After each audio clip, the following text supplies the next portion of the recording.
And we should be live on the Onamaru channels too, so hello everyone.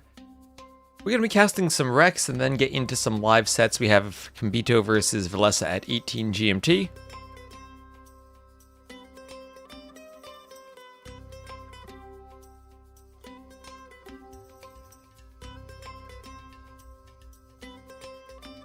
And then we have a bunch of live sets after that.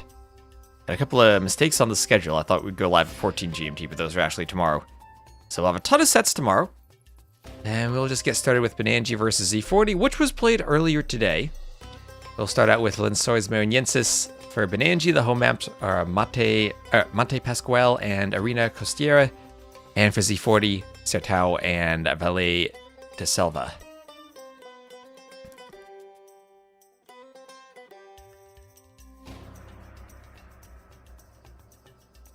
So we have a few more games being played later today. And gray versus blue are the colors. I don't think we'll be able to see that, so we'll go red versus blue.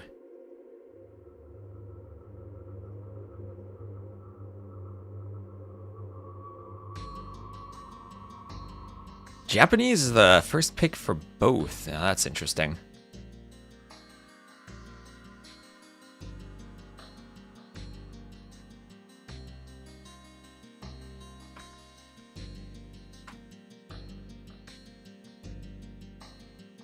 And let me just make a post that we're going live.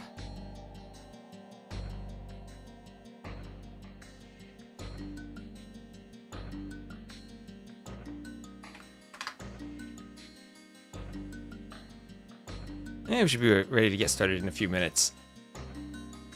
The Vikings pick at the very end is interesting when we don't have that islands map involved. Could be used for Monte Pascual or Arena Costiera going longboats. Only one live viewer. I thought you were popular. I've been live for less than a minute. Or for maybe 2 minutes. I gotta give people time to filter in.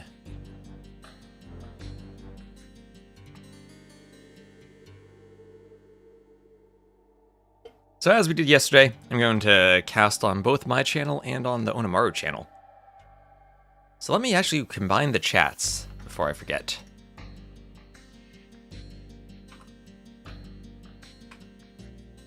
Remember, you can watch on twitch.tv/Team Onamaru.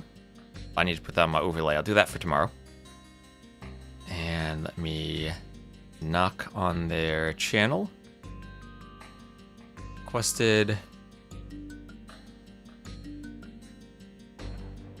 And whenever Nigir's around, he can accept the request to combine the chats.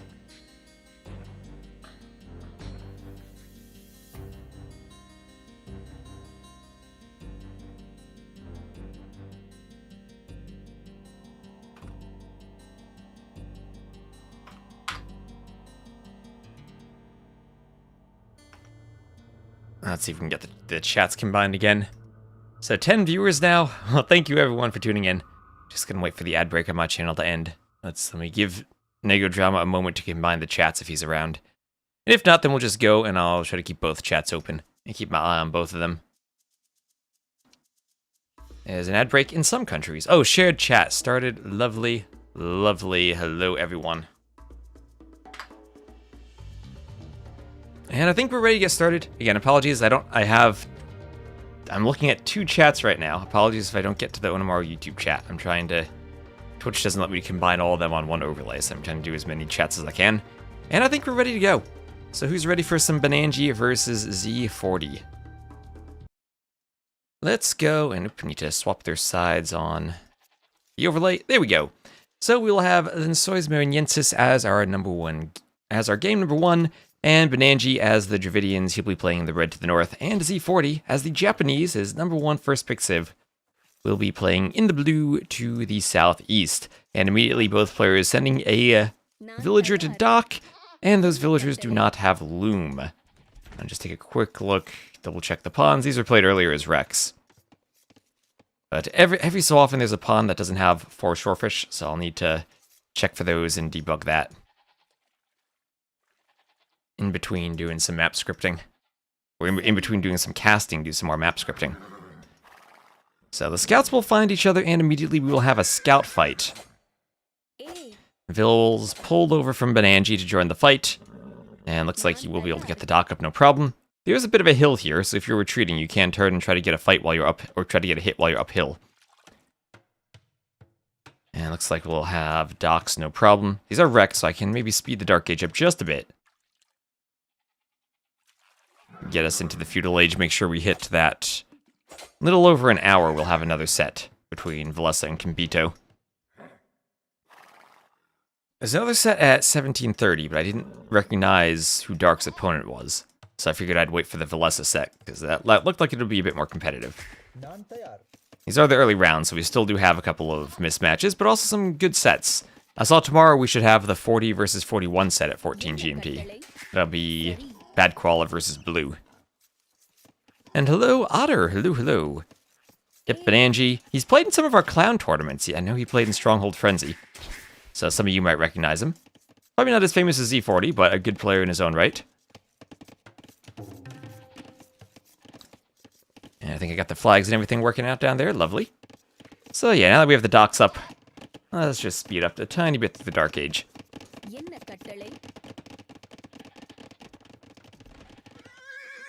And there are tons of goats to collect on this map if you keep scouting around.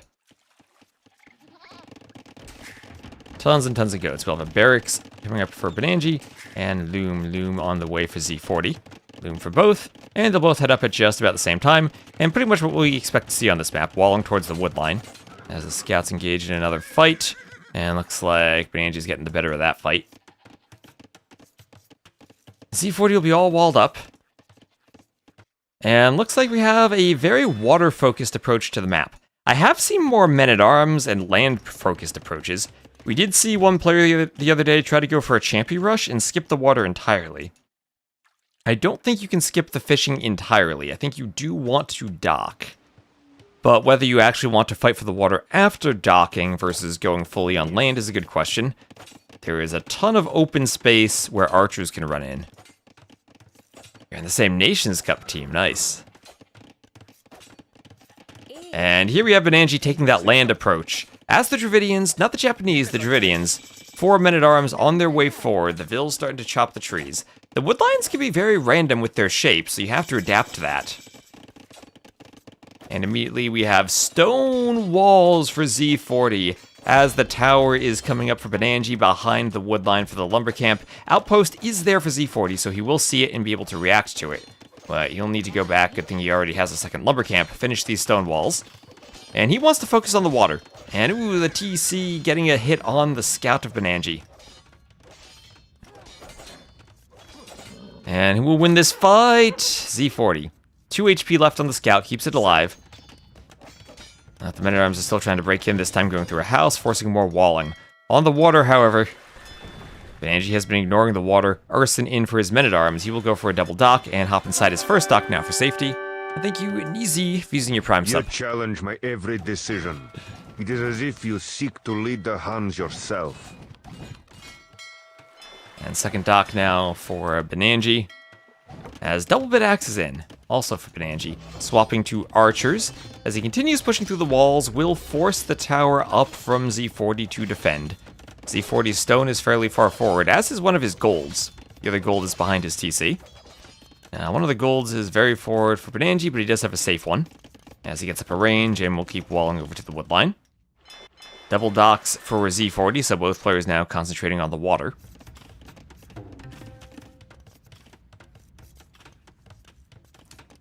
Men-at-arms for the moment getting back, but they do have lots of room, as I said earlier, to move around to the right side, and we see already Z40 looking to wall that up. With the pond here with shallows, you can't really wall to the edge of the map all that well, and the closer to the wood line you wall, well, the less access to wood you're giving yourself.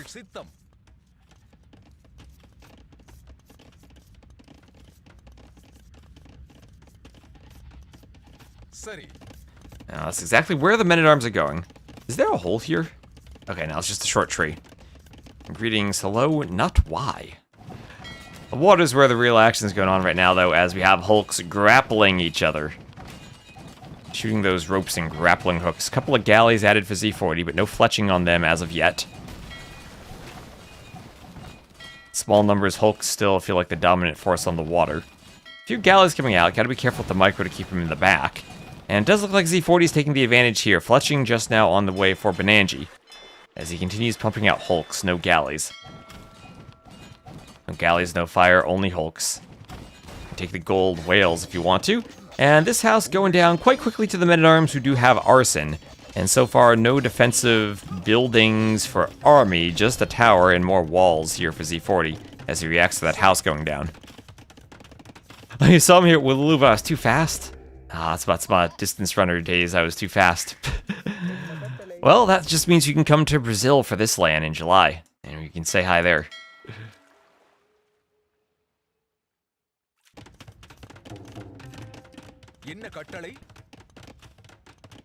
And men-at-arms trying to find another spot to break through. Need to be away from the tower.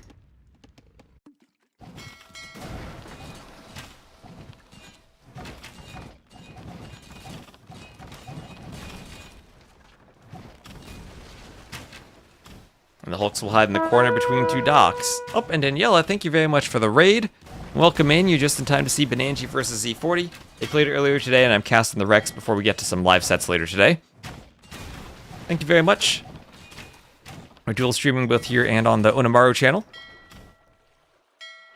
And here we have, well, that red longboat would be much needed for Banani now, as he has to garrison inside of his docks. All the water completely dominated by Z40, who's fishing the forward whale. Meanwhile, though, trying to do a defensive tower to fight off Banani's tower. Oh, look at all those Daniela emotes. Oh, is that a new one? What is that? Is that Danny AoE boating alert? Oh, is she playing a water map?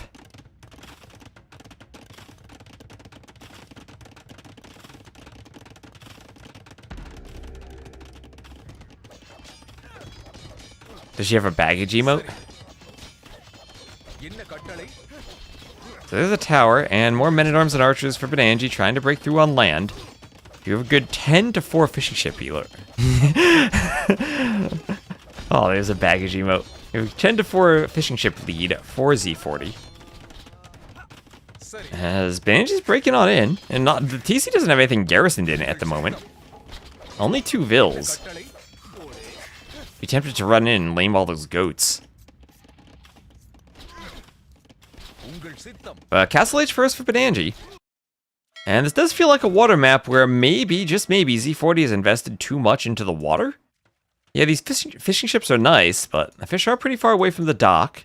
They'll need to keep building more docks along the coast. And tower is so far not up yet. And I wouldn't be surprised to see Banani go for a workshop. I mean, with all the wood you get as Dravidians, would double workshop be out of the question? That 2 HP scout for Z40, great to see that there are vills on that pond.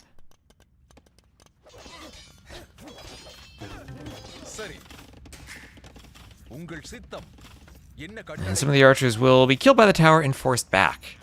Also, remember, we're streaming both here and on the Onamaru Twitch channel. So go give Onamaru a follow too.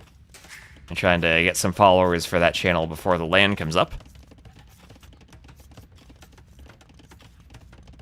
So gold mining and Castle Age, both for Banani. Taking the forward gold. Mining camp in a little bit of a divot there. And wheelbarrow now for Z40.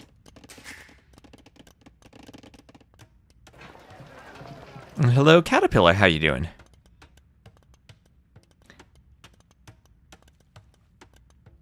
Now, market for Z40. Z40 not taking any of the inner ponds, just taking the outer water. So it could be some nice map control, maybe if galleys come up in here. Oh, and Frumpy, thanks for using the Prime sub. It's Genghis Khan. We must flee. Oh, yes, double workshop. Let's go. Double workshop. All that wood the Dravidians get for free. All that wood that's not being spent on Navy right now, as Banani has abandoned the water. Abandoned the water, but still a few fishing ships working. And that's not going to be a fight he wants to take. He's going to go crossbow and double workshop Mangonel. At least Z40 will scout that. Mangonel, maybe one Scorpion. I guess you don't need the Scorpion maybe with the crossbows. Just go full on double Mangonel. Oh, let's go. Now, Dravidians' siege weapons cost minus 33% wood. They got an extra 200 wood per age, and they're going to be pumping out these mangonels. Gold will be the limiting factor here. Selling wood even for gold. Maybe even a situation you try to rebalance the gold income and go triple workshop mangonel. Against the Japanese, maybe a monastery soon would be needed against knights. But here, more towers defending for Z40, who has the score lead from the water. Score is water right now. But Banani not completely off of the water yet. And look at all this investment Z40 has made into warships. He's got 18 warships there. Banani has 4, and he's still fishing the whale. At the same time, the crossbows and men-at-arms almost get in. Now, the men-at-arms will die to the tower fire, but here are now 4 mangonels from Banani. 4 mangonels all at once. These feudal age towers will go down like nothing. Towers do get an HP boost once you reach the castle age. But Z40 is still 15 seconds away. He'll lose at least 1 tower. Can't repair with that many mangonels. And the pressure is real from Banani. I said at the start, Banani has joined Stronghold Frenzy. He's joined some of our clown tournaments. Should be very, very strong at this type of push. Look at this. 6 mangonels now. 6 mangonels. Castle Age comes in. At least these walls now get more HP. Towers get more HP, but they still watchtowers. Honestly, wouldn't be surprised to see a quick university. But double stable attempt from Z40. All the goats are being mangonelled. And the Vils barely get the stable up as crossbows from Banani are on the other side of the TC. The TC might get 1 mangonel, needs to get out of the line of fire. But the towers are all going down. The mangonels are working on breaking through the walls. The crossbows keep pushing from behind. And I think the score for Z40 is indeed just water. Here come a couple of knights, and this is where the crossbows have to defend the mangonels. The mangonels might want to try to get good shots on the knights. Vils need to repair. The knight has 1 armor. Gets 1 mangonel. And defensive mangonel out, immediately hit. A few forward mangonels killed, though, by Z40. As another mangonel goes down, and all of a sudden, Banani's down to 2. Down to 2 mangonels, but still only 1 TC for Z40. As Banani has added in a second TC in the back on a gold.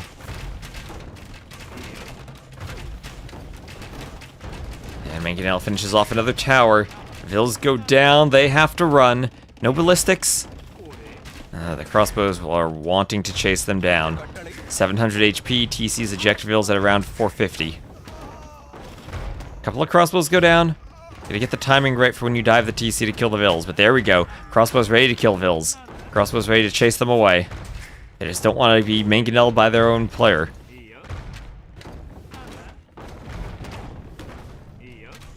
And all of these Vils chased, and if they don't keep running, they're all gonna die. Looks like they are going to die. And that Eco KD will be as this one villager seemingly gets away, 14-4.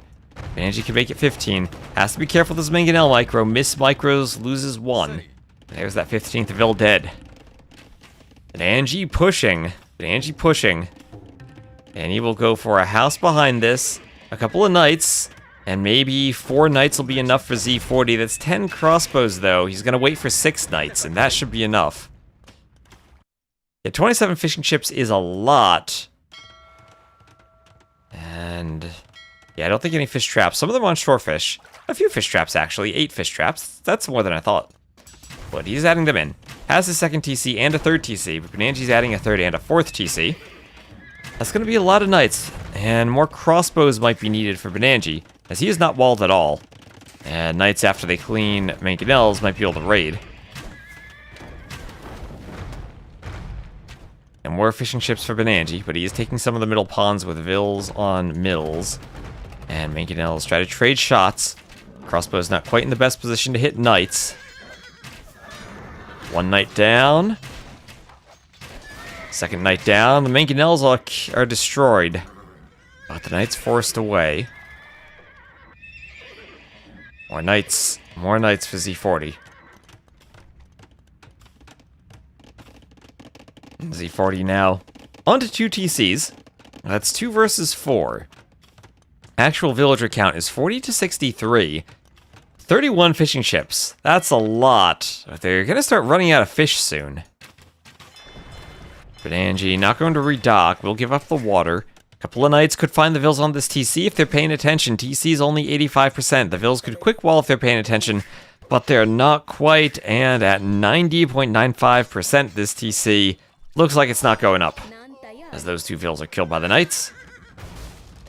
And making a little shot there, landing for Banani as he goes for an elephant push on the stable.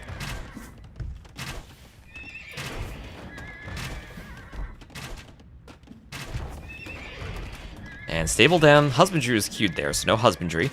Knight's just running away for now, as E40 may be looking to amass some more. Chopping a lot of the wood he had access to early on. And oh, the TC denied, 96%. Banani losing the TC again, had some more Vils he tried to send, but those 3 knights are devastating to him. And now he does ballistics in a monastery. Fish is OP. It's a lot of fish traps.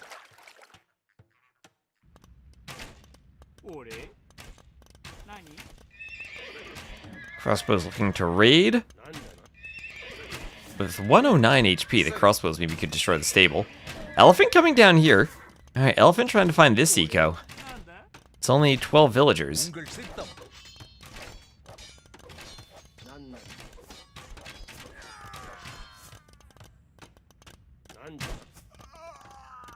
And Monk goes down as Ballistic comes in for Banani. And the Elephant will go for the stable foundation. I think he lost that. At the same time, though, a couple of knights getting into the base of Banani, Z40 raiding. 42 fishing ships. Are all these fishing ships going to be effective? Dang, there's no more fish in the sea. There are no more fish. He's going to need a lot of fish traps to make these fishing ships useful. Oh, that is a brilliant number of fishing ships. In Black Forest, you'd fit all of them in one pond. Here, you fit them all along the coast. I was thinking of decreasing the number of fish out there, but I think we were a bit too close to the tournament and the qualifiers to do that. So after the qualifiers, I'll give each map a thorough thinking and see if we want any balance changes for them for the main event. I have a couple of bug fixes on my list right now, but I don't want to do any balance changes. Auto farm does not work for fish traps, no. You have to place the fish traps yourself. And Elster, thank you for the follow. Remember also to follow that Onamaru channel. And Forging for Z40.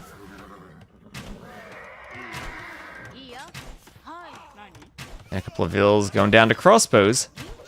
The actual villager lead for Banani, 71 to 58, is pretty nice. It's the fishing ships that are the difference. Yeah. Hello, Ganuka Gap. Yes, Straywin, there is an auto reseed function. That's there. But there's no auto placement. You can't shift click a dock and have fishing ships around it like you can the mill for farms. Yeah, depending on what you mean by auto farm. There are 2 features that could be called auto farm, but the placement is usually what I think we commonly call auto farm. So Pikeman in for Banani. He's down by 2k score, and that's a lot of knights for Z40. A lot of knights for him. And kind of hard to get a read on how strong the fish is, because Z40, of course, is the Japanese, and they are a great fishing sieve. So other sieves might not be quite as strong, even if they win the water. Yeah, I was asking about the placement. Yep, the placement, there's no auto fish trap placement, only reseeding. Some more Dravidian pikemen, as the woodline looks to be walled in here. Another TC up for Z40s. He's still expanding.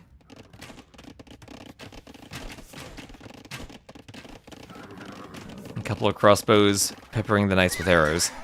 But another nice knight raid killing some pikemen. We all know how knights versus pikemen do in early Castle Age, and a forward workshop now for Z40. Castle dropped from Banani, and that was a ton of pressure he applied to Z40 on land. But the map is open enough, Z40 was able to run out to the middle for another TC. Oh, Captain Radbeard, thanks for using your Prime sub. Mongols, we are doomed for certain. That must be what Banani's Vils are saying now, only about these Japanese knights. They feel pretty doomed right now. And that's 83 to 73 Vils, but 47 fishing ships. Look at this. 26 fish traps over here, more over here. What do we have? Up to 31 fish traps. Let's go. So a TC for Z40.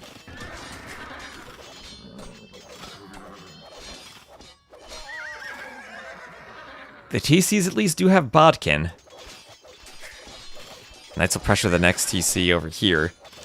And I think Z40 has this, as we have a watchtower on the way for him. And chainmail armor from Banani.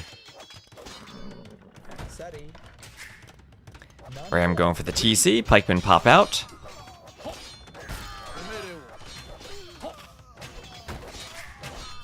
And TC looks like it'll likely go down. Some Vills getting killed. And that TC down. I don't think there's much left for Banani at this point. I think there are too many fish in the sea. Too many fish traps added in. And we'll have chainmail armor on the way for him in a desperation attempt to keep his pikemen alive against these knights. But ballistics and handcart for Z40 as he extends his eco lead. Up by 10k resources collected. A couple of crossbows pushing here. Oh my gosh, that entire line of trees was chopped.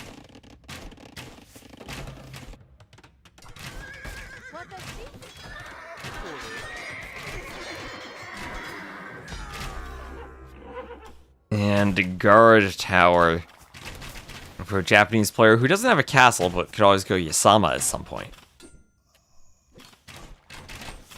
3k score, but Banani's still hanging on, hoping beyond all hope that the score is just water. But just water means 47 Japanese fishing ships right now.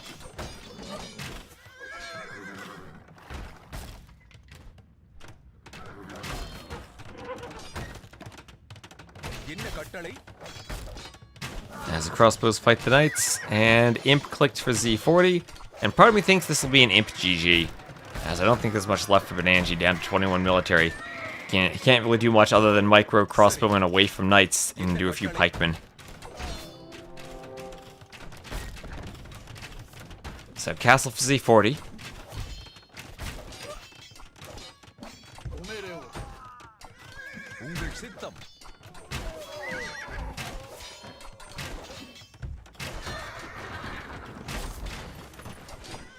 Elephant destroys a ram.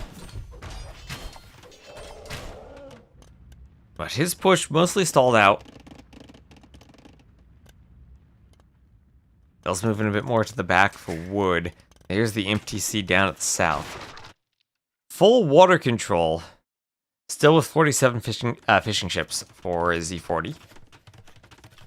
I think we can probably speed this up until Imp. This might be an Imp GG. Would definitely not be surprised to see the Imp GG here. Now let's see, upgrades for Z40. There is Imp. And is Banani going to keep playing? He's going to lose some crossbows to a tower. Try to deny another tower. Okay, Banani doesn't give up.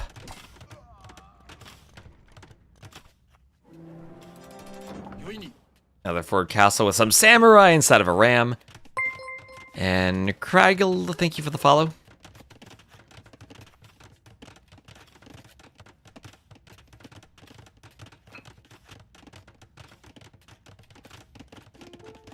Treadmill crane and plate mill armor, and there is the GG.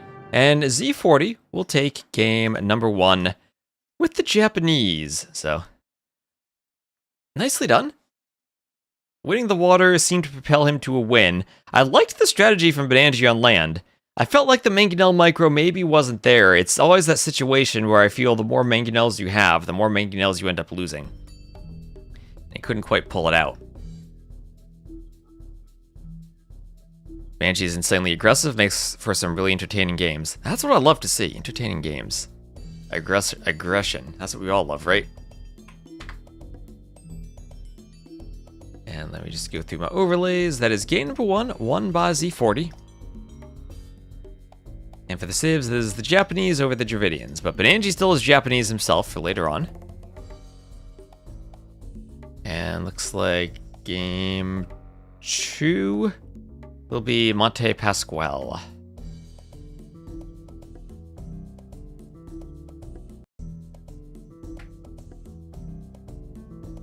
And Banani is picking gray, so let me just make sure he's in the red.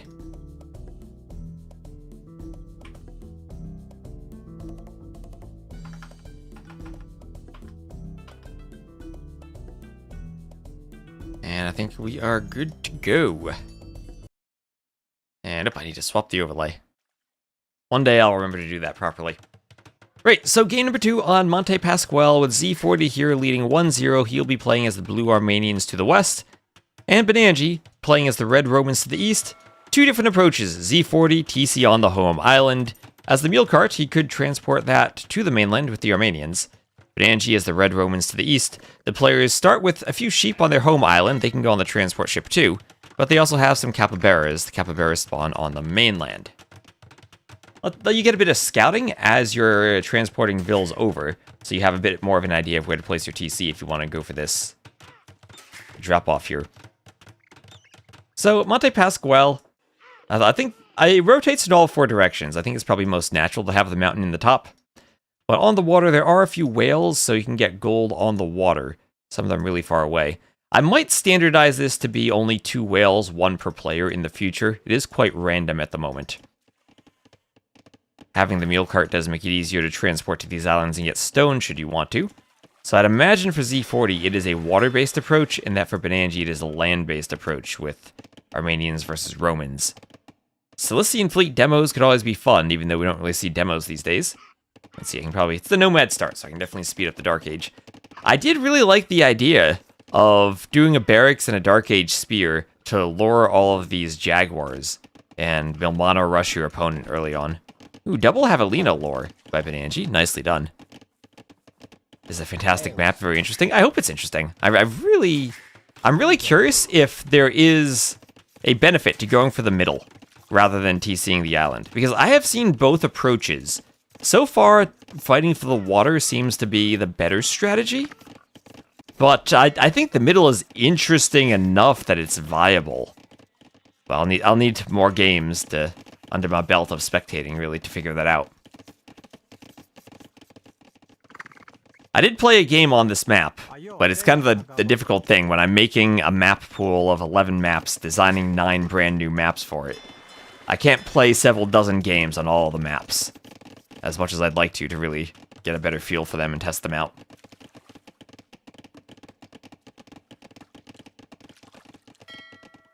So Z40 now going over. Do I think the demo nerfs are good for the game? No, I don't. 1 unit shouldn't cause such a hard swing. I think it's good when 1 unit causes such a hard swing. That's what makes it exciting. And let's be honest, demos destroying so much land unit is always a mistake from the land unit player by leaving their army on shallows in a place where they shouldn't. I think it's good that there are actions that are punished that hard. So southern dock for Z40, probably going closer to the whales. And gives him another forward position from which to make galleys. We saw Jordan doing this too, using the transport ship to go to an island and make forward docks. Lewis had a very interesting idea when I asked the players to review the maps, is to take all these little islands and connect them by shallows.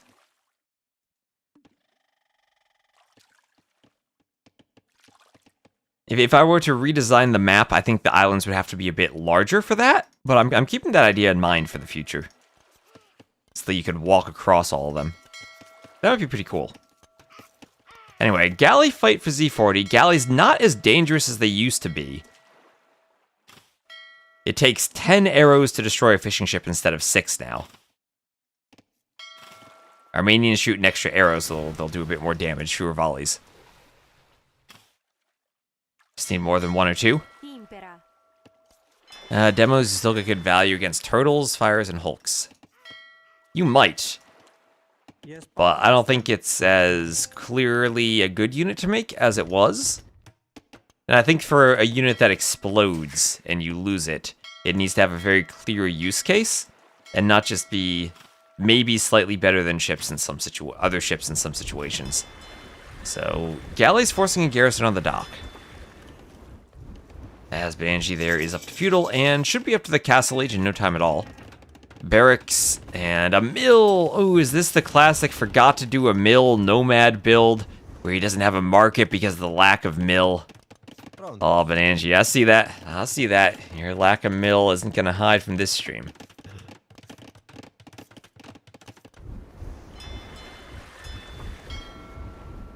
So a couple of fires coming over, pressuring this dock.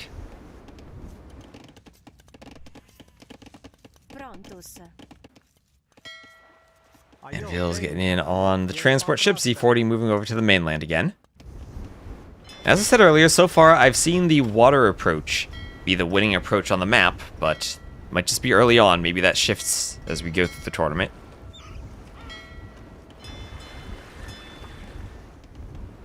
Would still rather have less or no nerf on them. I know there were a couple of players who were complaining that demos were a bit too strong before. But I think strong demos is a good thing because it's exciting. And it's fun. Yeah, Castle Age and Men-at-Arms for the Romans, so it looks like we might have longswords and a longsword push on land from Banani.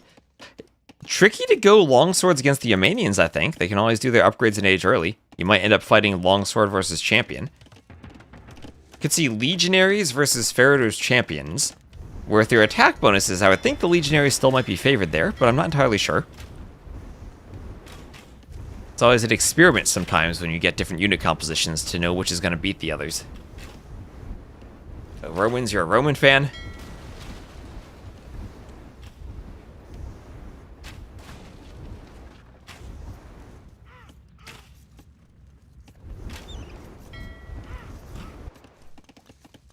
Like Romans and Aztecs the most. I do admit to being an Aztecs fan.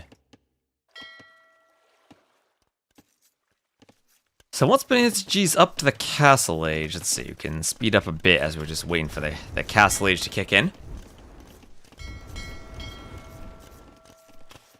Is this just going to be tripped with double barracks longswords? Yeah, there's the longsword upgrade clicked. Banana with the score lead. Maybe we'll see a forward workshop here? Because E40's not on the land. Yeah, the Romans of South America. Think about that, Jaguar warriors counter the Roman infantry. Now, second TC for Banani, starting to move up the hill. Not getting to any of the Jaguars yet, but moving up the hill. And longswords will be attacking the palisade walls as the house comes up for Z40.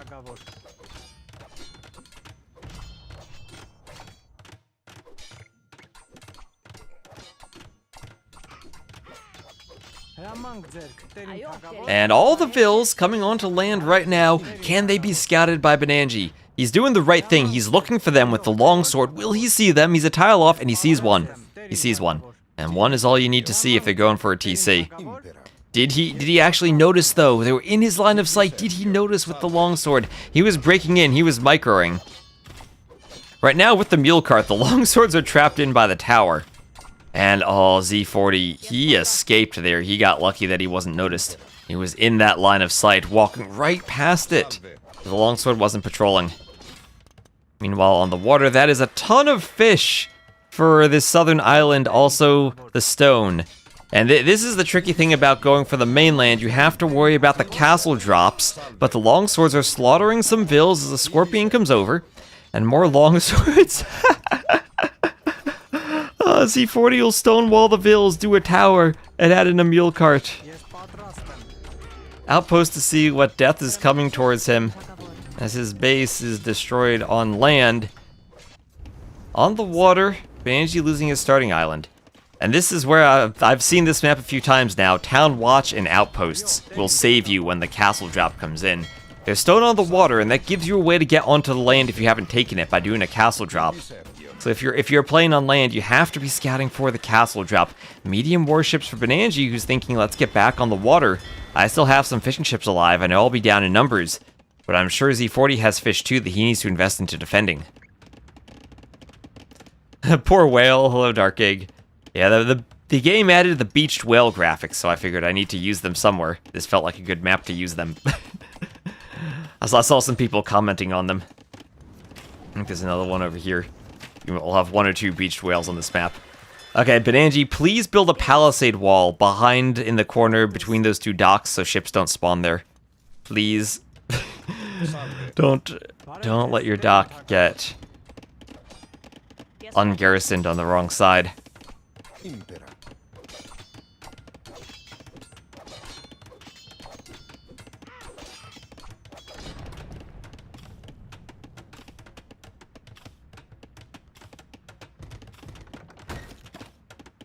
And Ram filled with long swordsmen. Oh my gosh, that wall. Feudal Age wall. Ram has a hill bonus. It's filled with long swords. That wall is going down in no time. Oh, I've never seen a stone wall go down that quickly, and the Ram is in, the long swords are in. The Scorpion is there too. Scorpion will tank some tower fire. Vils, they're just gonna die. They're trying to run the long swords into the line of sight to the towers. I guess the towers need to be separated. Oh, this is painful for Z40. There are some Vils that'll go down after this. That's 48 to 25 Vils. Making up for it with 15 fishing ships. But he does not have the Vil count here. The whale itself is not edible, but you can replace other objects with whale graphics to make it look like an edible whale. So the technicality of that depends on exactly what you mean. But I guess in some ways the answer is yes. I have seen people do that. Make edible beached whales.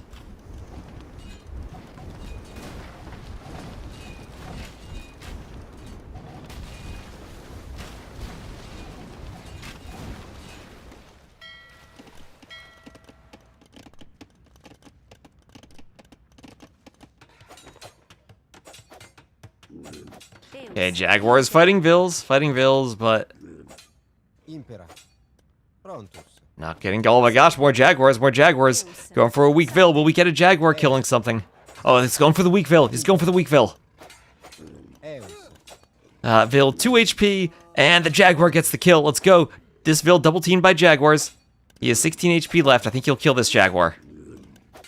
Alright, down they go, but the Jaguars get a kill. Let's go.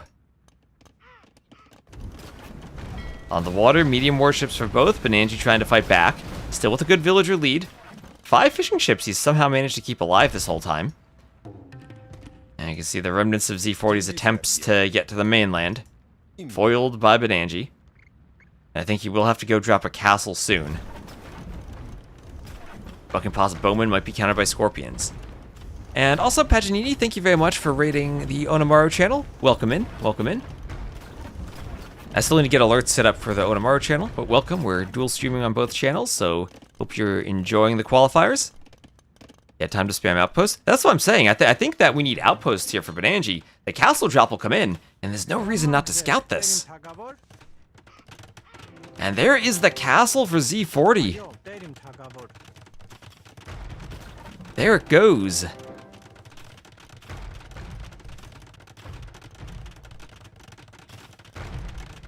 As he's doing a great job taking the stone on these islands with the mule carts. His fishing ships are now under threat. A couple of war hulks and a fire from Banani. But the castle is up, and the castle killing some Vils. That's a lot of it. That's what you get for 20 Vils in a transport ship now. You don't have to wait, you just drop the castle immediately. And then this is how you get back on the land. If you're fully on the water, you drop the castles. And now, many long swordsmen regrouping for Banani as he keeps losing Vils on that gold. Z40 will have to find some gold to secure for himself as he's taking a fight on the water, but it feels like Banani's investment on the water is working out. He has fires against the war galleys, and he's pushing back.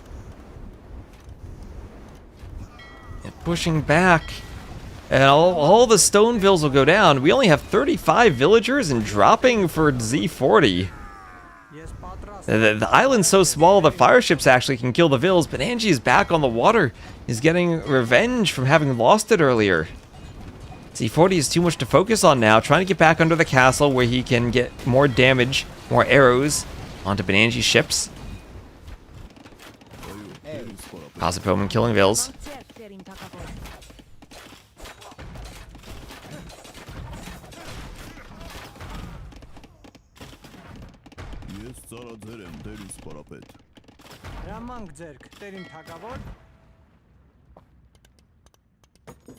And at the mining camp, Phil's taking gold.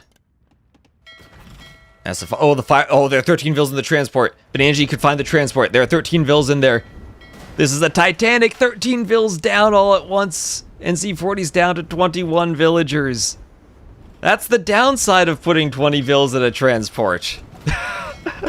We saw the positives and the negatives of the extra garrison space. He has a castle, but now he has no Vils left. Yeah, Vil fighting Siege is a lot more costly when you have only 20 Vils left. Composite Bowman going forward. But the Scorps are cleaning them up.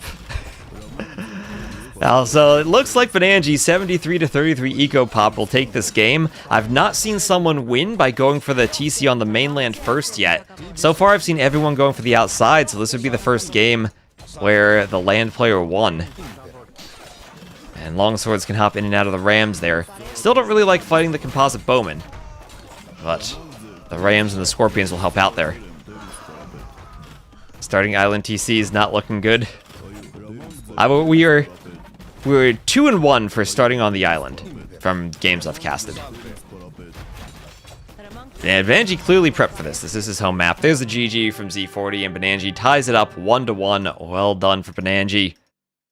Boom! The land TC works. The land TC works. He got back on the water. Z40 did what you need to do. Castle dropped the mainland, but had too few Vils by that time. The fact that Banani went for not just the mainland, but the fast castle meant he was super far ahead in Vils.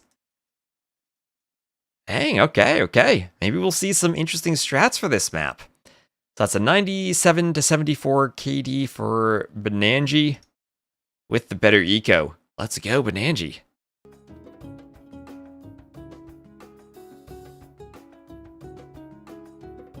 Alright, let's just try to get right into the next game. He did win his home map. And that was Romans over Armenians. Armenians, I think, are a good civ for that map. So that's a good win to pick up. Now it'll be Z40's turn to pick the map. And looks like he will pick Valle da Silva.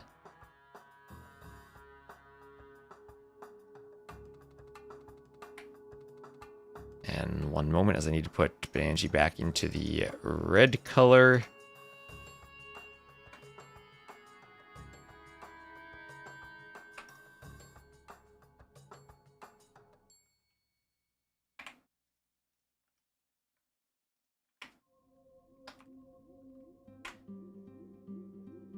And here we go. Game number 3. Z40 shall be playing as the blue way to the southwest, and Banani as the red Muisca to the northeast. What's the first pick of Banani? For civs, it was the Japanese. Oh, and once more we have players going to the middle with their villagers. Banani right to the middle. What's his settlement bonus? Minus 25% in heal nearby units. Wait a minute, does that start in the Dark Age? Can he do a settlement in the middle and heal if he has a Vil fight? Oh, that's actually crazy if he takes the deer in the middle and goes for the Vil fight. Now, we had seen one player go to the middle earlier, but then their opponent did Loom first and they lost.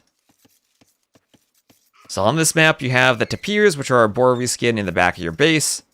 Wood lines on the edges. You have to go pretty far back for them. And ooh, Banani taking a hit on the Vil. And close enough to the TC, you should never lose a Vil here. Both pick Japanese. Yep, the first pick is done in parallel. So they can both pick the same first civ.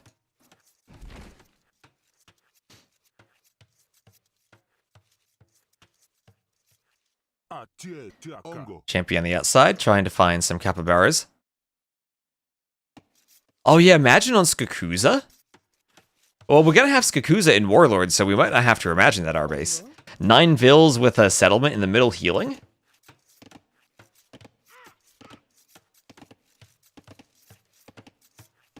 I guess he just wanted to lame the hunt. He's gonna go send the Vils to a settlement on the papaya trees at home. Yep, both indeed picked Japanese. No display error.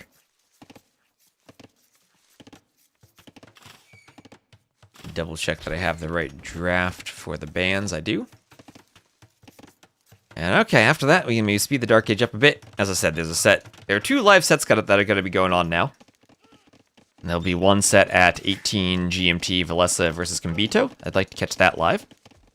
Let's see. If this goes all 5 games, maybe we end up slightly late for it, though.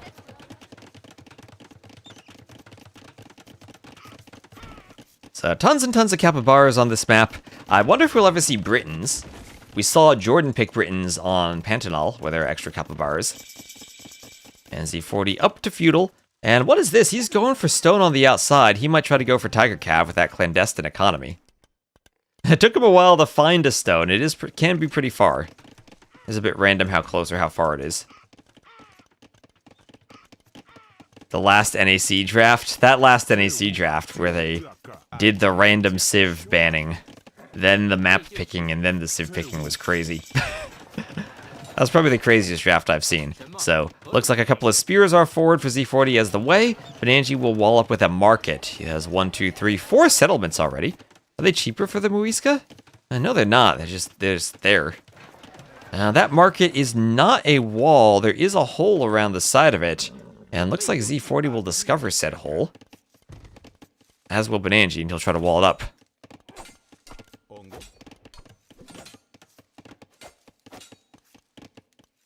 On the dark match soon. I don't think I'm going to stream the dark match because he seems to be a pretty heavy favorite there. And since that'll overlap with Velesa and Kito, which I think will be a bit more competitive, I'm going to stream the Velesa match.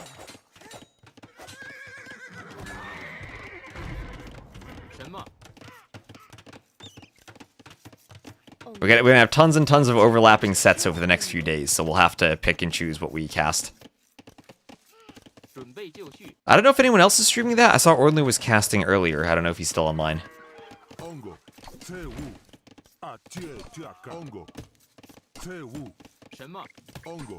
So a Champy Scout here attacking the spear. As we have Castle Age for Banani, turning this map into a fast castle map. He's not even walled, and he's fast castling. That's crazy. And he's the Civ. What is his bonus? The settlements heal. Natural gold sources last longer. So something like the Maya bonus. This is the Civ with the Skirmisher unique unit, and also the Temple Guard. But this is a very good Monk Rush Civ. They regain faith 50% faster. And Z40 selling stone so he can go up. Selling stone. Interesting. 4 Vils on stone, so he could still do a castle and tiger cav.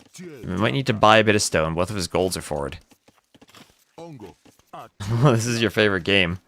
Are we going to have a ton of monks from Banani? As I said, he has signed up for Stronghold Frenzy in the past. He does know how to clown. And not come online on YouTube. I'm doing 3 streams right now. I'm on my stream, the Onamaru stream, and the Onamaru YouTube. So you can check the Onamaru YouTube if you want a YouTube stream. I'll probably do my channel on YouTube tomorrow too. I'm making sure my internet's stable for all 3 of these, and if it looks okay, so tomorrow I'll add my 4th stream. Yeah, Banani plays a lot of events. I think we see a lot more on gold or a Monk Rush. Well, Siege and Monastery with a settlement on the gold now. That is now his 5th settlement. A bit weird seeing one building placed over and over instead of the variety of mills, lumber camps, and mining camps. Yeah, he did play in TTL Bronze. So he has been playing a lot of events. Defensive Tower for Z40. I think maybe he can still keep this sped up a bit. He'll have a Temple Guard immediately from the Monastery. That's an infantry unit, something like a super spearman that can be trained both from a monastery and a barracks. Healing should not stack, no. Otherwise, you'd build 5 settlements right next to each other every game and have super healing. I'm pretty sure it does not stack. So Z40 up to the Castle Age, he will be facing a Mangonel push, and the Mangonel will try to kill a Vil on the gold, does get 1 kill. This Empire Wars, it is not Empire Wars. It is a 9 Vil start though. But I agreed, the base does look kind of like an Empire Wars base the way he built it. So Sanctity for the monks. I don't think that applies to the Temple Guards.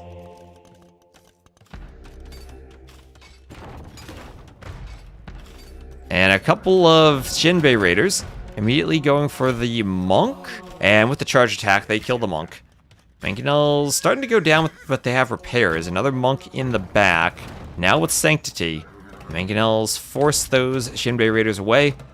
And Vils can come forward for some repairs.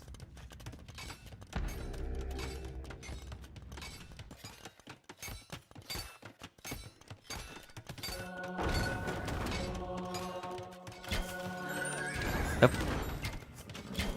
Monk goes down. And Vil goes down. So, some good defense here from the Shinbei Raiders. Situation where monks and maybe scorpions are needed more than Mangonels, as they'll just dodge the Mangonel shots. Nice dodge on the monks and nice hit on the Shinbei Raiders with the mangonels. Oh, everything goes down. These things have very little HP, one little bit of miss micro, and they die to the mangonels. With perfect micro, they win. Well, that micro was not quite perfect there. Monks wanting some conversions, they both go down. The Scorpion trying to defend the mangonel, some Vills are attacking, one Vill is repairing. And Monk wants another conversion in the back. Monk doesn't need to just swap and convert a Vill. Those Vills are very, very hard to convert, it would seem. Z40 devoted? Nope, no devotion. Just unlucky with the conversions is Banani. So both players taking losses in that fight. Z40 up by 6 Vills. That's the way of the way, getting a Vill lead.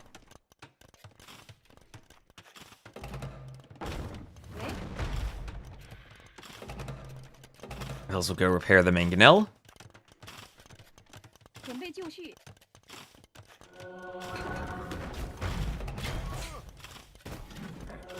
Now, nice Scorpion bolts, nice mangonel shot on the Shinbei Raiders. I don't know who's taking the better engagements here, this is crazy.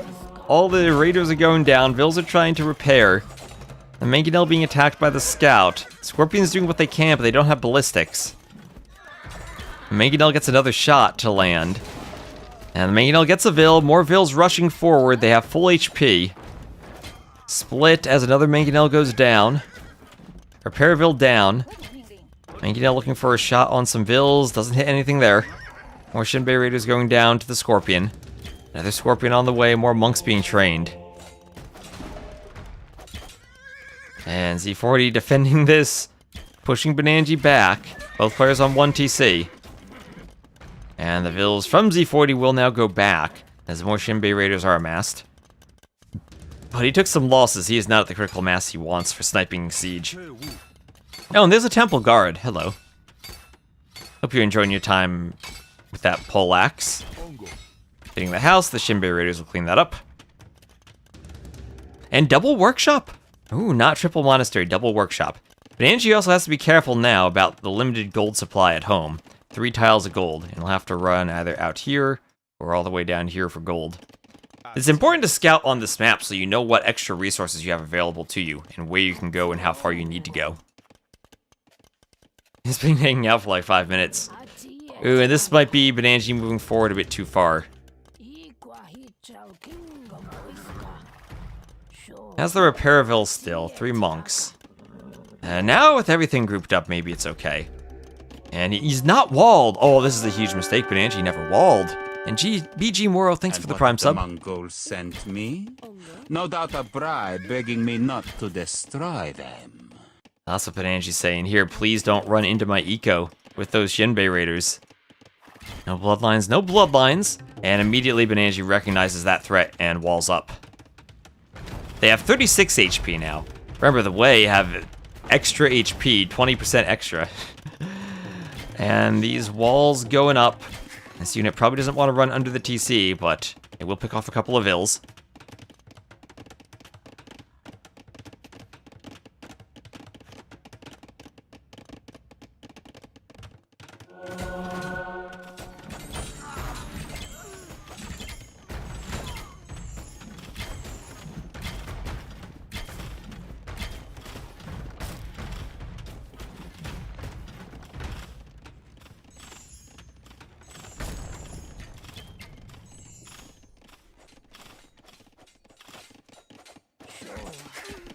And some scouts will get in on the back, as the Shinbei Raiders have to attack the scout.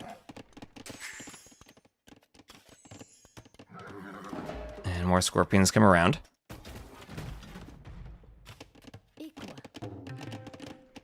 Tower on top of a TC, never a good sign, never is, never is. And the Ram will push in on the market.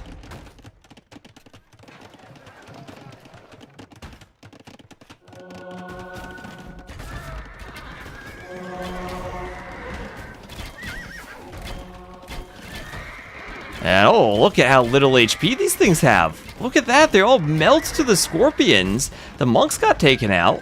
This feels like an army of glass cannons. Everything takes each other out so quickly. I feel like Z40 needs 1 mangonel. I guess at that point, Banani could go back to Mangonels. The Scorpions getting a few more kills. Oh, the Scorpions being extra efficient. Those paper CA. And now the market's down. There's that Mangonel, though. What type of Mangonel shot will we get? The Scorpions are bunched up. A Ram taking the hits.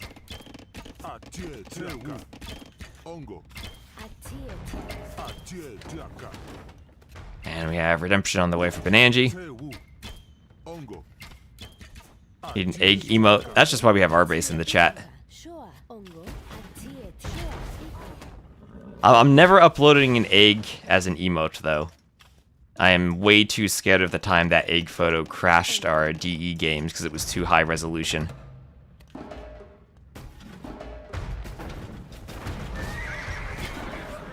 Alright.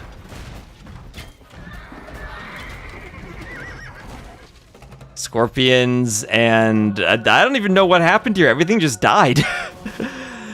The Scorpions killed all the Jinbei Raiders. A few monks and Mangonels when Scorpions moved forward and went down. Yeah, the paper riders, it looks like. You just huff and puff and blow them down. And now Banani has moved out to another gold mine. That is far from the TC. Should the Jinbei Raiders ever find that, they'd kill a lot of ills. Here we have a second TC for Z40. They also don't do the charge versus siege. That's true. It also helps save the charge for units in some ways. So maybe that's beneficial. Karambits seem like tanks.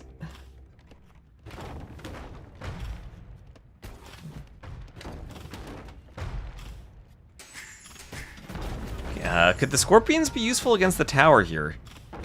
This is tricky, but Angie continuing to be very aggressive. This map always has felt very aggressive to me.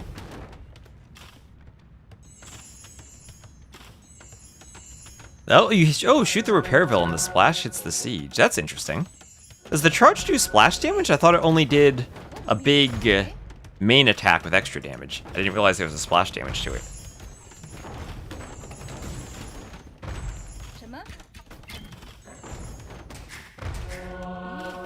And the redemption on the monks. Don't get a conversion though. Nice Mangonel shot. Some Scorpions dodging away. One conversion here changes everything if a Mangonel gets converted. The monk needs to swap targets maybe. Nope, the Mangonel is cleared though. Scorpions, oh, they're too stacked. They're too stacked. The Jinbei Raiders are way too stacked up on top of each other. As the repairs come in on the Mangonel for Banani, but he keeps pushing. He's clowning around this game. This is why I love it when players like Banani, they play in all of our Stronghold Frenzy events, they play in the clown events, and they get better, they improve, and we start to see the clown strats in the larger events. Now Z40 has to deal with these brand new monks. Would ballistics make them better or worse? Oh, that's true, because then their shots would maybe not spread out as much if they're trying to shoot moving targets that are dancing back and forth. I think it would be better, but that is, I guess, a fair question. You can probably construct situations where the Scorpions would do more damage without ballistics, but I think those are more rare. And finally, Bloodlines. Bloodlines is absolutely huge for this unit. It goes from 36 to 56 HP. As Vils repair the tower, there's a splash on that Mangonel. And two Scorpions go down.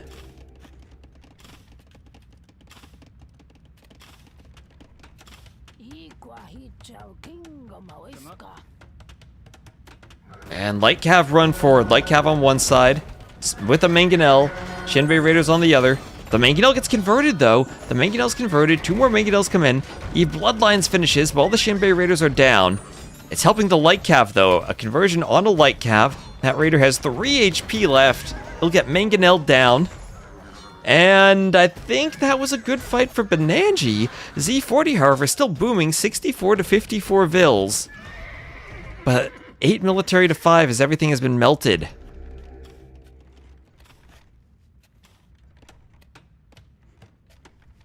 Lewis was in the first community event you did for Hidden Cup 4 years ago. Nice. Oh, the Light Cav going down.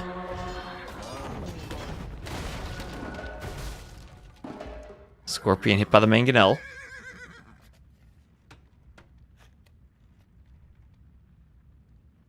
And we'll have a third TC for Z40. What, does he not just get guard tower?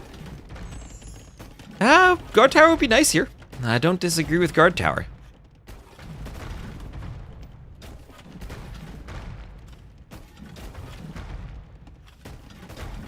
But Angie going for his second TC.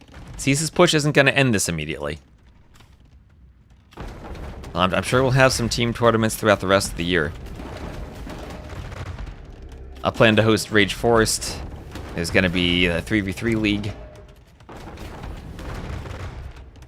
And looking into next year, we should have Nations Cup.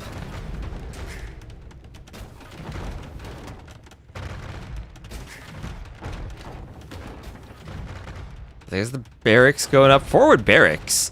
1 or 2 temple guards, maybe? Honestly, Banani, I know they're expensive. If you could train like 2 temple guards to use against the light cap, that'd be sick.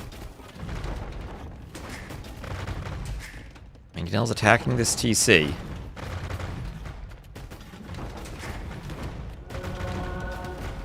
TC down. Scorpion's going down. Monks want conversions, but don't get them. The light cap now running amok, destroying all of the siege. A spear not enough to stop them. The mangonel for Z40. He lost the starting TC, but he's cleaned the siege at the cost of his light cap. Can't rebuild the TC on the same spot because of the rock terrain. And second barracks goes up just before the Vil is killed, and the spears will poke the other mangonel. Needed pikes earlier. Needed temple guards earlier, maybe, instead of the spears. And Urip has the light cap for Z40 now start to run forward. He's up 81 to 65. And does he simply have the better late game civ in the way? The way are pretty scary in mid to late castle age if they can get all 3 of their unique units. And he still has a ton of eco techs to upgrade. He needs bow saw, wheelbarrow, handcart, heavy plow, and stone mining and both shaft minings. So he has a lot of free vills from the ecotech still left on the table.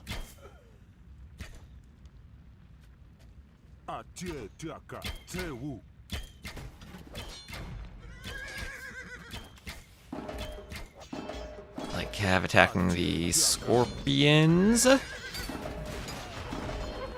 And this is now a good push from Z40, who has somehow managed to survive the monk rush while booming. And that's the hard thing about monk rushing. When your opponent slips out to the side and you can't stop them from booming on the side. On this map, it's fairly open, and even though the monk rush, to me it feels like a good strat, being this close, going for that type of pressure. But I think it's really hard to pressure the entire length of the map where your opponent ends up booming. First time you see the unique unit? Well, we don't have the unique unit. Those were the temple guards, and they're monks. Basically, it's a super spear and then just a monk that's reskinned. The unique unit will be a skirmisher unit, which we get from the castle.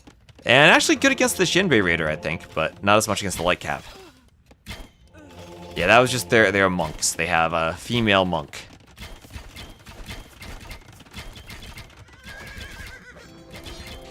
So there's the castle. Ballistics, husbandry, wheelbarrow all the way. Yeah, they get their monks regain faith 50% faster. Or as Arbe says, they get their monk juice faster. Wetcher warriors for Banani, 20 lead for Z40 with the way.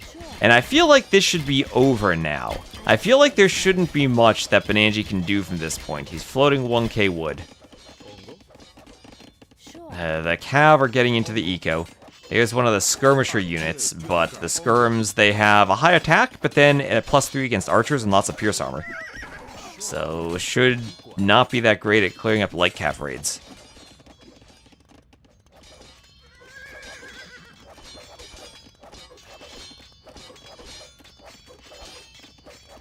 Why are temple guards not a unique unit? Well, I mean, not the unit from the castle. Not from the castle. They're made from the monastery and the barracks. And all these farms could be sniped too. If I'm Z40, I'm sniping those farms. 1 HP farms go down right away. And there's a GG from Banani as Z40 goes up 2-1. So crazy game. But Z40 manages to hold on. And military count 114 to 84. Only 6 conversions despite all those monks. And that's with Z40. Was he even devoted? No, he wasn't even devoted. I thought with all those kills with those Shinbei Raiders going down, Banani had a good chance, but not enough.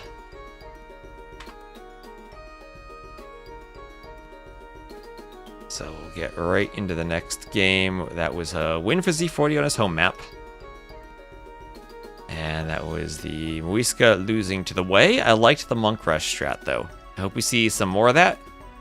And looks like it'll be Arena Costeira, or Costiera. Coast Arena, translated to Portuguese for the next map.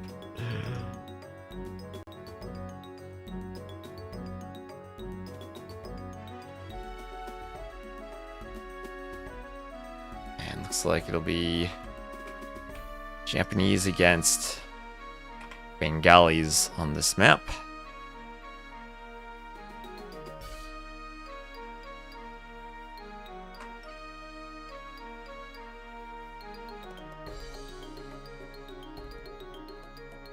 And here we go.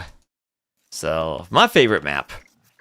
This map has been amazing for TTL, so amazing that when we needed a closed map, it fit the theme, so we used it again. Again, all credits to the Mad Catter for being the original author of it.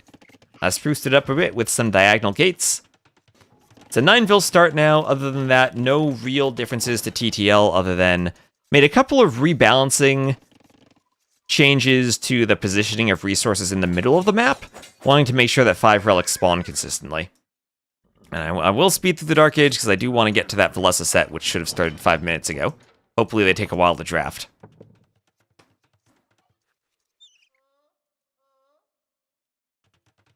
And this has been a great set so far. And again, reminder, everyone watching to go give a follow to the Onamaru channel too. Want to try to get some followers for that channel before we get to the actual LAN event. So, Feudal Age. Ooh. Z40 gets Feudal first. Okay, barracks in the back for Banani. Will we see a transport ship? Freaking Andy went for a transport ship himself, but that was a game against Young Panda, so a bit of an elo difference there. Yep, there we go. There's the transport. 2 scouts, a militia, 3 vils. I feel like it's a bit late for this. Maybe it works out anyway.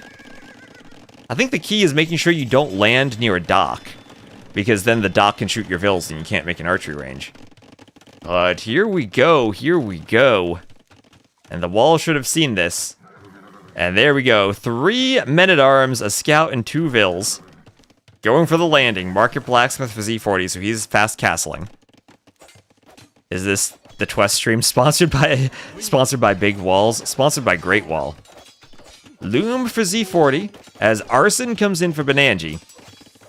Now, both the Market and the Blacksmith are up, so even if he loses one of them now, he can still advance to the Castle Age. That is unlocked successfully. You need both at the same time. If you lose one before the other's finished, then you can't go up. But as long as they're both up, you're good. You're good to lose them. So, archery range for Banani at home. He'll go for an outpost. So he's going to have 1 range forward, 1 range at home, and Z40 immediately does a tower on his stone. Should wall him in the front. Actually wouldn't mind a house, couple of palisades, maybe another house over here. And okay, that tower will not go up. That will not go up. That has to be deleted. That would have been nasty hitting both the stone and the gold. But it will be moved back slightly. And he'll be able to put archers inside of it to garrison it. Actually, with 2 vils on stone, we could see another tower on this side. You could go for a tower fight from 2 angles. That'd be interesting. But now, once Castle Age comes in, Z40 will get more HP on his tower. And so far on the water, a Hulk for Banani, harassing the fishing ships of Z40. And Banani's up to 9 fishing ships himself. He's doing as much as he can to give himself time to fish boom as the Japanese.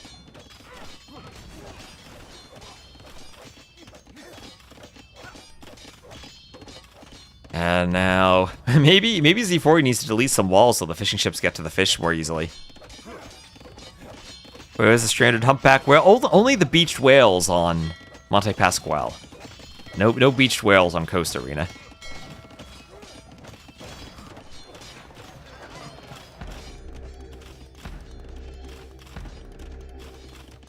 So repairs for Banani, who does have fletching. His archers are running around the middle of the map, and this is where he's going to want to hold the middle, try to ensure that Z40 cannot get to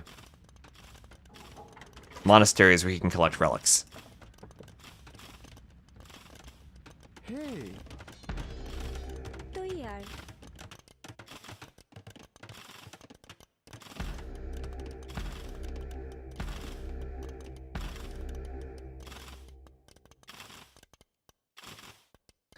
So tower up for Z40.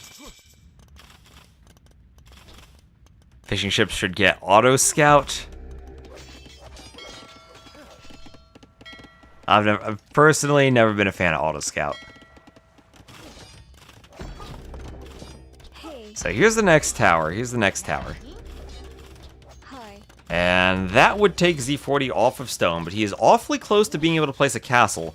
And one castle would be able to clear both of those towers, depending on where he places it. So we'll clear at least the front tower. And looks like it won't hit the back tower, not close to it. You're a fan of battle elephants? Well, who isn't? So a couple of archers will get underneath this tower. Vils will try to fight them off. Really wants that castle to go up. Auto everything. Imagine if players could auto schedule.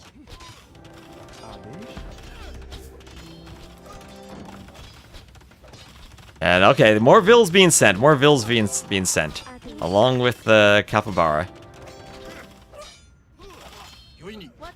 And that'll kill some Vils on the tower and destroy the front tower. So that gives Z40 access to the middle.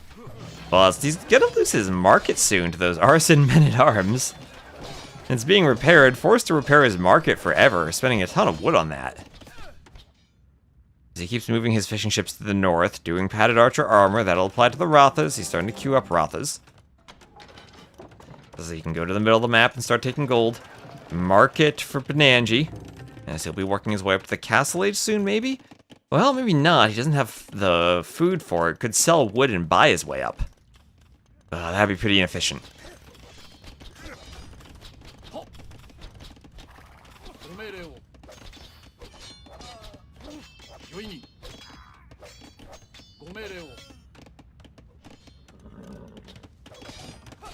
Oh, forward dock from Banani. Let's go forward dock. Men-at-arms want to get through the mill. The men-at-arms break in. They're going to face Rathas, so I don't think they have much more damage that they can do. They can go into the water, maybe to the safety of the hulks. If safety is something hulks offer. Yeah, 600 wood and no fish as the Japanese. So the eco certainly could be balanced a bit better for Banani. Certainly could be balanced better.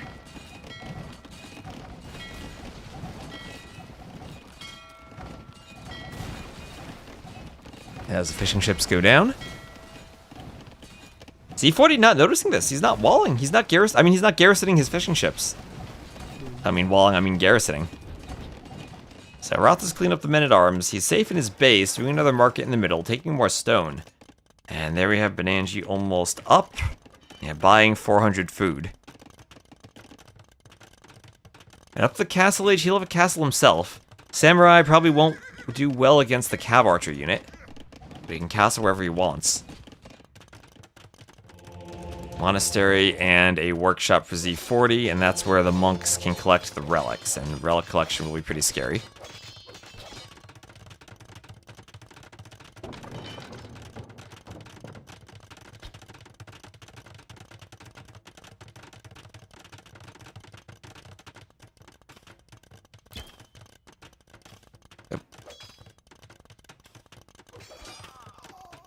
And 90 seconds away from the Castle Age is Banani.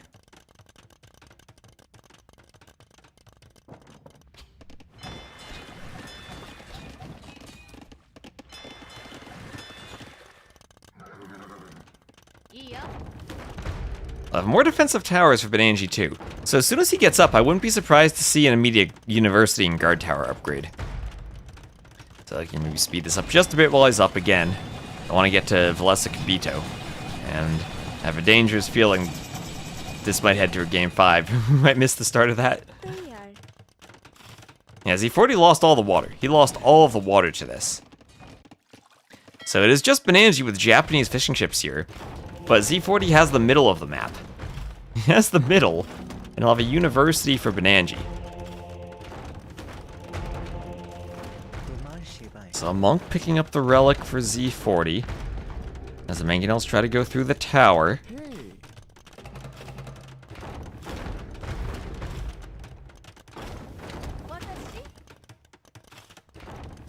Yeah, where does Banani's castle go? Immediately up guard tower from the university. And with guard tower and Bodkin, he should be okay against Mangonels. 3 archers inside of there. He'll still need some repairs. And he'll be going Cav archers. So in the opposite of the previous game, Cav archers for Banani, monks in siege for Z40. And here Z40 already has a good number of Rothas out. Oh, and the Repairville is being splashed by Mangonels. Honestly, we've seen both. We've seen water be a fish boom that wins the game, and we've also seen players who win water lose. I don't know if we have stats on which is more valuable or not.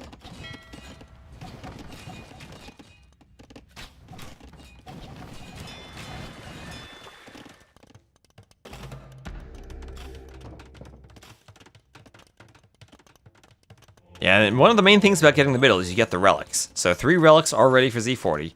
And he's grabbing a 4th, should easily be able to grab a 5th. And then all of a sudden he's lost water, but he has 5 relics.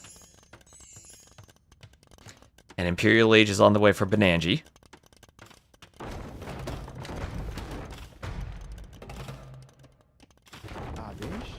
Hey, hi.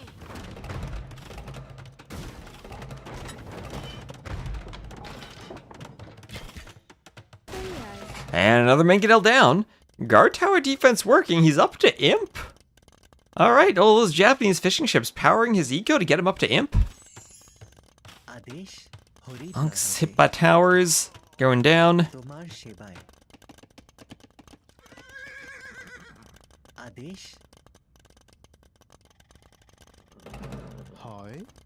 Hi. And Sanctity for Z40 as we have a monastery up for him. And one archer being ignoring at the back of the wood line. Rotha versus Cav Archer. The Rothas have so much more HP. 100 to 50. They have double the HP of a Cav Archer. As a monastery is up for Z40. And I'll try to take the fight melee mode against the Cav Archers. And can swap to ranged mode as they run. Interesting how this is microed. One Rotha in ranged mode. I guess you want a combination, some range, some melee to chase this. As Imperial Age and Thumb Ring both there for Banani.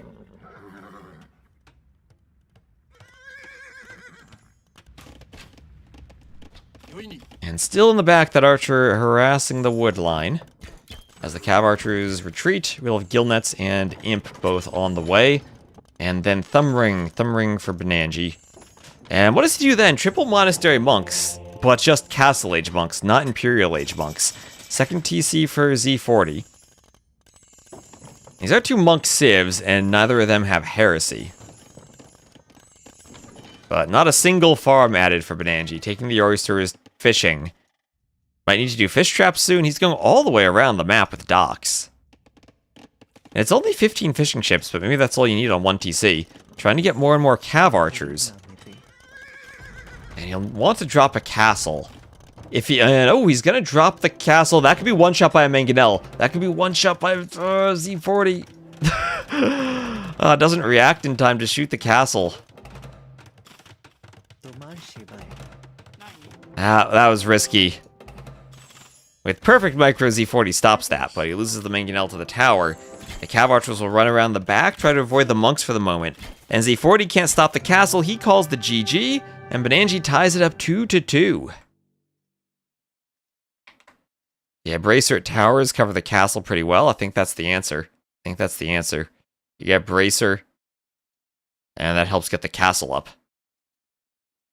So Coast Arena, well done. The Men-at-Arms landing. Here I was thinking this strategy shouldn't work anymore because the other player can garrison fishing ships in their docks and shoot the archery range. But maybe you need to think about your starting dock positions more. To use them as towers to counter this type of landing. And Z40 had 2 of his docks towards the north, and Banani lucky he could slip in on the south for the range. So that's a better KD for Banani, and 0 conversions for either player to sweat all the monks. Oh yeah, and you can see the difference between having fish as the Japanese and not having fish. Alright, let's go Banani. We'll have one more game left in this set, and then we'll hop right into Velesa Kito. Oh, DE, no. Wrong game.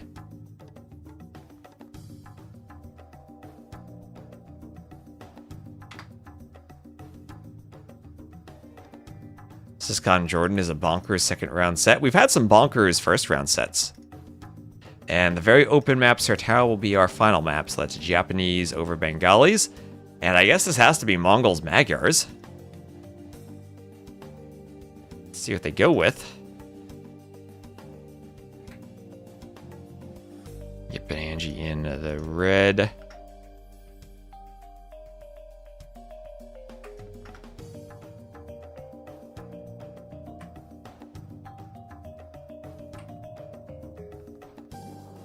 And that is indeed our Civ matchup.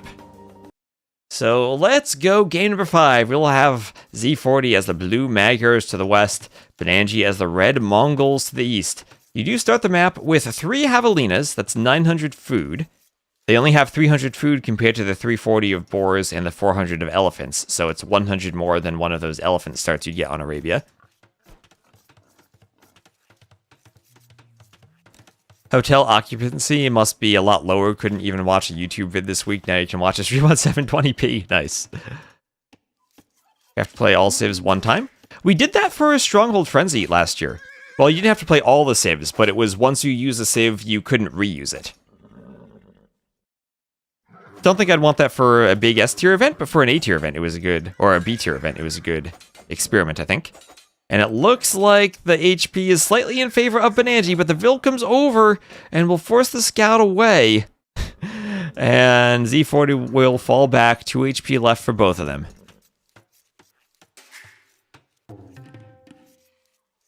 Another house for Z40. And Acacia Trees out here for Banani, who's luring in that second Javelina. Remember, the Mongols do have more HP on their initial scout. They'll have the better Dark Age Eco. Get off to the faster start. I imagine this is full scouts from both players, but the advantage of the Mongols is they will have camels.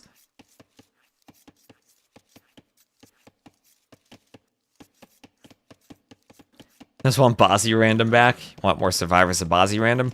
Alright, so let's just speed up the Dark Age a bit. As I said, we have another set we want to get to as ASAP as possible once this one is finished. And it's just a Scouts Dark Age. I'm sure we've seen lots of them over the years. 17 pop up with Loom for Banani, and he's going to gold, so this might not be a Scouts opening. Actually, it'll be Men-at-Arms for him. Men-at-Arms! Alright, always tricky to go Men-at-Arms against Magyars, I feel. Because their spears can help clean the Men-at-Arms with the extra forging. And I don't think Z40 has scouted this, so the Men-at-Arms should be in the upgrade on the way up. Or upgrade on the way. It's clicked as Z40 is on his way up and Banani coming forward. The very early Mongols aggression with the Men-at-Arms. Yeah, I don't think Feudal came in time for the scout to see them. So he will be completely surprised, maybe anticipating the scouts build. Will he get quick walls up? Will he quick wall?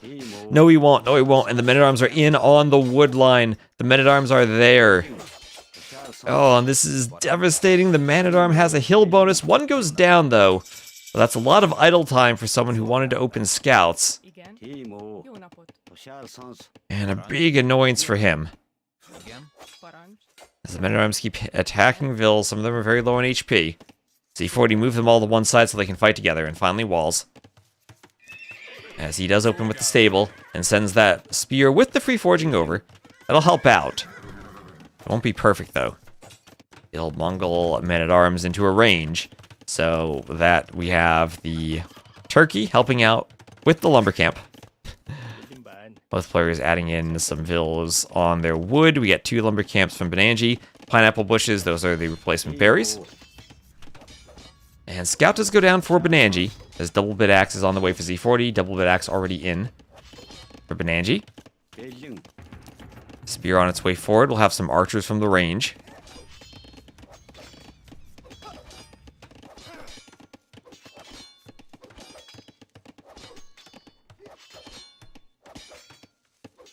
Oh, we gotta do some...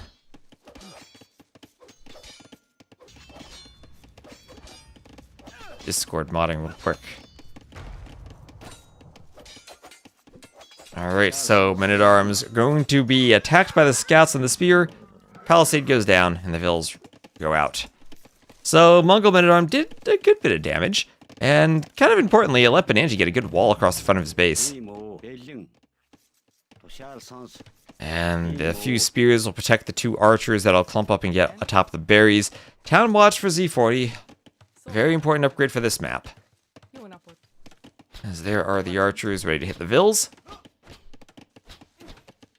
It's intended to be Arabia-esque. It's intended to be very open. I guess that makes it Arabia-esque if it's a good version of Arabia. And there's a vill that goes down. Spears looking to poke scouts. 1 spear down immediately. We're seeing the benefit of that foraging for the Magyars. Both spears down, but the archer's almost picking a scout. On 2 HP, it'll run away. Lots of low HP scouts for Z40 this game.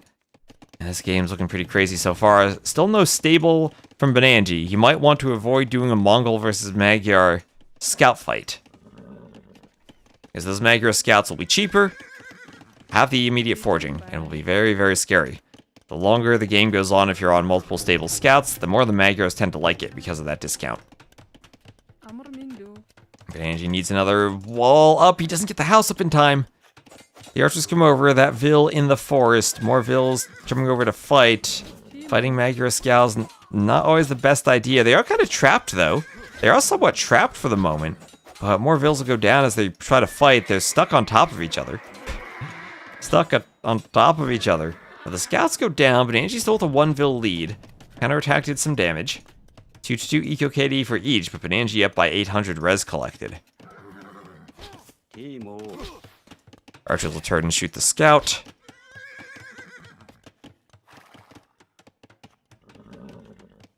And 3 scouts will be hoovering around. A few spears and archers coming forward for Banani.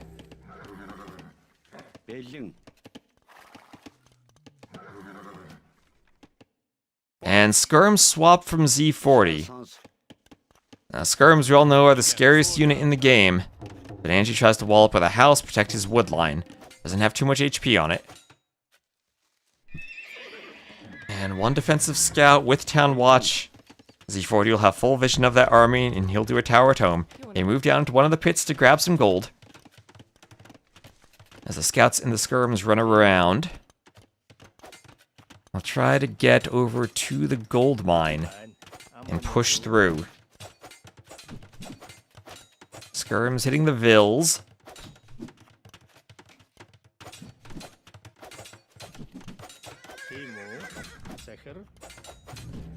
And an archery range up for Banani. Double ranges, that'll be more skirms for him. This can turn into a very skirm-heavy map all of a sudden. I've seen it played heavy scouts, I've seen it heavy skirms, I've seen phosphorus strats. Still not sure what the meta is. Was it the NSFW spam bot or the crypto spam bot? That looked like the NSFW spam bot. Although they may be the same thing. I had a cryptographer's Discord spam.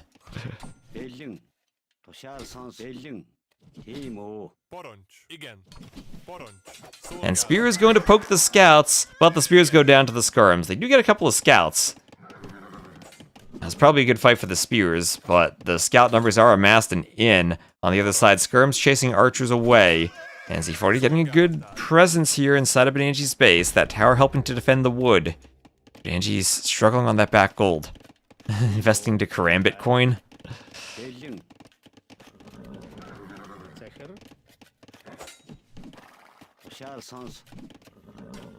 Spear pokes a scout. Spear goes down.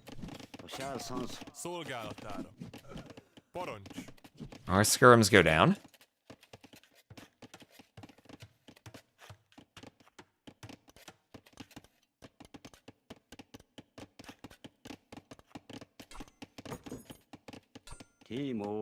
Spear wants to poke a skirmisher. Spear getting a lot of pokes on the skirm. The skirm's just standing there. Not a care in the world. It's tanking some javelins. There he goes. In the back, finally the wall's re-established as Z40 can't get inside. Yeah, I don't think I'm a mod there. Hello, Red Cliffy, how you doing? We'll have Fletching and Horse Collar both on the way for Banani. Skirms and archers pick the Vil. Vil goes down.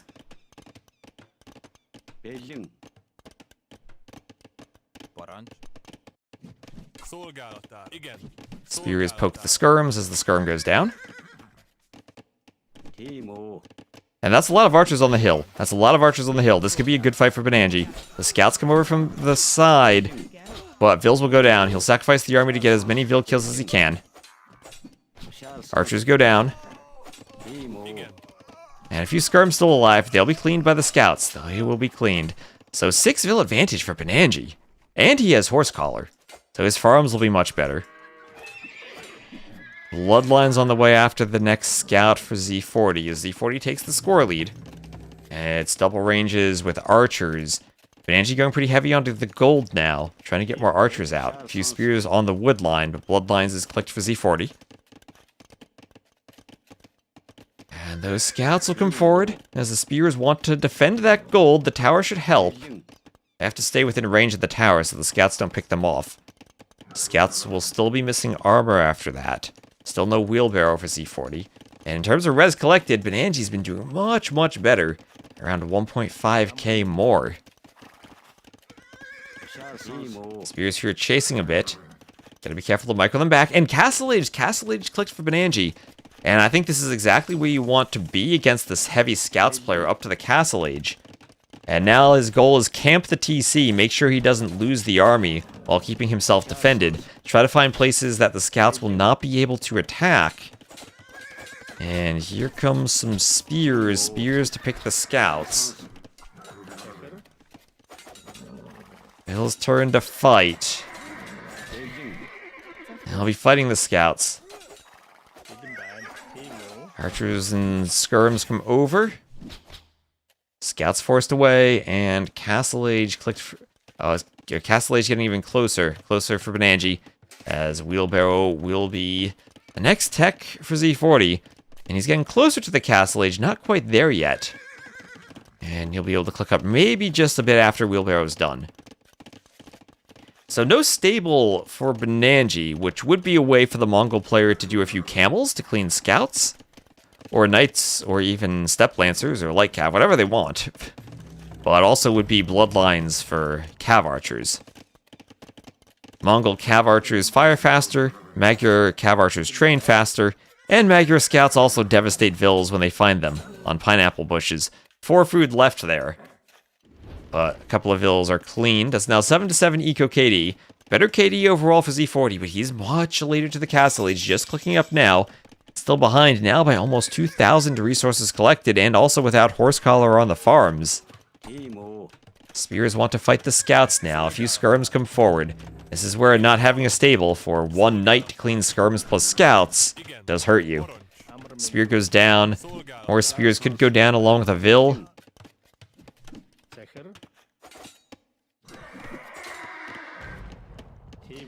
And opening the wall to try to save the Vil. Defensive workshop for Banani.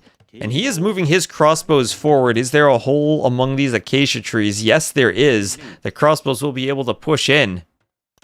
And defensive tower on the gold has to protect that. Lots of tower defense for Z40. As he's trying to hold his farms. Some cav archers now coming over. They are fighting skirms at the very least. As a scorpion will be pushed out from Banani. Trying to pick off skirms with his Castle Age crossbows.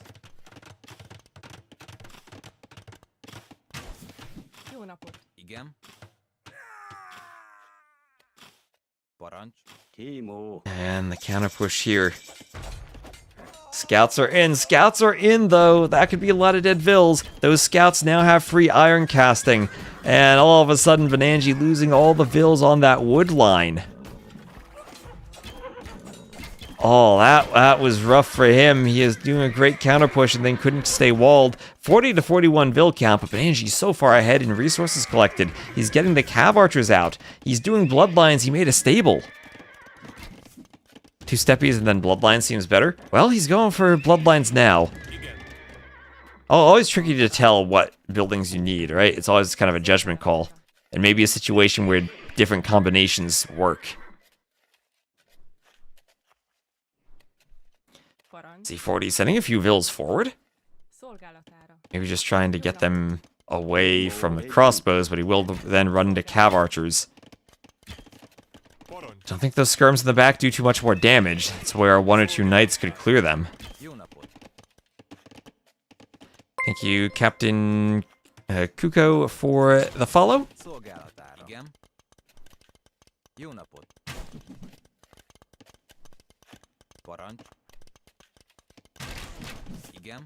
Crossbows taking out vills. They need ballistics, so they're not hitting anything.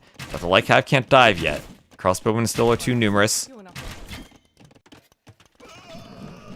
And a knight will attack the skirms. Clear up the skirms in the back. I think things are looking pretty good for Banani here. As we got chain barding armor on the way for Z40. Now going into this set, I think Z40 is definitely the more well-known player. I probably would have thought he would be the favorite. Crossbows picking off vills. As some cav archers get in on the gold mine. That's 1 vill down. Cav archers will camp the base of the tower. Risky idea with the skirms in the back. As the tower is focusing the crossbows, the cav archers will try to flee. Light cav not enough for this fight, I don't think. Crossbows clean them all. Skirms go down.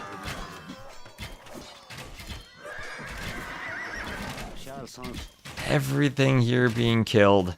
And Banani will continue pushing onto these farms. As he gets another wave of cav archers in, they'll find 8 vills on this wood line. Ballistics is on the way. And this is devastating for Z40, who's already down 10 vills and is only going to lose more, and he doesn't notice this raid on the wood line. And he'll call the GG as Banani takes it 3-2. Is this an upset? I would think this is an upset. But congrats to Banani winning the super open map, too. I think it's extra impressive for the player, at least I know him mostly as a clown, to win the open map.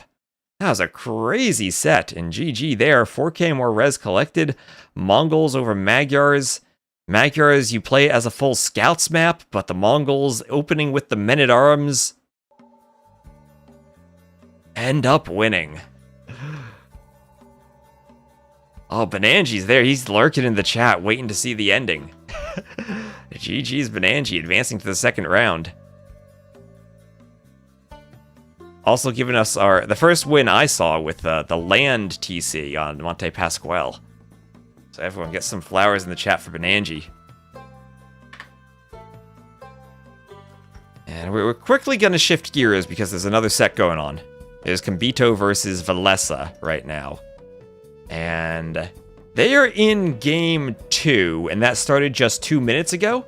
So I think I'll just give you a spoiler warning for game number 1, and we'll join into game 2 right away. That previous set lasted quite a long time, so we're about 37 minutes late for joining the second one. I thought, oh, I'll just cast this one set and then we're fine. No, we're not fine. So we'll do Velesa against Kito.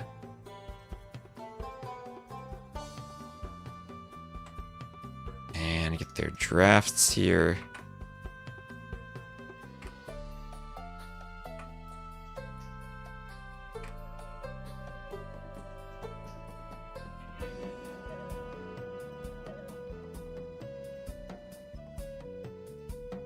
And I will give you a spoiler warning that Velesa did win game 1 on Pantanal.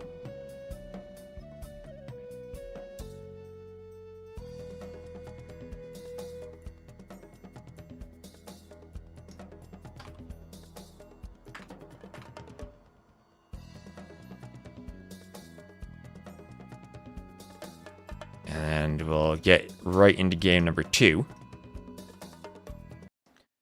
And I need to swap slides on the overlay. There we go. And update my stream title of Velesa versus Kito. So here we are in our second set of the day. If we have time, I have tons of back-to-back sets today. So if we have time, I'll go back and watch the rec of game 1. Maybe just speedcast it. But here we're right at the start of game number 2. 9 start on Sertao, and it will be Velesa as the blue Byzantines to the southwest, and Kito as the red Georgians to the northeast. So welcome in, everyone. Velesa 2679 right now, Kito 2409. I don't know how much Velesa has been playing or practicing for this. Not playing quite as much as he used to a couple years ago when he was beating the Viper in tournaments and challenging for one of those top 4 tournament slots.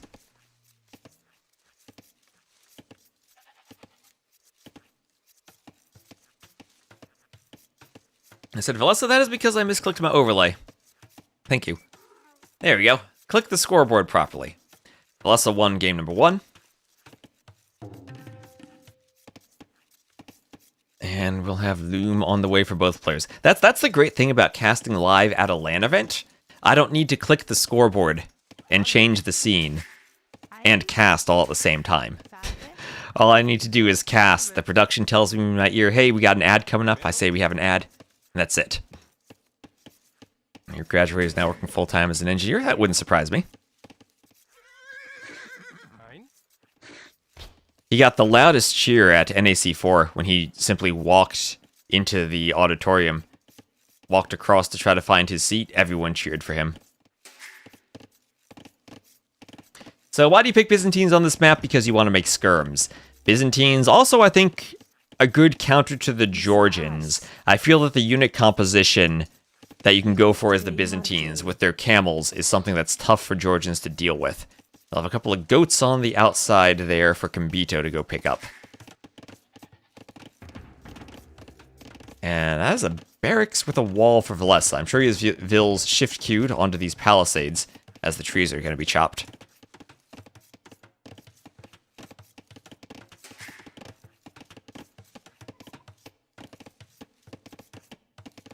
And feudal age for Velesa. Petition to get Daniela to cast. I hope Daniela, even more importantly, can cast the 3v3 finals. And John Slow, thank you for the raid.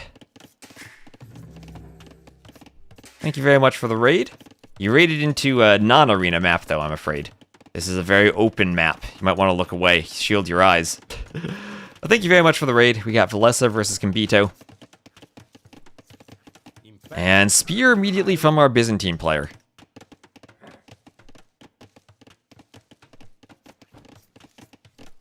Horse collar on the way too, so he's going for a defensive eco approach, spears and skirms. Not very surprising, he did do a house and basically lame his own gold away from a mining camp. Yeah, no stone walls here. Oh, hello again, Exercept. You coming over from another raid?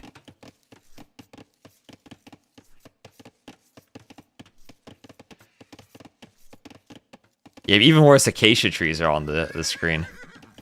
I was thinking these are just dead trees around the TC. Maybe I should make those acacia trees so they have a bit more wood on them. And oh, look, a turkey coming across the map, changing hands. Full skirm spear from the Byzantines. Scout getting involved against the scouts opening from Kito as the Georgians.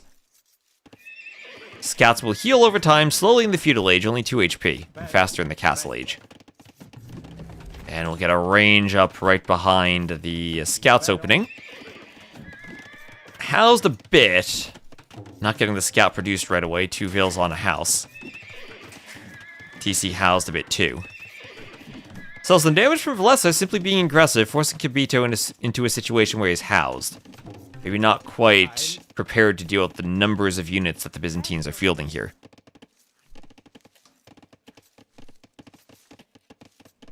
Yeah, Kito hasn't really played ranked games. Velesa hasn't really played ranked games, now that you ask all that much, that frequently.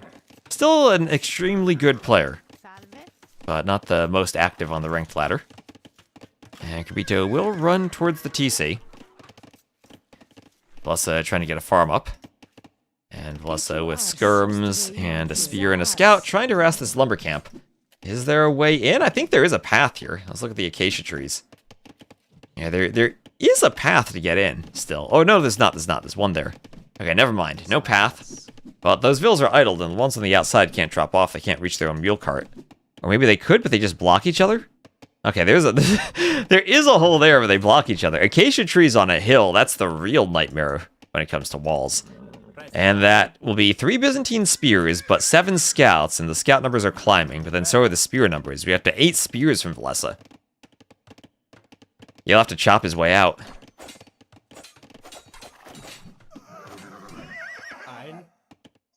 Spears poking the scouts. And these vills on the stragglers almost out of wood. That's why I was thinking for the main event, we make the stragglers acacia trees too, so they have a bit more wood than the dead trees.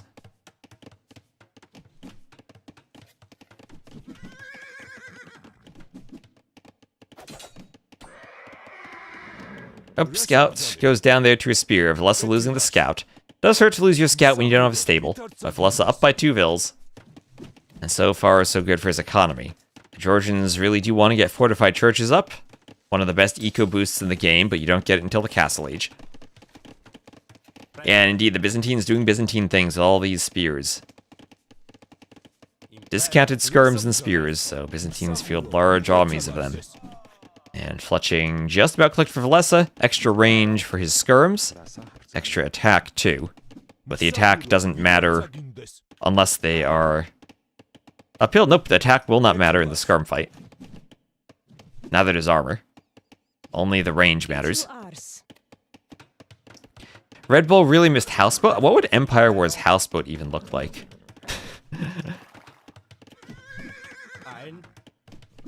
27 vills at the start, and you gotta transport all of them over.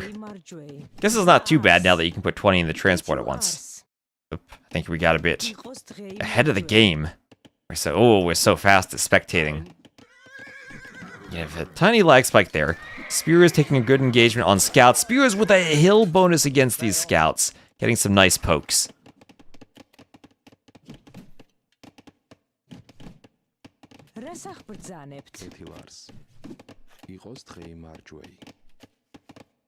And this wood line is now threatened by Velesa.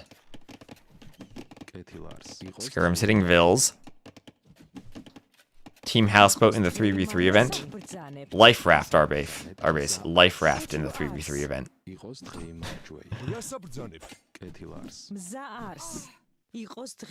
Vills hit by skirms.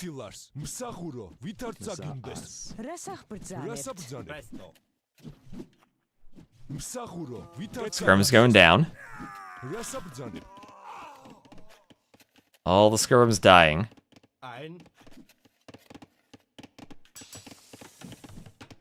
Is that the one where your transport's in your allies' pond? Yep, exactly. And okay, scouts for Kito launching a counterattack. Getting in on the wood line. Can they kill a Vill? They don't have forging. That's a low HP Vill. The Vill doesn't even die. Oh, that was a disaster. 2 scouts down, not even a single Vill lost. Kito will have to pull the scouts back, and at the same time defend another wood line. That's 19-6 military. Byzantines doing Byzantine things, as we said. That's a lot of skirms and spears right now.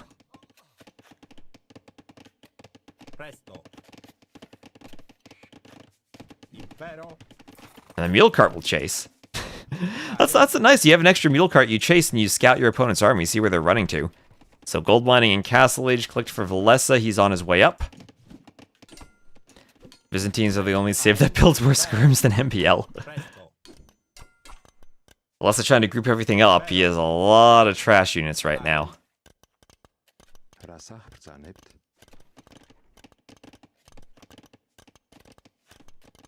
And that is a front and threatened gold.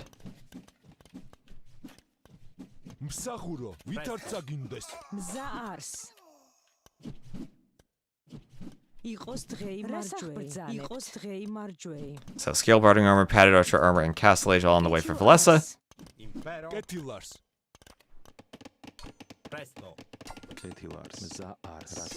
Spears poking Vills.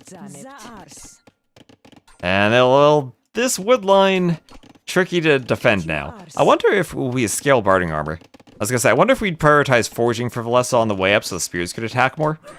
There's a big fight at the front. The scouts trying to jump, but running into spears. Running into spears as skirms atop the hill will hit the other skirms of Kito. And Kito doesn't have military to fight this. He's down to 4 military. Velesa on 15. Forging on the way now. It'll finish just before he hits castle. And since I saw the cav armor, I think that means he'll be adding in stables at home to go for camels. As the Vills are pulled off the gold to try to fight the skirms and chase the skirms. That's not what you want to be doing with your Vills, especially when there are no upgrades at all, no eco upgrades. I would have said no wheelbarrow, but that's the least of Kito's problems now. As Velesa hits the Castle Age. Looks like a Castle Age GG, maybe one more fight, if Bodkin will come in for the skirms. Kito not close to clicking up himself. Is Velesa finished? Yes, this is the finish, Velesa. Should have the flag down here on the overlay for him. Mouse cursor hidden by the image, but it's down there.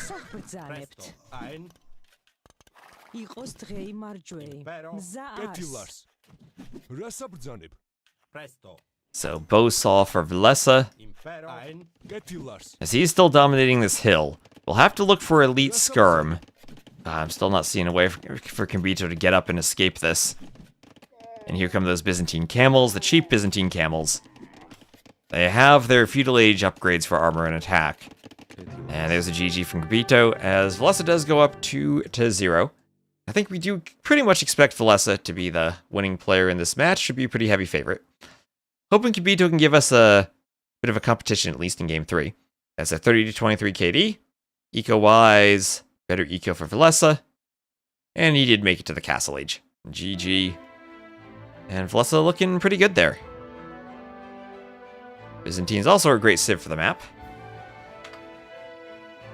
And let me check off the first 2 games. I didn't see what civs he had used in Game 1, but he did win Pantanal. And now he did win also on Sertao. Oh, and he picked the Barrels map as his home map. Let's go, Velesa. Let's go, Velesa. And that map, at least, was Byzantines winning over Georgians. Georgians the very first pick for Kito. Let me double check the civs that were used in Game 1. It was Huns over Bengalis for Game 1. And the next game will be Seados Karajas.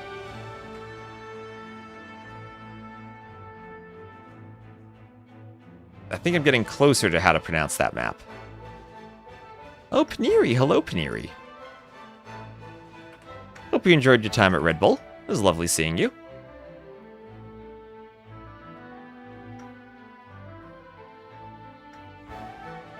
And here we go. 60-second spec delay. I'll get an ad out of the way while we wait. Also, we're using the background for the stream that Akame made for our Brazil Dynasty's land. So I'm trying to incorporate the graphical assets. Oh yeah, Paneri back. In the same home country as Velesa.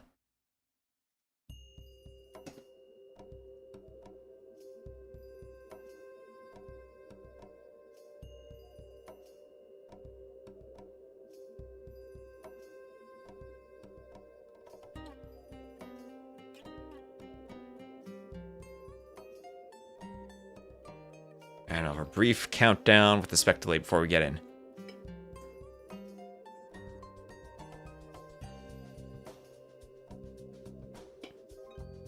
I need to update the colors to be green and yellow on my overlay, I think. So they blend in a bit more for this.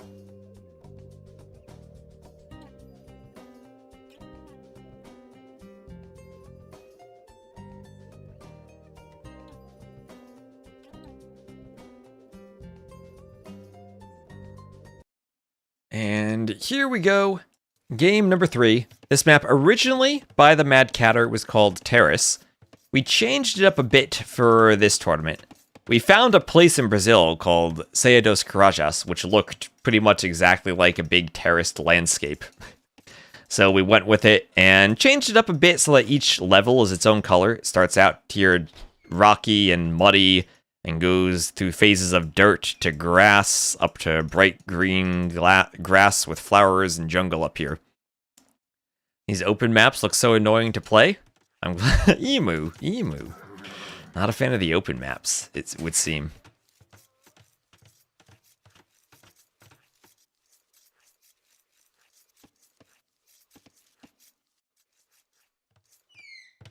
So a couple of tapirs on this map. Same as boars, same food count. Emu wants more stone walls. Emu can pick Coast Arena. At the very least, this terrain used to be rock terrain that was unwallable. We removed that and made it normal terrain, so you can build lumber camps on it. I just use different terrain masking as we go from the bottom up to the top. So at least we see a nice change in the elevation, even though you can wall on it. I like how the mini-map turned out for this one, too.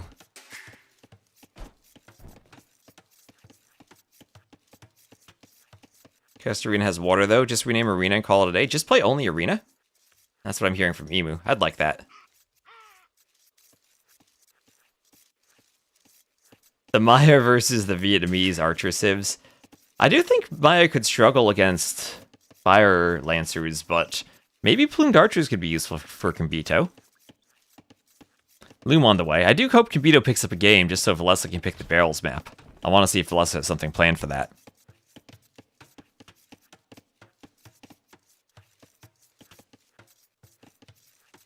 Living in the valleys is asking for flooding. Yeah, I'm not quite sure how these fruit bushes grow down here. It does look kind of dry and rocky. There's Loom and also Feudal Age for Velesa. As we do have a wonderful Dark Age. I've missed the Dark Age with all the Empire Wars. It's nice being able to look at the map for a moment, see what the players are doing, build up to something.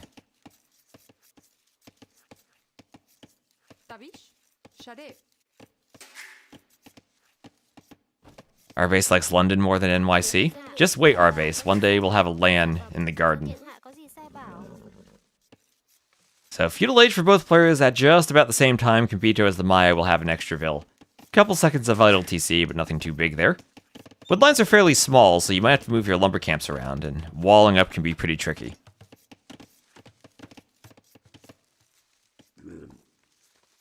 A couple of Jaguars pretty far away from the players, too. Sometimes they get the Black Panthers. I think it's random. And also the lovely Condor flying around. Let's see, that's a Jaguar. Gotta be careful there if you're Kambito about that Jaguar. And then a Macaw flying around, too. I think that's all the predators we have on this map.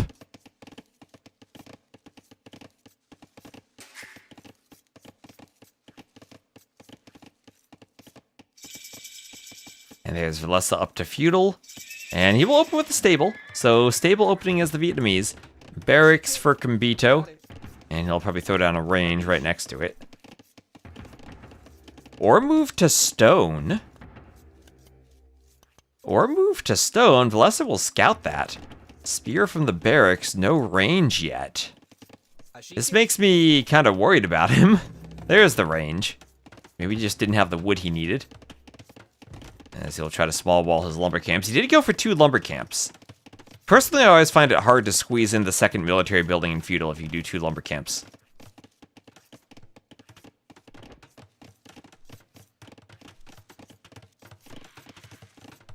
And Felipe Obundo, thank you for the follow.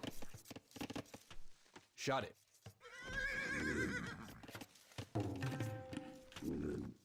Ashike. Oh, there's one more Jaguar right in the middle of the map. Shot it. So scouts for Velesa hoovering around, horse collar for Kambito, going for the eco upgrades this game. The map is very open, but you're also very far apart. And Red Wings 10k and Ram Geyser, thank you for the follows. Remember also to follow the Onamaru stream. And give them some follows for hosting the LAN. As these scouts for Velesa keep running around. Let's see if they can get through the palisade walls up here. Shade. Atut. Ashike. See, one spear poking a stable in the south.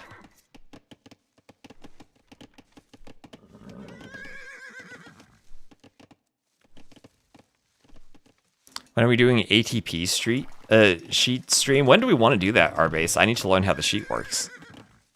The different colored layers are satisfying. I like how it turned out. I do like how it turned out. I definitely did that purposefully on the terrains. Shot it. Are we done? Well, we need to get all the results ready for the next round. Tabish. Because we need to make the brackets as soon as this weekend is over. So Scout's trying to jump the Eagle before the spears come in. Jaguar will chase the spears. Skirms will save him, though. So Eagle loses some HP, but ultimately stays alive. Skirm spear defense for Kambito, who isn't going for any more stone. Was 210 stone, was kind of hoping to see plumes, but maybe not. Shot it.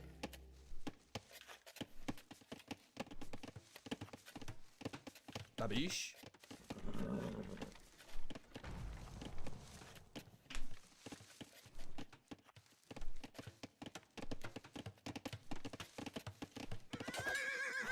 And Scouts hitting the Vil. Oh, gonna try on the train, but if your internet's bad like that lag spike, then we might have to wait for a seating sheet.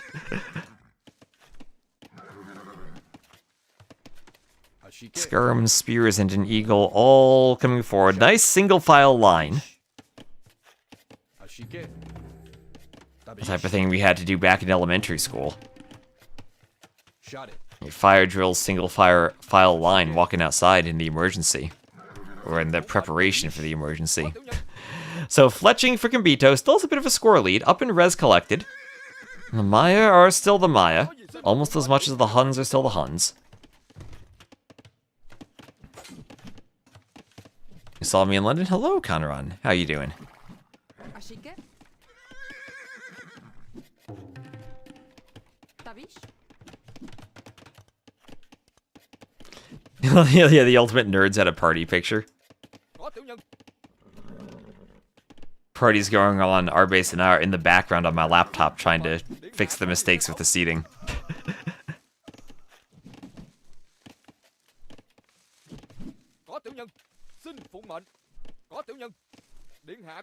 So skirms for Velesa being cleaned up by Kambito. Being cleaned up, Kambito so far surviving. Walled out against, or scouts are walled out. Market on the way up. Maybe he could sell stone and go up soon. Does mining the stone give him more to sell, maybe? He'll wall in the Vil by the market. Quick walls on the gold. Vils by the outlying farms have to be careful. And that's one Vil down, finally a Vil kill. The TC did get a couple of shots on the scouts at least. There's fletching for Velesa. No upgrades on his scouts. As he is pretty much fully walled to the left of his base. You have to do a lot of walling to be safe on this map, but he's almost done with it. His golds are forward, though, and not behind his walls. That could be a risk for him. Ashike. Shot it. Tabish. Ashike. Shot it. Ashike. Tabish. Shot it. Tabish. Ashike. Tabish. Now, skirms all being skirmed down as Velesa defends, but Kambito close to going up. Selling wood, buying food. Not selling stone, interestingly enough.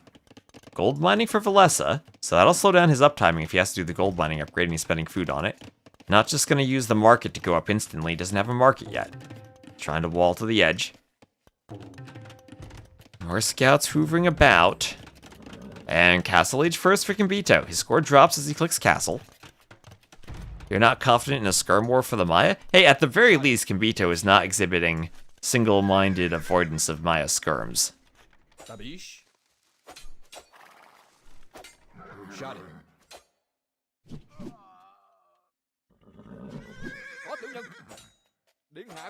He is down in numbers a bit as he's trying to go up, though. The Spears get a nice poke on a scout. Shot it. I take that trade. Ashike. And Velesa is up for almost a minute later. Xin phục mệnh. Tabish. The skirms pick off the spears and the other skirms. Tabish. Shade. Shade. The scouts hit the Vils. Vils go down. Điện hạ có gì sai bảo. Xin phục mệnh. Ashike. Atut. Skirms killing more Vils. Now scouts run around. Barracks going up for Kambito. That'll be double barracks, so he's looking to go Eagles. That's where Fire Lancers become scary. I think they should be decent against Eagles. Although maybe they are shock infantry. I don't know for sure. Maybe you get enough Eagles out, you can fight that.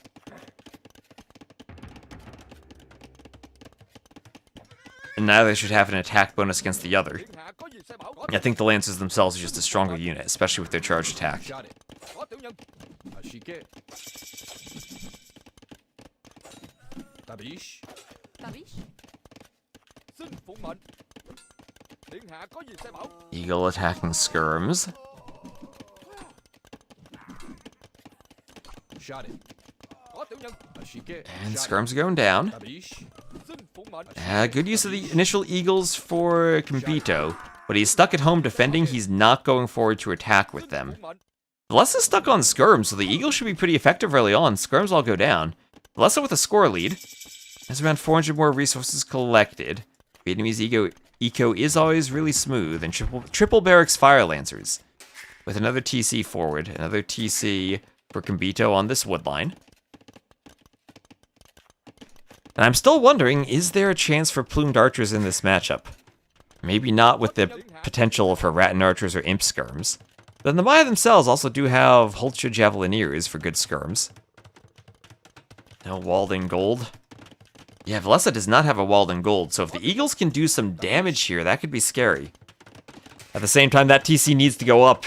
Maybe not enough Vils for building the TC for Kambito, as it won't go up in time. The skirms come over. You can fight off the scouts, but he'll lose a Vil. Velesa should get his TC up in time. 80%. Does Velesa notice and wall the Vils in? Yes, he does. He's walling as a Cav Archer, and the TC will go up. And now Fire Lancers surrounding Eagles. So two very small differences there. One TC goes up, the other doesn't. Were this TC up faster, then this area would be protected from the army. Maybe one Eagle can do the job, needs to attack the low scout though. And on the front, the Fire Lancers are very scary. 78 hit points compared to 50. This unit is insane. 9 attack compared to 7. 3 melee armor now. Or 1 base compared to 0 base. So yeah, they should wreck the Eagles quite easily. Kambito still needs more upgrades, but dang. Fire Lancers are strong. Ashike. Shade. Another fire poking a Vil. Xin phục mệnh. Có tiểu nhân. Điện hạ có gì sai bảo. Tabish. And Bodkin for Velesa. Ashike. Có tiểu nhân. There, now we'll have the Vils rushing to do the TC, but because of that TC difference, now Velesa's gained a 10 Vil lead. And securing more wood, maybe he can even get a third TC as the Fire Lancers keep pouring forward. Vietnamese eco is very smooth, and there's Velesa. 1.4k more resources collected in the bank for him, spent on those Fire Lancers. He's bringing a couple of Jaguars with him. Where did all these Jaguars come from? I tried to check for the Jaguars earlier, didn't see any. They're chasing his army, let's go. Oh, let's go Jaguars. Skirm's going down. And the Fire Lancers are pushing. So the aggression for Velesa looking like it's paying off. Third TC here for Kambito on the side, grabbing another wood line. And Skirms attack some Vils on the front. The Jaguar warriors here, trained by Velesa, obviously.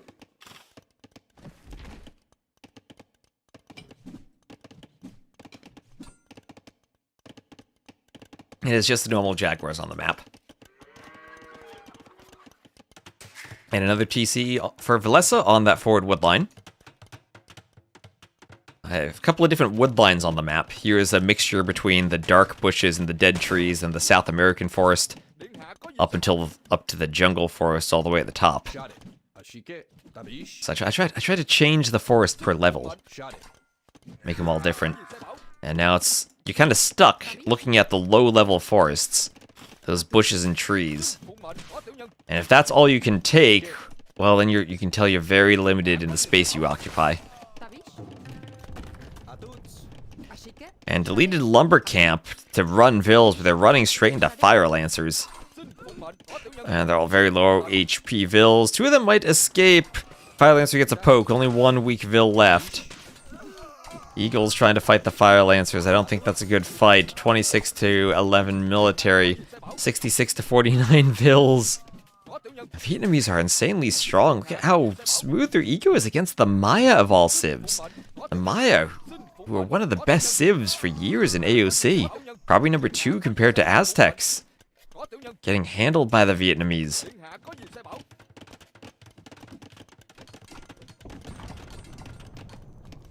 House goes down as vills have to run to the TC.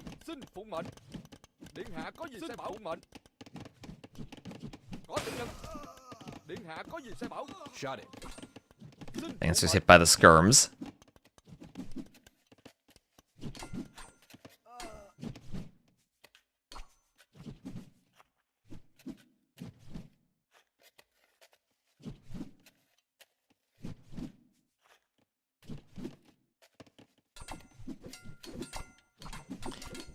Which civ is the best? There isn't really a best civ. It all depends on the map and the situation.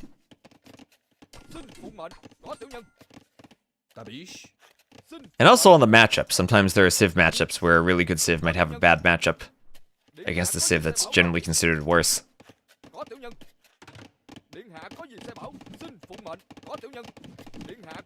So a lot of skirms around for Velesa, still harassing the wood lines.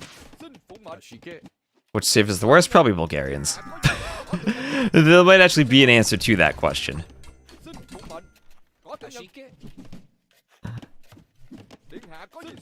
That might be easier to answer. So a lot of weak fields here for Kito. Skirms and Fire Lancers killing them on these fields.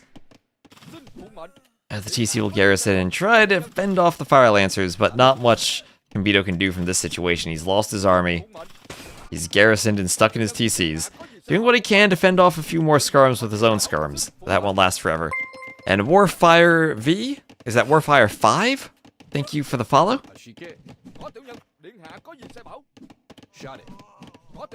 Fire Lancer goes down.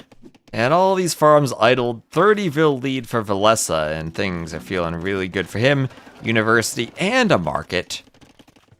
I think that university might be his first Castle Age building. He'll need another building to go imp. He'll buy his way up to imp and realize he doesn't even have a workshop or a monastery. No relics collected yet behind this pressure. Just good aggressive Castle Age pressure.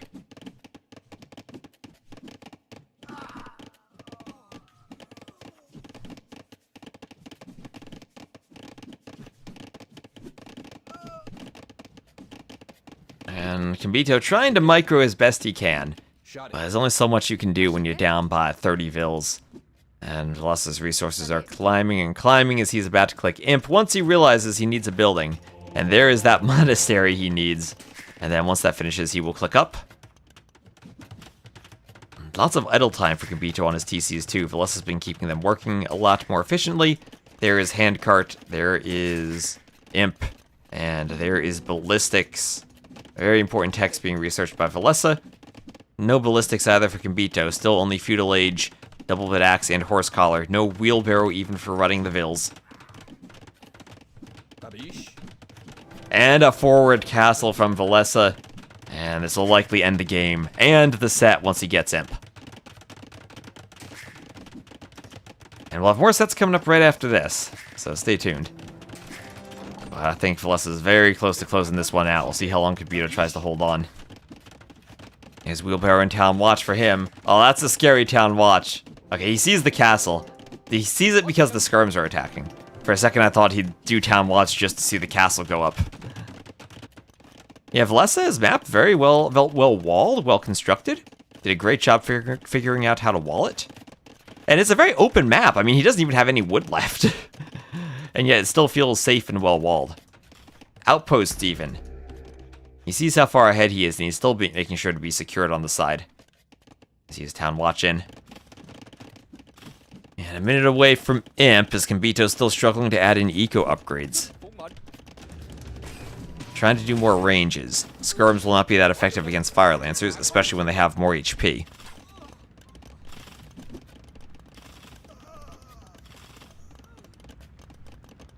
The best civ is the one Harry is playing at the moment. Well, there's the GG. Velesa will take that 3-0. And well done, Velesa. So 94 to 66 KD. And everything went right for him that game after early feudal.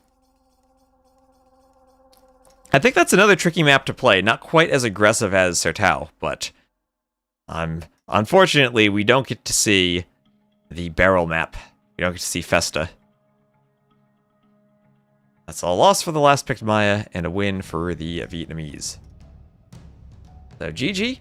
We'll figure out another set to add, so stay tuned. Remember to give Onamaru's stream a follow too. And we'll be right back. I think Turs is playing soon. Let me double check what the schedule is and see who's online. And oh, it's Stone Please first. Stone Please, then Turs.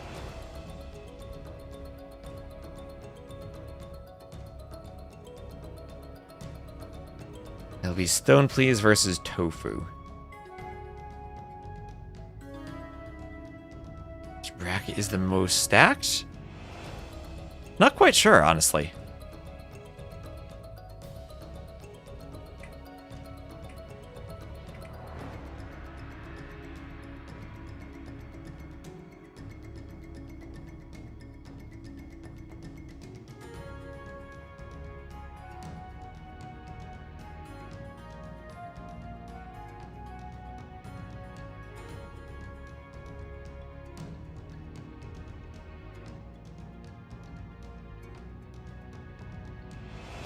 And let's see, we have Velesa Kambito done.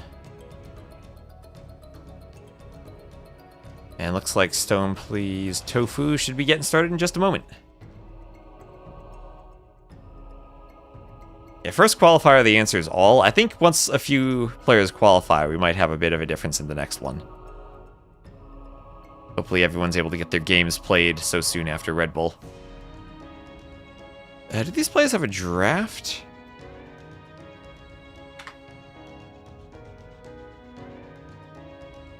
Saw they typed in the chat 15 minutes ago. I don't see them around right now. Also gonna have Lobo versus Turs in just over an hour. Let me just maybe swap our overlay over.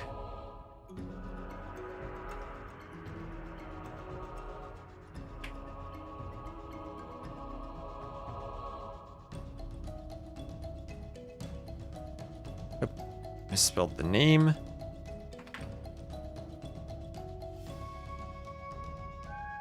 I'm gonna call him Tofu. Maybe his name is actually Tho Phao. You guys want team tourneys as well? Our base is hosting a team tournament this year.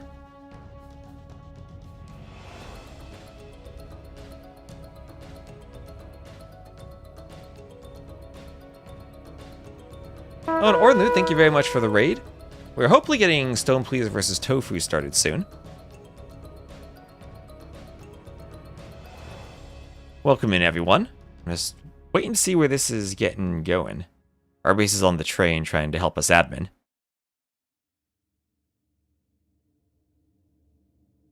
Corgi raid. Hello, Swamp Gas Enjoyer.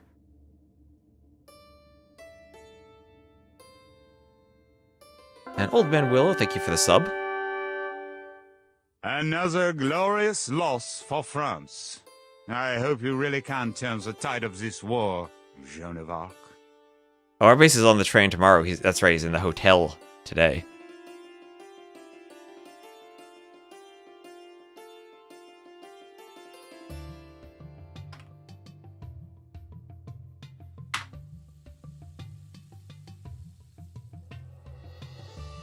This was at 1930. Okay, so this might still be a 15 minutes away. And Ganzjar04, thank you also for the sub.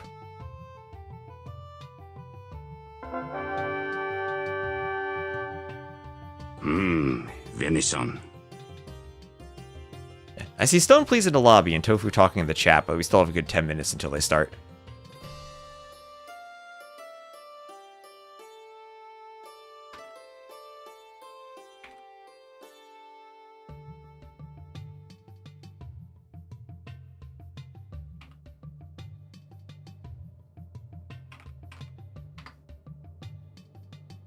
We got a venison burger. That's interesting. I once had a wild boar burger at a meetup, but it wasn't that good. Hello, Rodney Falk. How you doing? So everyone, as I've been saying, reminder to go check out the Onamaru Discord too.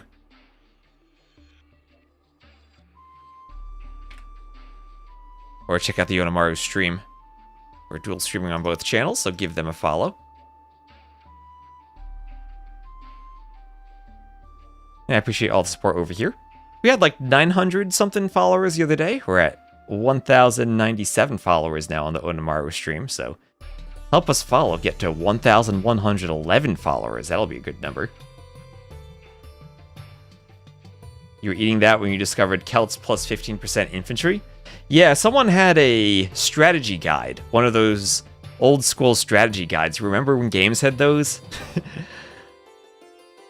Yeah, the Prima unofficial strategy guide, the UK version, which was different than the US version.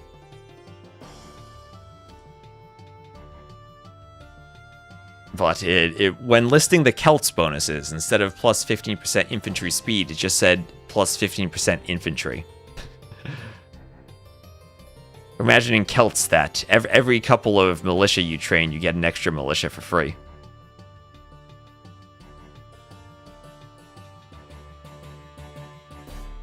Oh, you were rank 11,111 on the ladder? That's beautiful. Yeah, it had the tech tree. Age of Empires 1 had the tech tree that was the fold-out. And it didn't actually have a tech tree in the game. That was how you viewed the tech tree, using the fold-out. And then the 90s were crazy, weren't they?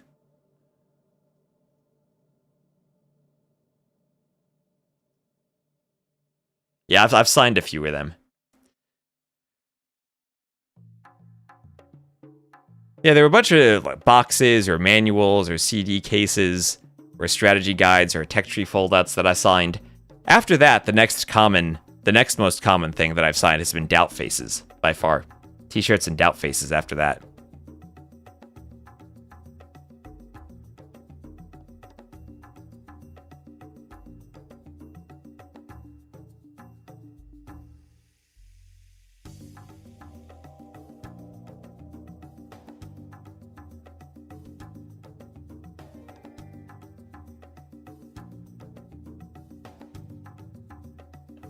Alright, yeah, there's Stone Please. There's Stone Please. Wonderful. We got the draft started.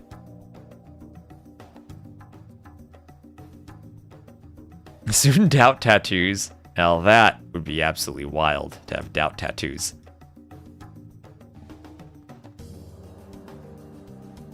Alright, looks like we have our draft just getting started.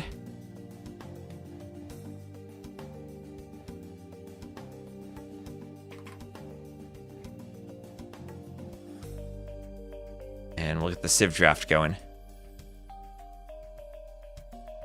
I did sign the Dave Underwear Arbase. Yes, I did.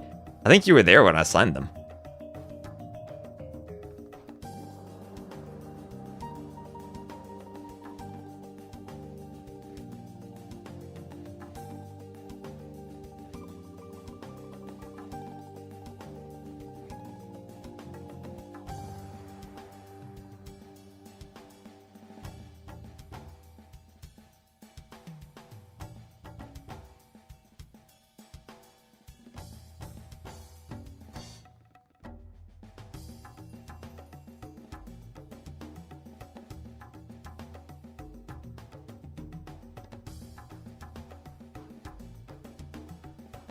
Let's see. Oh, do I have the...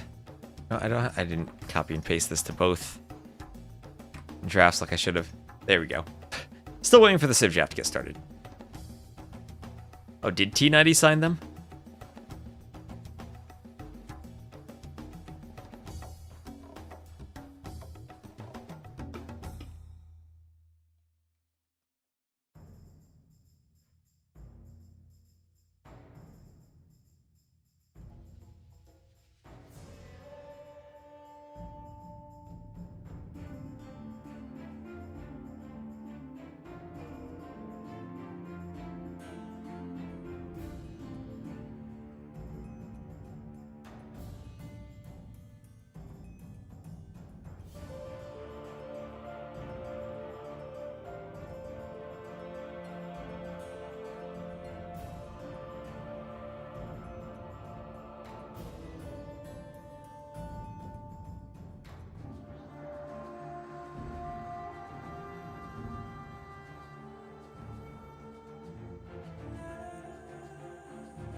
We need an orchestra for the Brazil land. We need an orchestra that actually has time to play.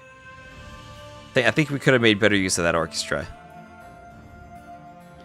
Rather than just background draft music. While casters are talking over them.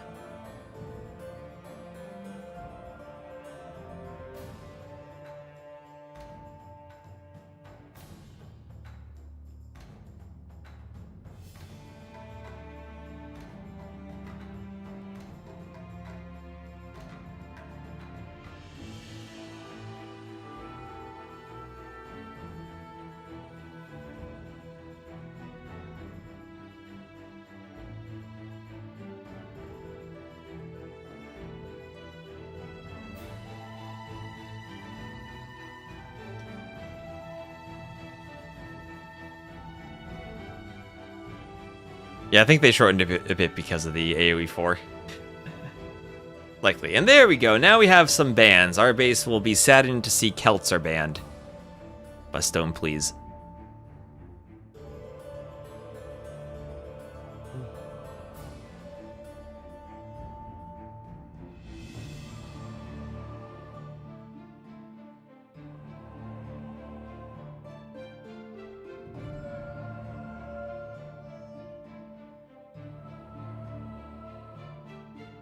Yeah, you were waiting for the full epic main theme. I know. I feel like they should have done the orchestra instead of replaying the video again for the nautical theme.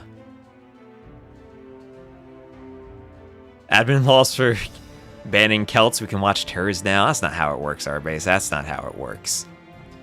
So Dravidians and Koreans. Remember, the first pick is done in parallel. So different priorities. Were the Vikings banned? I don't see a Viking ban. Oh, yes, I do. They're the first ban from Tofu. I'm still thinking Longboats and the Vikings will be the very first pick for the Islands map if we get it. It is Fernando de Naranja. Or Naranja. I still need to get that straightened out. Two very open maps for Stone, please. And then Coast Arena and Pantanal for Tofu. Yeah, they did the trumpets the last Red Bull. That's true. That's true. That was nice.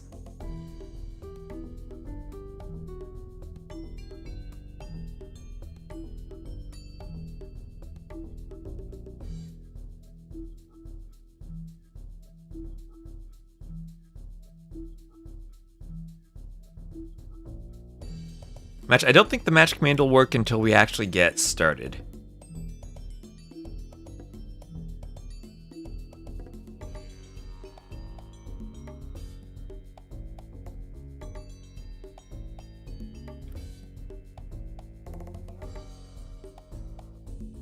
What we really needed, if you play Age of Mythology, how the background music changes and becomes more epic when you start besieging a fortress or attacking a town center. We should have the orchestra do that for us for AoE 2. Play some music during the intense trebuchet fights on a castle.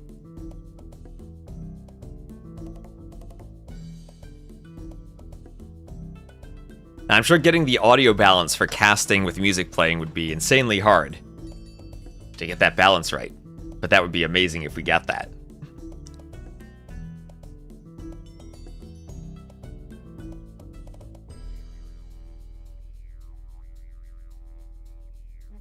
Now, I don't know much about Tofu, but I have seen him in events before. Maybe TTL Bronze. Something around that level.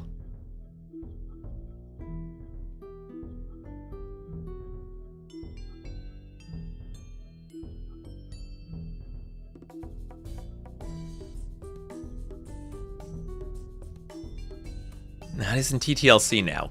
So it makes sense he'd pick Coast Arena. And he should be very well familiar with it. Mapuche is his second pick. Koreans, Portuguese, Way, Bengalis feel pretty standard for Stone, please.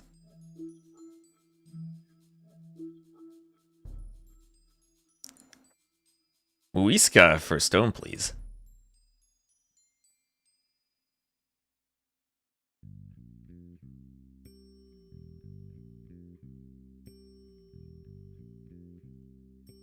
Then Persians, Armenians for Tofu, and what will the final pick be for Stone, please?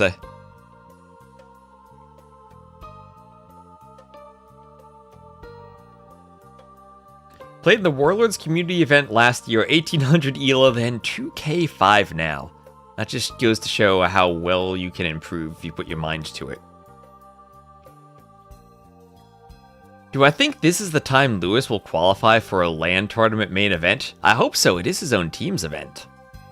So Malay at the end for Stone, please. Nice save to pick up at the end when Coast Arena is in the map pool.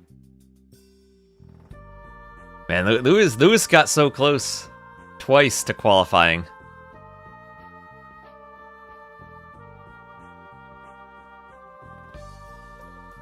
Yeah, depends on the bracket he gets. Alright, so I'm just going to play an ad so we reset the ad timer before we get this set started, so stay tuned. And we'll get Stone Please versus Tofu going. You can always just hop over to the Onamaru channel if you don't want to see the ad. That's true, it's only on my channel. I'm liking this co-streaming thing. It's nice to have both chats around.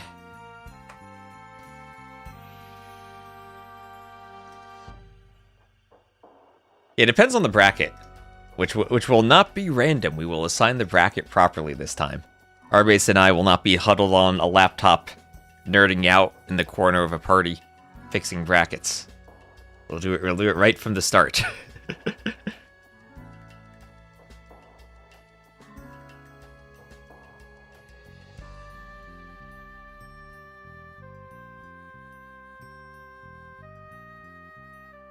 Nice, so Stone Please is hosting the lobby, has the map there, and we should be getting started in just a moment. Same system still, right? Well, I mean, the bottom 60 players will not be completely random. Group assignment at the top will be random.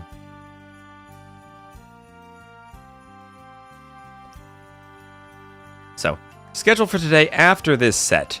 We still have Lobo versus Turs, Ozone versus Crux, and then FedEx versus Running. We'll see how much of that I'm able to cast tonight.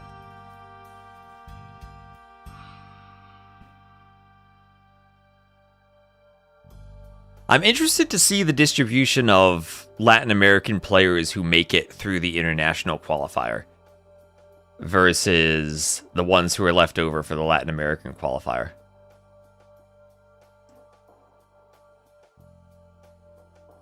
Because we did just see Capach getting knocked out. Why, they are Portugueseified because most of them are named after locations in Brazil. So we just went with the full Portuguese theme.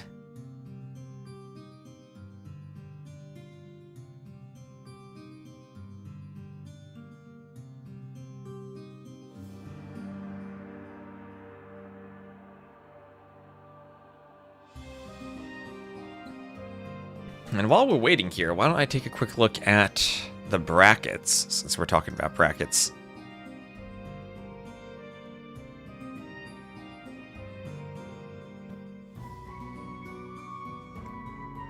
Gonna take a look at the Onomaro website if you want to see the brackets.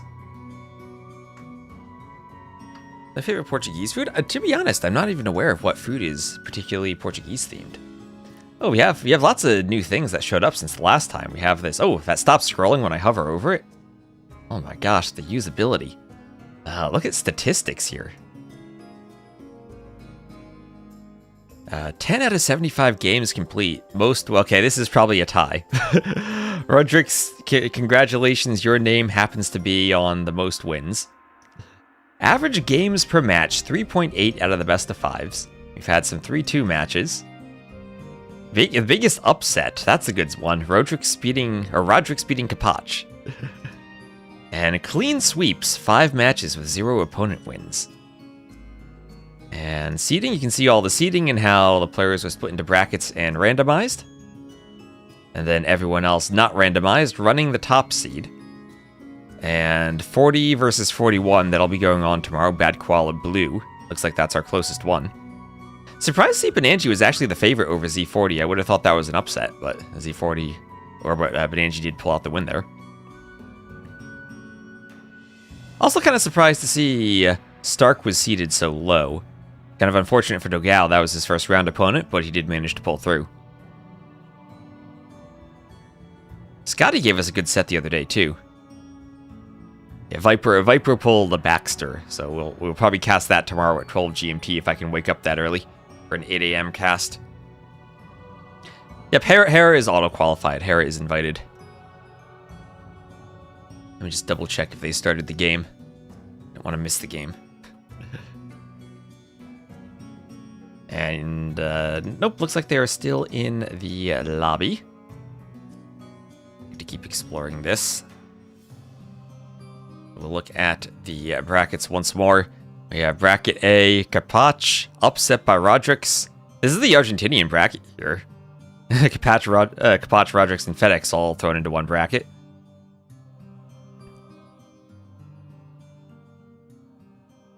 Running FedEx is at 23 GMT tonight. I'll see if I have the stamina to stay up for that.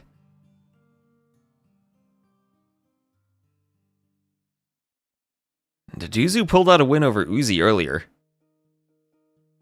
That was played last night.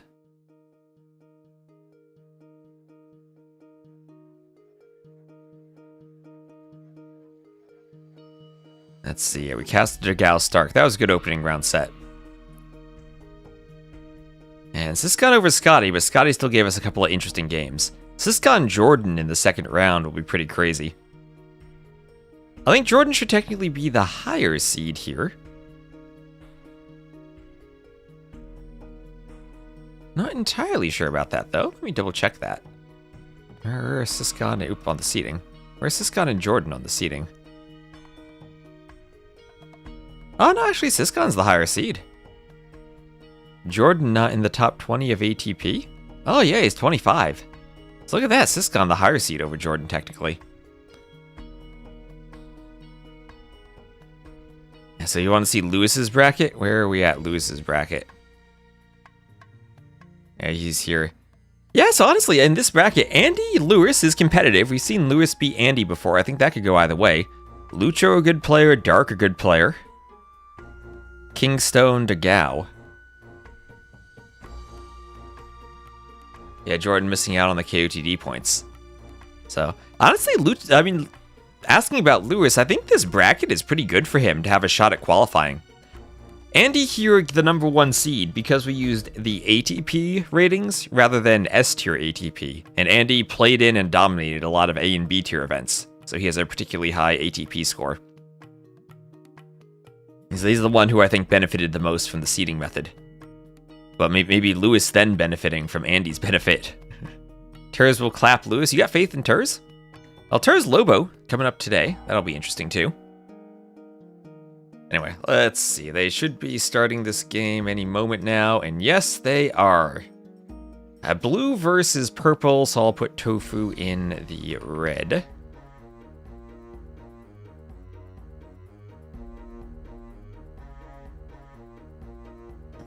Bracket, I'll be my own bot. Is offline game against your neighbors or against extreme AI count? If only. If only. Failed to download match content, thanks to E. Can I get a good thanks to E in the chat? Are they not playing the game? I don't see it in game. Okay, now we're good. I have no idea if I even have an ATP.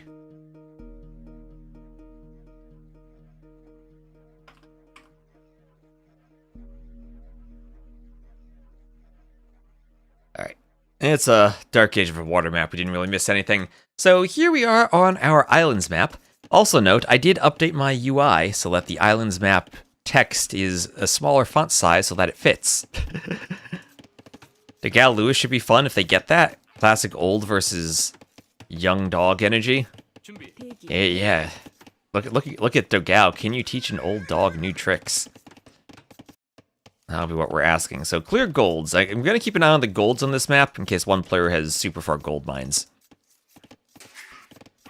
Anyway, it is a water map. Koreans, Dravidians, 2 basic water civs. The Vikings were banned.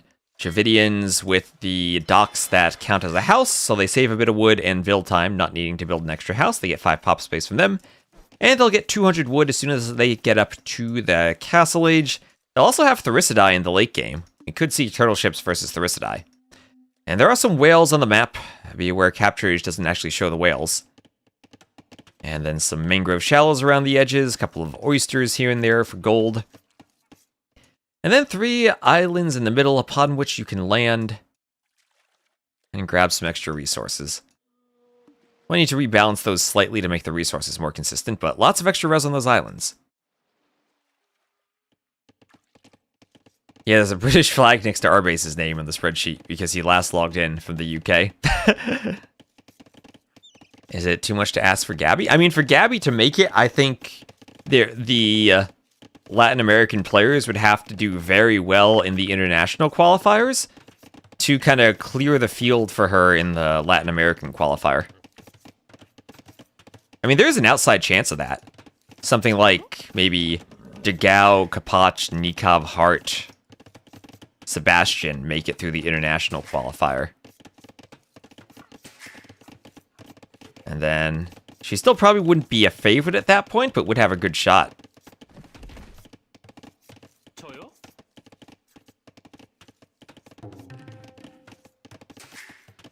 So Tofu on the way up with a barracks. All right, let's go. We're getting a landing. We're going to get some men-at-arms at a landing here. I've seen this map played only as a pure water map so far. Stone Please may be worried about a landing, starting to wall himself up.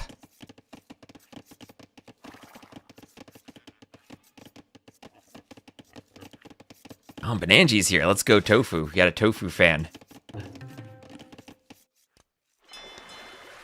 So Tofu trying to teach Stone Please a lesson with his new men-at-arms. He probably got super annoying strats from Bananji. Bananji here like, I know what's coming. I'll need a house. I'll need a house, okay. Lumber camp going up.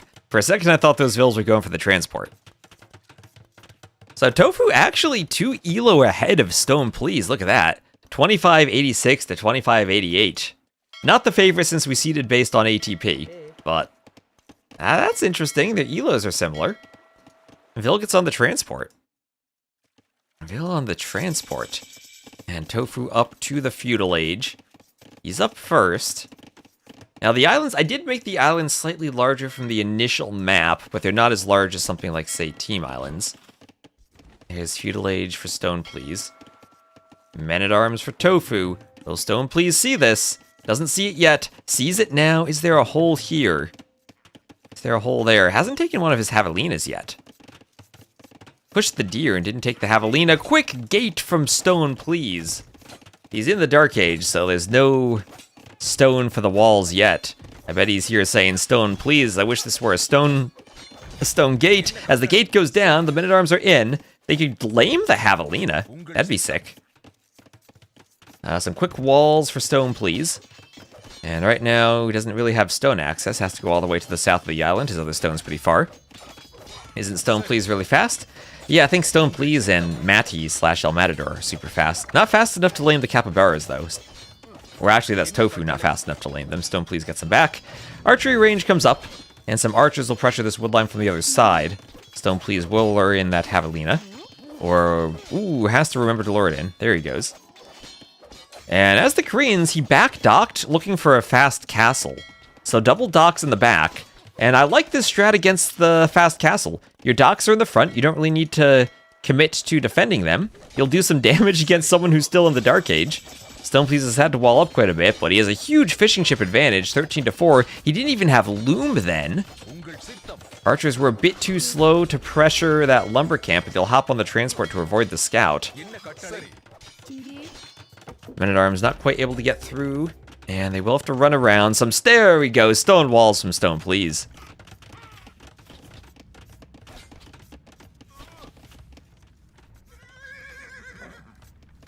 And the pineapple bushes in the back. Not taken. There we go, stone walls. Emu's a fan. Emu's a fan. Emu wants the Dark Age stone walls fast imp cav archer play. The bushes are so large. Those are the pineapple bushes. I have no doubt that by the end of this event, everyone will have modded these to look like normal forage bushes. Or cubes, or whatever they so desire. So second tower from Stone Please. 15 military to 1 right now. If only it were possible to punish someone on the water and make them lose their fishing ships for a build like this. Men-at-Arms breaking through, that'll be another tower. Not that the Koreans dislike making towers, but it is a big investment in the feudal age when you're trying to fast castle. We see Stone Please might even have to sell stone for gold to click up. Although he just bought stone, now he's selling wood. As Men-at-Arms will get around, and what he does not have right now is gold access. His gold is far away. This one's close to the TC, but controlled by the archers and the Men-at-Arms. The two towers far away from each other. House deleted, and he's almost up. Almost up. The fishing ship's still working somehow. But so far, it's so good with the aggression. Because some walls were deleted earlier, the Men-at-Arms almost able to get in. Not quite, though. We'll get another hit on the scout. That Vil in the middle of nowhere, but a tower takes out a Man-at-Arms. Name slipped on my overlay. Oh, thank you, thank you. There we go. LTR are the two towers. Oh, Men-at-Arms getting away. And, well, the stone walls, saving Stone Please so far, up to the Castle Age. By the looks of it, though, Tofu has managed the eco fairly well, won't be too far behind. Still has capybaras under the TC, with some Vils on them. Heading out to the pineapple bushes. Just has to make sure he has that second feudal age building for clicking up. And he does, he has the range in the blacksmith. So all's good for him. And he's finding more fishing ships in the south. He's finding more fishing ships. Do I prefer Korean towers over Japanese ones? Yes. Particularly on water map, I think that the range and the availability of heated shot matters more for the Korean towers. So yes, I do. Late game on land maps, maybe it's a toss-up between Yasama, but for water maps, Japanese miss heated shot. So I will prefer the Korean ones with the range. I think the range is generally just a better option. But in particular, the Korean tower tech tree is a bit more broad.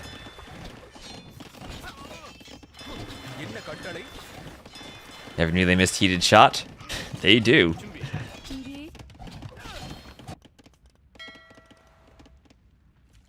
Do I prefer Korean cav archers over the Japanese ones? No, I do prefer Japanese cav archers. I think they might actually have the best cav archer outside of recurve bow magyar cav archers.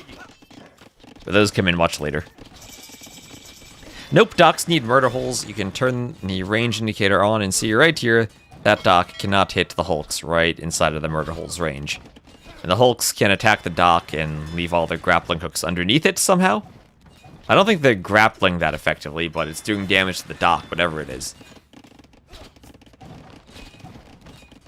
I've seen Tatars versus Japanese before, and I've seen the Japanese win. So turtle ship, let's go Stone Please, going for the turtle ship to defend the docks. That'll be 2 turtle ships for him. Will this dock go down? There's a third turtle. Oh my gosh, he went triple dock turtles. Let's go. How do you fight turtle ships these days? I don't know. But he triple dock turtle ship. Turk cav archers are great. But again, you need a unique tech for them.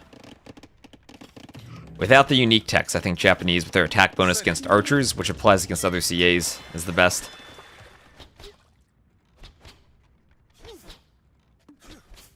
So Tofu gonna get back. He does have a forward dock, and we'll need to see medium warships to fight the turtles, which is what he does right away.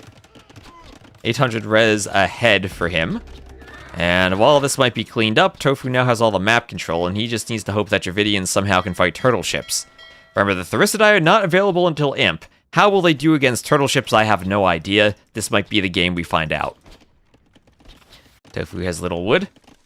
Well, these Dravidians, he just got 200 extra wood from clicking up, so he can use that wood to do university and ballistics.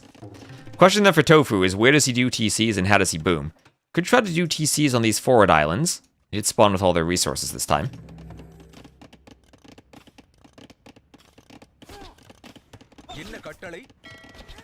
Oh, the turtle ships are being repaired. Let's go. Turtle ships trying to deny docks, too.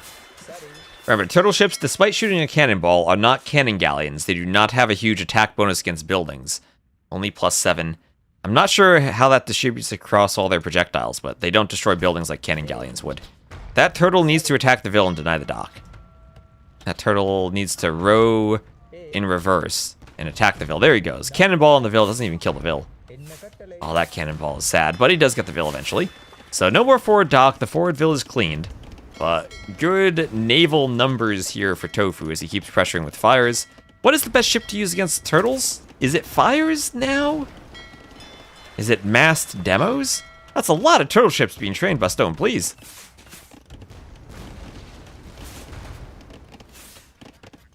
I don't think that dock will go down all that fast. Turtles, they were supposed to counter fires, right? I don't know if they still do. Because the Koreans didn't and still don't have demos.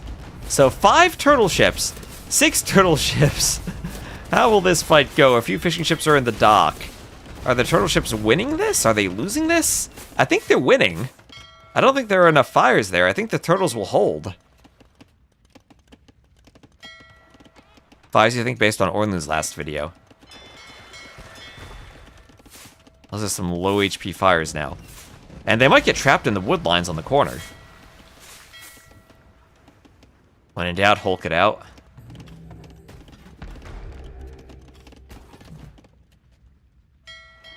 More fire is pouring forward from Tofu. He's trying to trap the turtles. He has a good surround on the turtles. The turtles are going down. There are too many fires. The turtles can't hold this. Oh, what have they done to turtles? They changed their attack. They're useless against fires now. Even with the defensive docks shooting, all the turtles are down. Stone Please has lost the water. The turtles did not do it. Turtles have all sunk to the bottom of the coastal water next to the beach.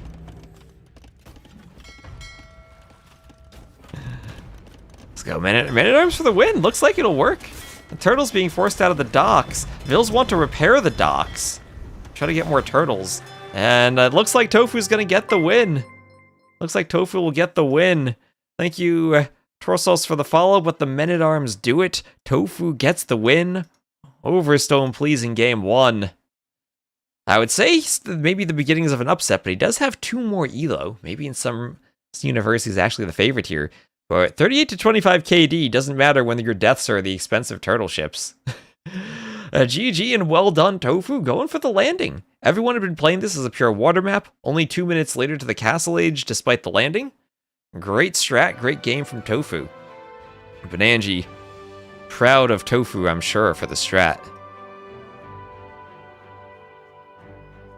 Banani confident.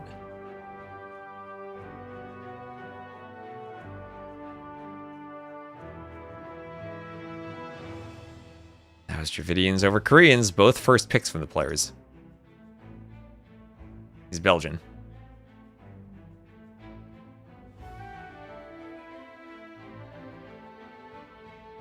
Alright, and Seados Courageous will be the next map.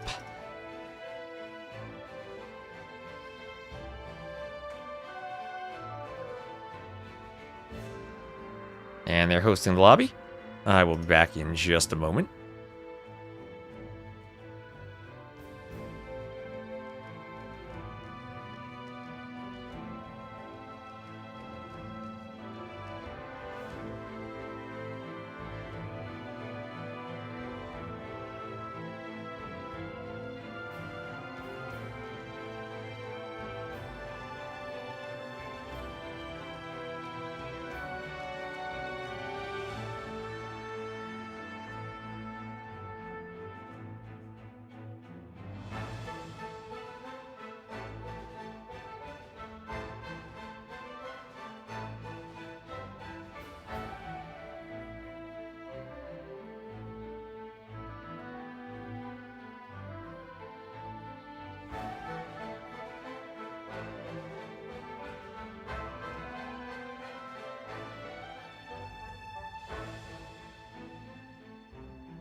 Probably the best active Belgian player. Yeah, I haven't seen Project Belgium around recently. And okay, interesting civ picks here. Malay versus Catans.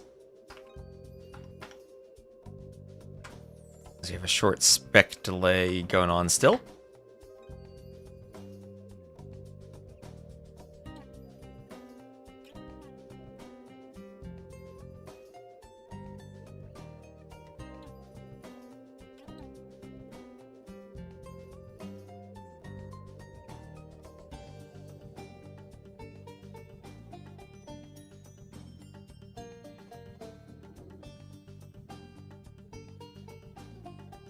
I forgot about that guy. It's been a while since I played him. I met him in Italy many years ago at a meetup. I remember playing him when DE first came out.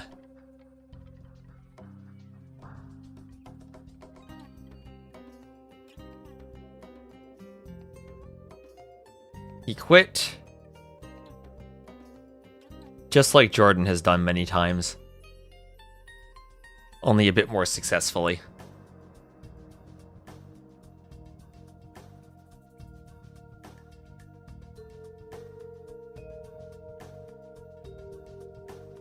Yeah, I haven't seen him in Twitch chat even.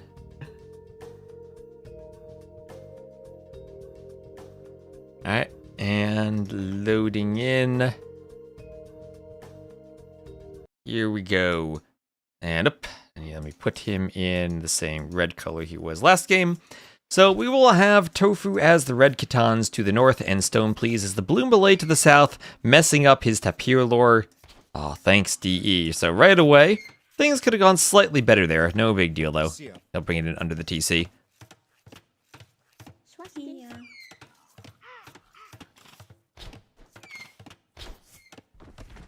And Tapir taken under the TC. Remember Nilly having some sort of beef with him? Was that my imagination? I have no idea.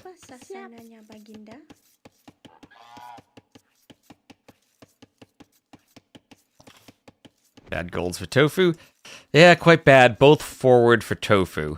Both golds back for Stone Please. Both of them pretty decent wood lines at least. Decent wood line for Tofu in the back. Yeah, I don't think Stark ever was on Amaru. Swasti. Apa sasananya Baginda? Iya. Iya. Siap. Apa sasananya Baginda? Swasti. And Deer, shot by the TC, pushed in by Stone Please. As what is he going to do as the Malay here? Amazing Civ, for water maps, for closed maps, and also a good man-at-arms rush. Also Stone Please struggling with his boar lures.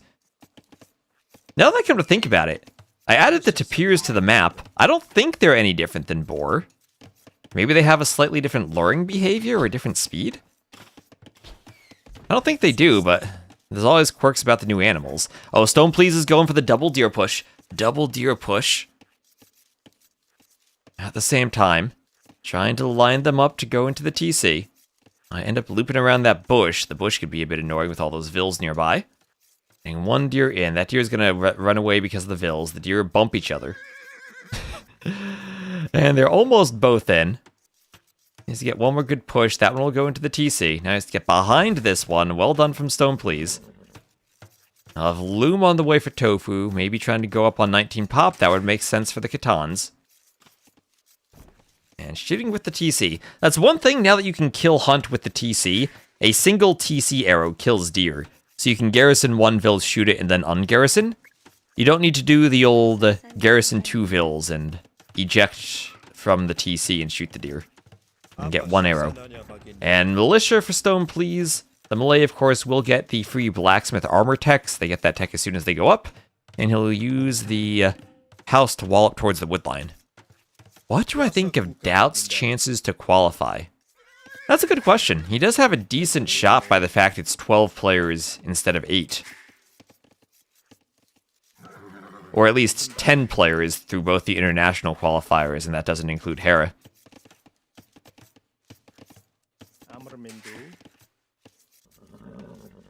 Here's a question. Who do you think are more likely?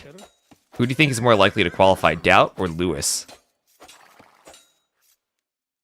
So scouts fighting each other, 33 HP left as the 2 militia come forward. So 3 militia, Drush from Stone Please, pure Drush this time.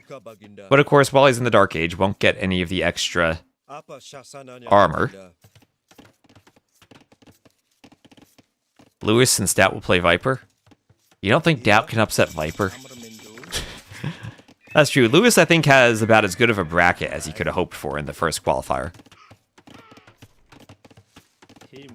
Maybe in the next qualifier, though. Maybe Doubt gets a better bracket.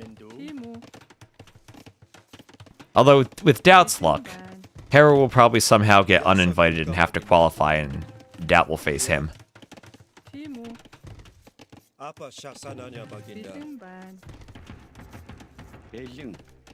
So Spear, Stone Please, Micro's back. And Spear fighting the militia. The more the militia fight in the Dark Age, the better for Tofu, so they don't have their armor.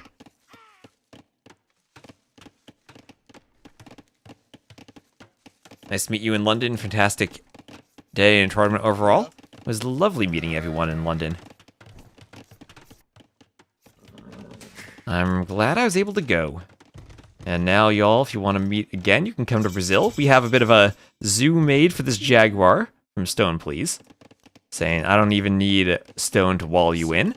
As he has somehow managed to wall his base, and he's even extended the wall up onto the 3rd level of this hill. Well, that's a house there, and try to keep it walled, using the extra berries on the map. Archery range, then, for Stone Please. As he's going for a Drush to distract in the Dark Age. Try to keep Tofu from walling up fully. And we'll swap into archers after this. Tyrant guys always lose to Viper for some reason. He's probably very familiar with playing them, I'd imagine. He's been playing Doubt for, what, 15 years now? Do we think we'll ever find out who recognized me on Oxford Street? I don't know. I don't know. I have no idea who said that. It didn't even sound like they were so confident when they said it too, but considering you and Dizzy both heard it, I thought I had just imagined it at first. Then the next day I talked to you two and you said you both heard it but thought that, but like dismissed it like I did. That was really silly.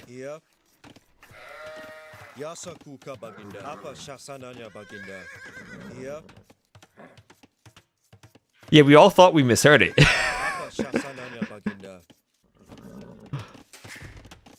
Alright, anyway, we have a palisade gate and more walls for Stone Please. Against scouts, you have to make sure that the walls go up on a full surround because scouts can run through TC fire pretty easily. As long as he doesn't have any holes anywhere, he should be good. Spear goes outside to keep the scouts at bay, and this looks like it'll be a successful wall. Apa syasananya Baginda? And fletching for Tofu. Ooh, nice poke with the spear. Stone Please running into the spear. Man-at-Arms upgrade on the way for Stone Please. Looking to teach Tofu a lesson as Tofu tries to wall up.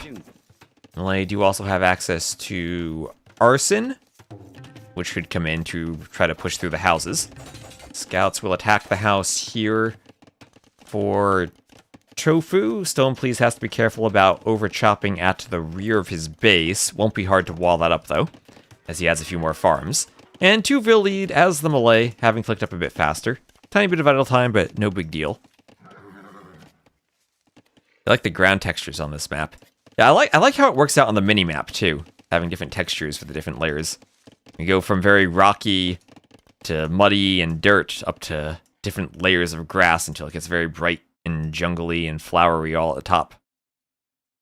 I like how it turned out. I like how it turned out with the different terrain for every level. Is Stone Please the favorite here? He is the favorite in terms of the ATP rating.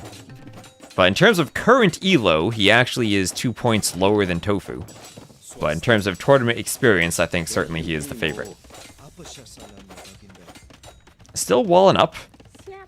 And I wonder what the Malay do against the Khitans in the Castle Age. Biasa kuka Baginda.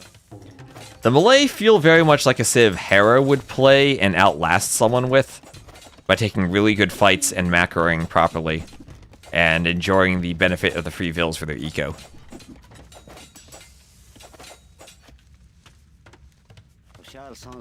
Yeah, Tofu was like 1800 this time last year. I know I've seen him in events before and he's been improving, but he certainly doesn't have the experience that Stone Please does. Stone Please also a player who played, if not the most games on the Red Bull ladder, was really high up there. I think he and Kasva played over 500 games. He's still 1800 pretty often. Well, he's 2588 here. I don't think that's 1800. Looks so rickety. Well, I think that's the point.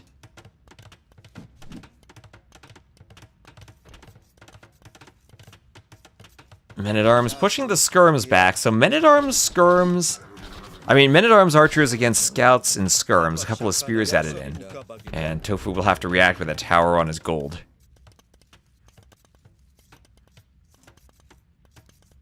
Banani, Tofu sometimes may be good, sometimes may be bad. Where's that confidence you had in Tofu at the start of this game? Feels like that's all but disappeared.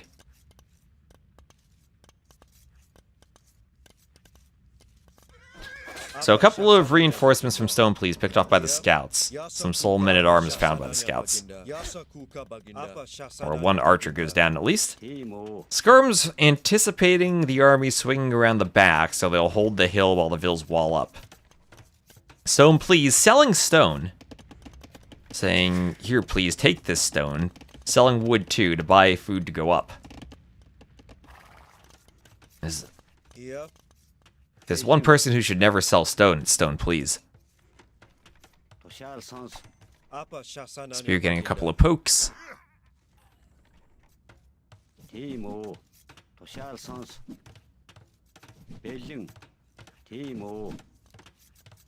javelins missing the men-at-arms. As they have to run away. We'll have Castle Age for both players, but as the Malay, Stone Please will get up first. Does he go longswords here? Oh, I'd love to see some longswords. I feel like I would fear longswords die to the Khitans if they just do their unique unit. But maybe a long way away from that, needing the tower at the start and not having mined any stone yet. Depends if this guy goes Banani ram push. Is that a Banani strat, the ram push? A domestication for the farms on the way up. That's the Katana horse collar equivalent.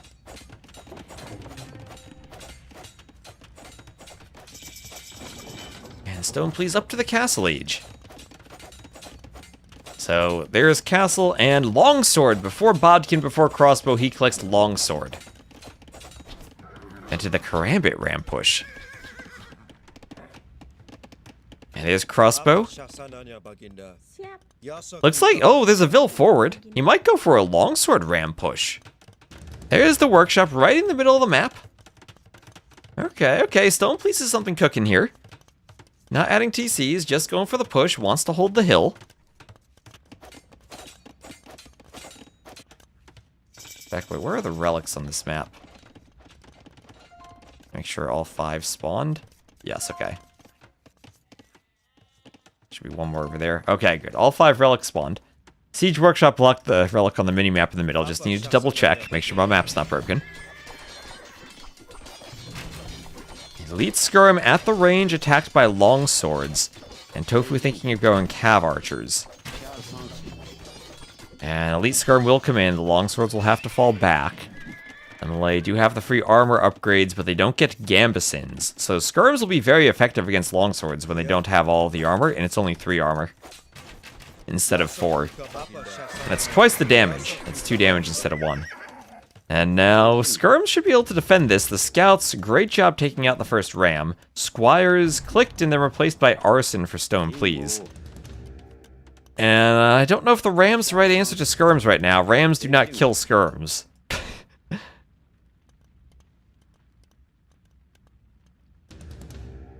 One ram down, Skirms come forward. I'll see if they can find damage. This woodline's getting quite thin. There's one more woodline inside those walls for Stone Please.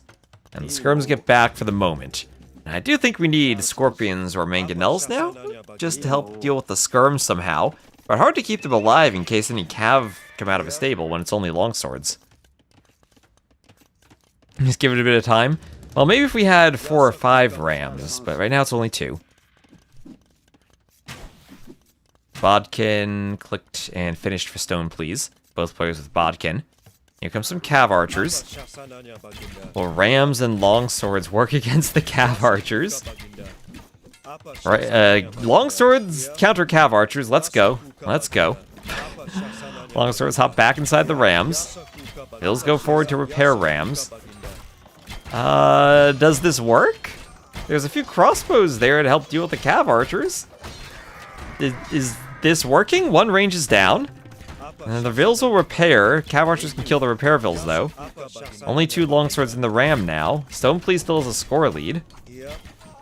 And the repair Vils are killed.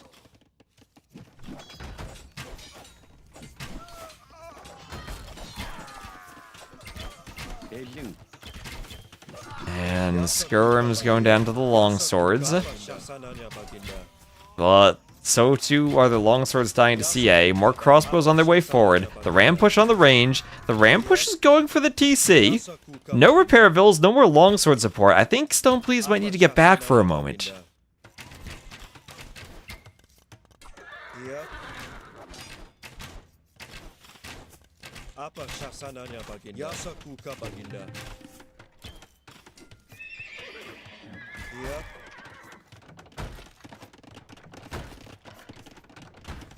Yeah, Race, can just ban that. So, crossbows take out the Vils. And now the stable going down. So are there more production facilities? Yeah, more rams in the back for Tofu. Crossbows were in the rams. They hop out. Can you time it so that the Cav Archers are reloading, you shoot, and then you hop in?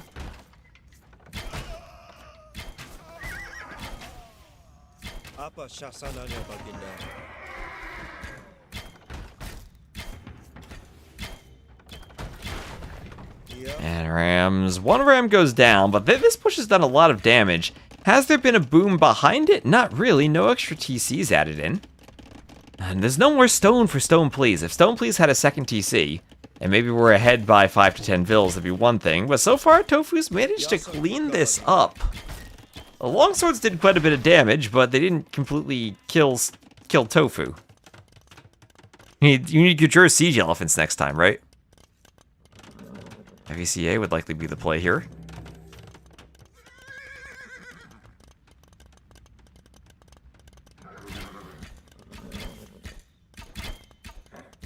I mean, Katans can do heavy CA in the Castle Age. Could be a play.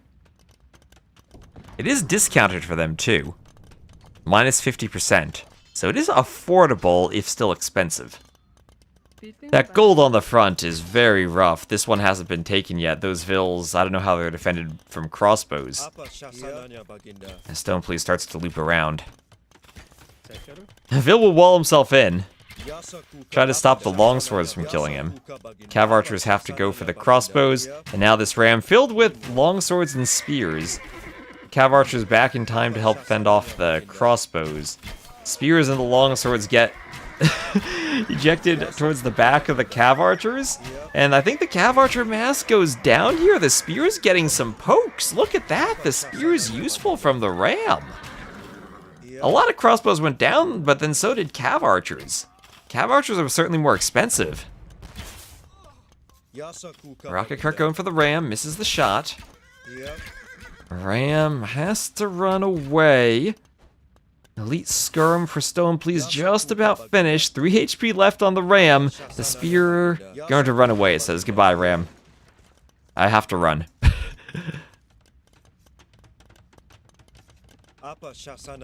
Siege elephants against cav archers. You want the Momokill from the melee. I think that, in general, elephants from the melee probably don't want to fight cav archers, though, because of their lack of pierce armor. Cav archers, I think, are pretty good there. And the lack of bloodlines for less HP. How much gold is on the map? I think it's just a standard amount of gold. Standard Arabia count, where there's tiles of neutral gold. And then players each have four tile secondary golds, 2 of them. Nice hit on some archers there.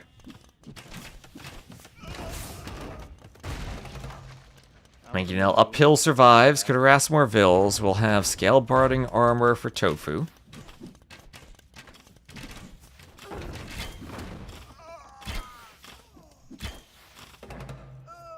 Mangonel here needs to be repaired by a Vil, gets a shot on the cav archers.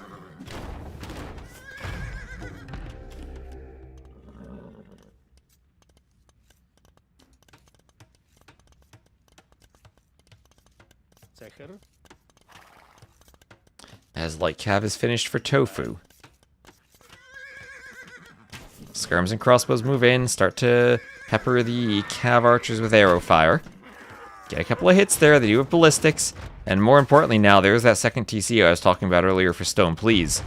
With that TC, he'll have the better eco as he pushes, and now he's ahead by around 8 Vils, and I think he's killing the cav archers too with the skirms that are mixed in on that fight.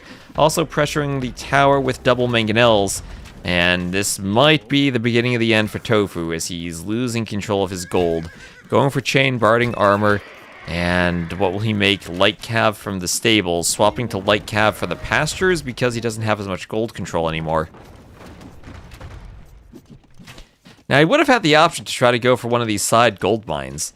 Establish some type of clandestine economy out there. Just trying to take the front of his base now. And the CA not looking all that great. Stone Please has managed to wall himself well enough. Well, I say that, he's left gaping holes in the walls from chopping through the wood lines. So the cav archers maybe could have raided, but were caught up by the skirms on the other side. And Stone Please now will tie it up 1-1. With the aggressive push from the melee. 69 to 60 KD. And a better economy too by the end. So very smooth to play Civ when you get used to the build, the melee.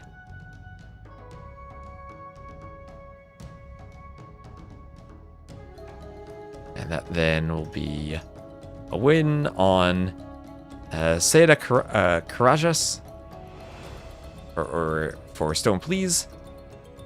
And for the Civs, that'll be melee, very last pick melee, against the early pick of the Khitans. Yeah, good punishment by Stone Please for the forward golds, indeed. Well, that's Age of Empires. Sometimes your golds are forward and you have to adapt to it. It's not like they were super forward, but definitely an awkward map, pretty much no matter how you play it. So Tofu will pick the next map. Do we have the map spelled incorrectly on... Yeah, it says Sea da Karajas. It should be Sea dos Karajas on the draft.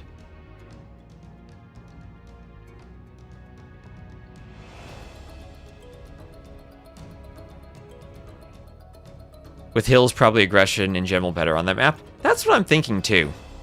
That it's good to be aggressive on that map.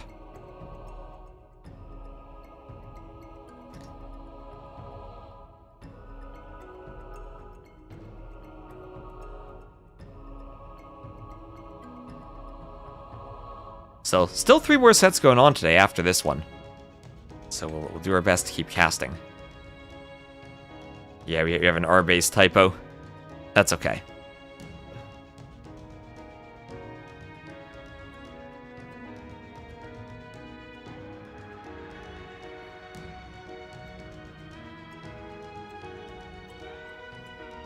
Yeah, we don't want to...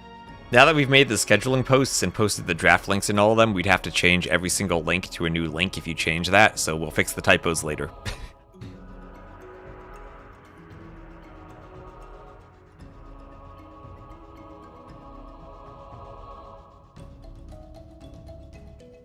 And by the looks of it, Pantanal will be the next map.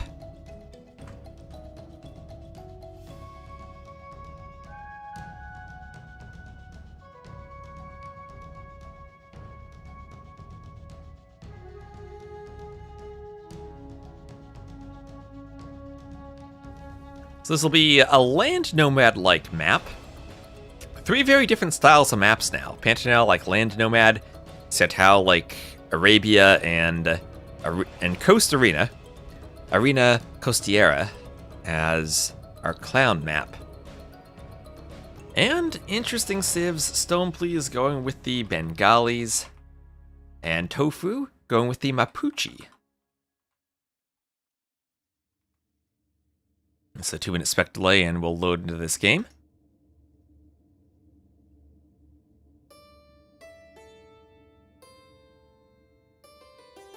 Nineville start on Land Nomad and you can build a TC right away instead of a lumber camp.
So Pantanal will be a map with a ton of food resources, but you have to really make sure you're collecting gold properly. All the gold is in the middle, all the stone on the outside. Usually I see players TC the middle. I do wonder if there's room to TC the outside and take more of the food right from the start of the game. Setting 6 vills to a TC and 3 to mill is also a strategy that I think is viable.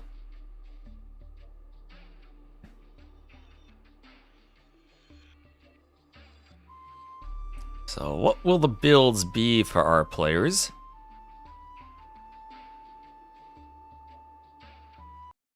As we load in right at the start, and we'll indeed have 6 vills to a TC and 3 to the outside for Stone Please. And the same thing for Tofu, it looks like, 6 to a TC. And 3 to a mill on the outside. Tofu, though, made the classic mistake of placing the TC, moving it by a tile, and now only having 199 stone. So can't do a third TC later without mining stone. But settlement on the outside for the Mapuche. Settlements can train the spear line and skirmishers. They can train spears and skirms, which will have extra HP. And enemy castles will be revealed on the map. That's a weird one, but okay. And foragers drop off 20% extra food, so with this settlement on the outside, they can take some food from the papaya trees. These are reskinned berries, so the villagers will be foragers there. And then vills on the inside taking wood, TC on a wood and a gold. TC just on a wood for Stone Please. Bars in the middle of the map. And javelinas on the shallows that can be lured in. Another house going up for Stone Please. Javelina attacking a vill. And the Javelina goes down. Some of these rays over here. Lots of new animals on this map too. Capybaras, javelinas, rayas, papaya trees. Well, the papayas aren't an animal, but they are new. And Stone right away from Stone Please living up to his name, wanting to go FC Rathas. And with the Mapuche, who have a unique unit Cav, how do the Kona do against the Rathas? Could they FC too? Could they go Bolas Riders? Slow down those Rathas. Bolas should kill Rathas. Does anything kill Rathas other than skirms, though? The other question is, where does the castle go for Banani? Does he try to drop it forward? We saw Doubt do that in one of the show match games. Okay, chat confident in Bolas versus Rathas. Chat probably saying we gave Banani, or Banani gave Tofu this idea. Go for the Mapuche against the Rathas and see how they do. Bolas would wreck. Okay, everyone confident in the Bolas. Okay. My chat believes in the Bolas Riders. Everyone very, very confident here. So house up there for Tofu.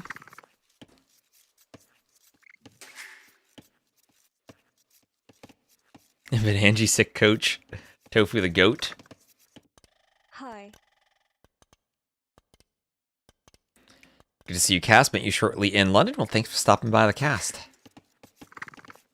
Thanks for stopping by on the Onamaru channel, too. Remember, everyone, to go give a follow to that channel, too. Let's see, where are we up to on the follower count there? Let's keep an eye on this. It is, we passed 11,000 followers. I mean, 1,100 followers. 1,100, I meant to say. Hello, Tripta. Yeah, we need a few more followers there to get to 1,111. And Jatsu Enaka, thank you for following on my channel. Hi. And there's Tripta again. Tripta made the trophy for the LAN event. And Hago Garabatos, thank you for the follow. And Javelina pulled in by that villager over to the TC.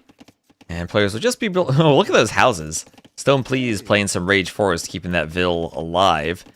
He can suffer one more bite. And that he will. Ooh, almost another bite from the Javelina. Garrison just in time. And feudal first for Tofu. So, fast feudal approach. Don't know if he can FC off of going up that quickly. He does have 14 Vils on food. But almost out of capybaras under the TC. Although, the map is still filled with them. You can always scout and grab more. Tons and tons of them. That's why we've seen Huns on this map before, and I think we'll see them again. To use your Hunnic horse to pick up the capybaras. Dogao had the misfortune of running his Hunnic horse directly into Stark's TC when they played this map.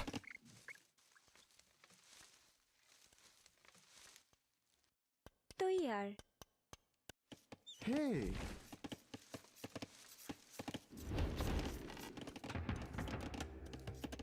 Barracks for Tofu. My.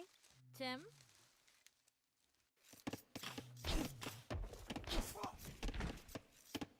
So Javelina taken by the Vils.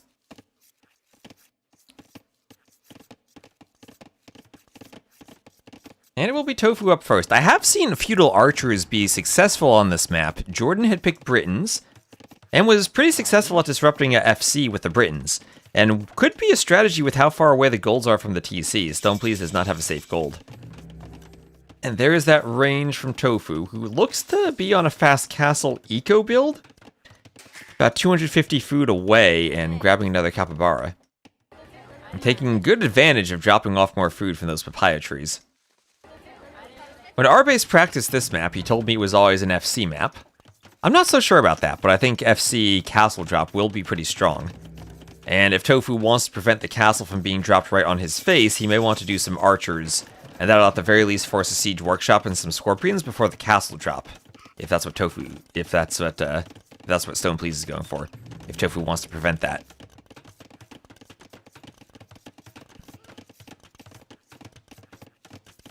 And Loom, Castle Age. Castle Age for Tofu, both players doing Loom before going up.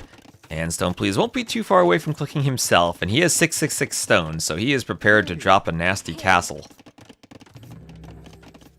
just wait to see archers from Tofu. Even there was more food on the edges. I don't think I really cut the food down that much. It was berries from groups of 6 to 4, and then hunt from groups of 4 to 3. Don't know how much of an effect that has. It certainly does have some effect. We'll see the papaya trees essentially running out at this settlement. You find the TC? Mary. Ooh, good question. I'm not sure if he knows where it is, but it looks like he might have lost a capybara there. I'm gonna believe he found it. Tofu with outposts, so he'll see if the castle drop comes in.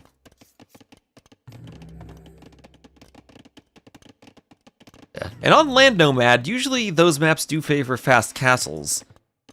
If you think about Arabia, your TC doesn't protect anything. It's in pretty much the worst spot you could possibly build a TC.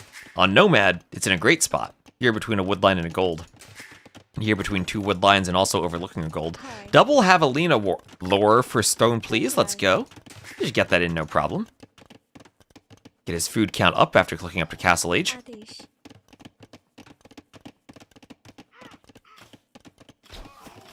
Oh, our base fixed the ATP sheet.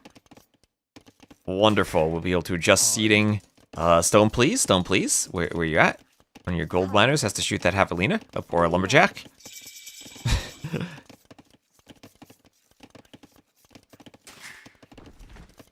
We'll hunt the Javelina under the TC. We'll have Bowsaw for Tofu. As Castle Age is here for stone, please. Adish. Blacksmith and barracks. I like that blacksmith graphics. I like a little stone walkway leading to the staircase. It's cute. So double range Bolas Riders. Okay, I was thinking archers to stop a castle, but no, it's Bolas Riders. And okay, now he sees the castle drop. He's sending his vills to fight. He's doing an anti-castle gate. Oh, that's beautiful. The Bolas Riders are over. He's doing an anti-castle house, and there's no spot for a castle here. And instead, Stone Please will have to go double monastery to try to get room for the castle. The Bolas Riders protecting against the castle. Those outposts were clutch, and the castle will not be forward, will not be atop the TC. Great defense from Tofu against Stone Please. Great defense. And the Siege Workshop. For Stone, please. As I said, he'll need scorpions, maybe a mangonel, something to support the vills to get them forward. Oh, and he sold all the... Wait, Stone, please sold all the stone he had. He just sold 500 stone. He sold all the stone for 441 gold, and he is swapping from Castle Drop to Monk Rush. Well, had he been mining gold the entire time, the Monk Rush might be more effective. Probably better than selling stone unless you're Saracens. Smart decision, though. How do they compare to normal cav archers? Every time I've seen the unit, it has been absolutely insane. So I'm going to say stronger. But I don't really know for certain. I've never really played it enough to get a great feel for it. And just from seeing it, they slow down units, and they seem very strong with their charge attack. So yeah, hello Bolas Riders. Time for Sanctity and Monks. Change of plans. And from what everything Chad has said, they destroy Rathas. So, change of plans for Stone, please. He has fewer vills, but we'll go for monks. Bit of idle TC time there. But he's the Bengalis. How is he down 28 to 32 vills against the Mapuche? Did Mapuche get extra vills somehow? It's not like he has idle time. Was his TC just that much later? Oh, wait, there's an Eco KD. Wait. Oh, did those Bolas Riders find vills? Must have. Did they find vills over there? And I was looking at the Monk Rush. Did they, in the blink of an eye, kill 8 vills somewhere? Oh yeah, under the tower then. Under the tower. Was it that many? Dang. I didn't even notice how many got massacred. So only 1 conversion there from the monks, even with the strong Bengali monks.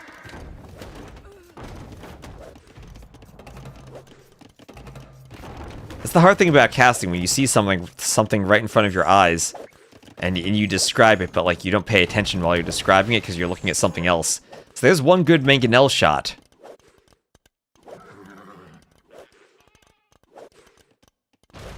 This is OP, please nerf. Well, maybe it would have been better with a straight Monk Rush rather than a failed castle drop into Monk Rush. But another conversion, but Tofu playing this to perfection, it feels like. Bullets are broken, yes. 55 hit points. That doesn't feel like too much, right? What is the longsword? That's 60. Feels like these should be pretty weak, but I guess they're so strong that the HP doesn't matter. What type of shot will that mangonel get? Doesn't matter if it misses everything. Emu say, not broken, just slightly too strong. Okay, Emu will disagree slightly with the chat on the degree of overpowered that we should classify Bolus Riders as.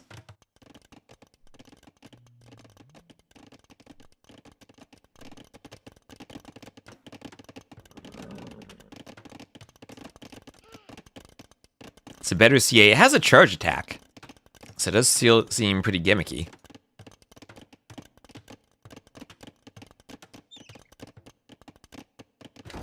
Fall off later. Hey. Okay. Well, same thing for conks, right? Good and early, castle age, fall off later. Don't really fall off that hard, though. Elite conk is still pretty good. Are you mangonel your own mangonel? Nope.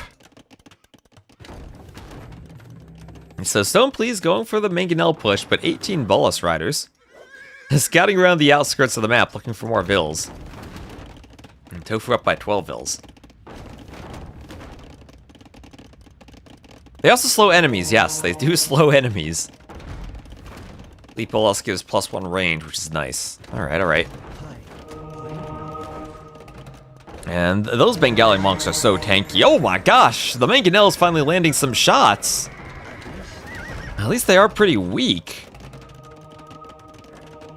Stone Please finding a way back into the game by landing some mangonel shots. Oh, the Bolus Riders have just gone down.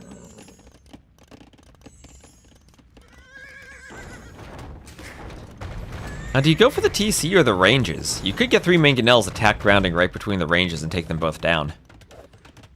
I think that's actually what you want to do here, and yeah, it looks like he's moving towards it. You just gotta make sure you're hitting both at the same time with the splash damage. Get effective with the mangonel since they're both weak. Don't let him train any more Bolus Riders, force some new defensive structures, force the wood to be spent. Tofu, though, has a lot of woodies floating. And still, gotta love the position he's in with having the extra TC added in. 53 HP, finish it off, finish it off. Don't let any more Bolus Riders come out. Just need 1 or 2 mangonel shots. There it goes. One rider did come out at the very end, though. Oh, and this is such a difficult micro situation for Tofu, who wants to take out the mangonels, but they only have 6 range, so the mangonels outrange them. Outrange them by a tile. If you micro this perfectly and you dodge every shot, you can destroy the mangonels, but that is very, very difficult to pull off.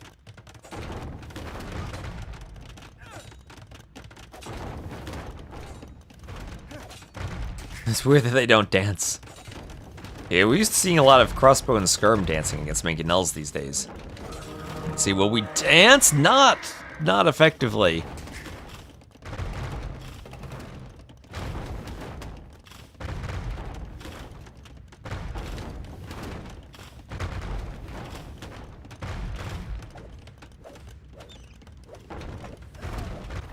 And now they'll just wander around a bit. Mangonel almost converted, but deleted instead, as a 3 mangonel push on the TC. And Tofu is struggling, but he still has a 20 villager lead, up by almost 3,000 resources collected, and a tower for Stone Please, who is not on the outside at all, restricted to the middle. Yeah, the last you saw was Hera versus Leary. You'll see a distinct lack of micro despite the super high APM of Stone Please. Not gonna get the same type of micro here, but then again, you won't get the same type of micro anywhere.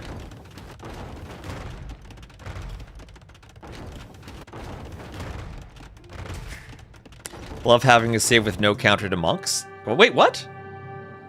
No, Tofu, no! It's not GG. You're ahead. You get 20 extra vills. Tofu, no! You lose that TC, that's fine. Just run the vills. TC out here. I thought he was winning that game.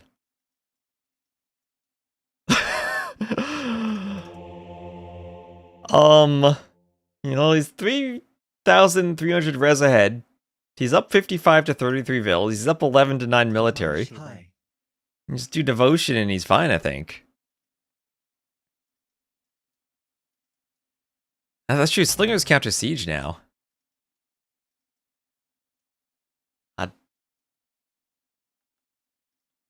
Maybe I'm wrong about that. I'm sure there are other players in the chat who probably are higher elo than I am, but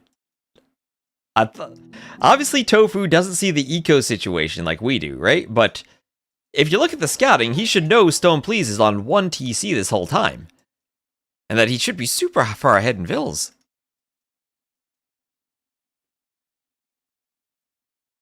Ten champions with devotion.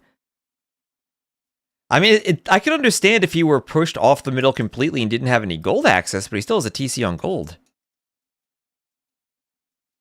Yeah, they don't have great answers to monks, but he still has more eco, and it's only 3 monks, right? So, I don't know, what can he do there? Is, like, double barracks champy swap with devotion a thing? As he does have devotion. He doesn't have squires, which is a bit awkward. They are Bengali monks, which are very strong. The actual play is guard tower. Yeah, guard tower could work too, as Samaro says. And he does indeed have... Oh, wait, no, he doesn't have... Wait. That says he doesn't have any towers. What towers does he actually have? He clearly has watchtowers. I guess they don't have guard tower? Okay, they don't have guard tower then. That's really no answer to the mangonels then. Wait, why does he have bombard tower? Why does the American Civ have bombard tower but no guard tower? Okay, that's weird. Okay, yeah, no real good counter to monks. That's fair. And I stole bombard tower from the Spanish. Yeah, I mean, I guess the option here is you want to amass champion with the eco difference. And rely on the fact your opponent has only 33 Vils. And I think if he did that, he'd still be fine. Devotion champy.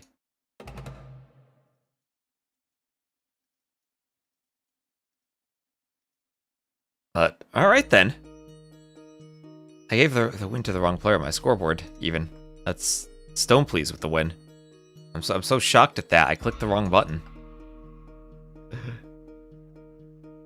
Wonder if a few... Yeah, I guess Slingers do have attack bonuses against Monks in Siege now, but I don't think they're actually that effective. I think they should still die to mangonels. But it certainly would be an interesting option. I'm even checking the map wrong. There we go, get the civs right.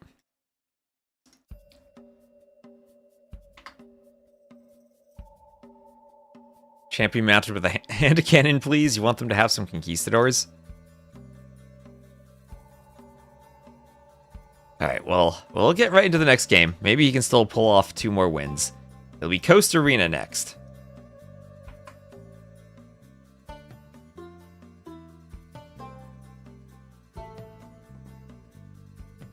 You'll have a bit of a spec delay, but it'll be Portuguese for Stone Please and Italians for Tofu.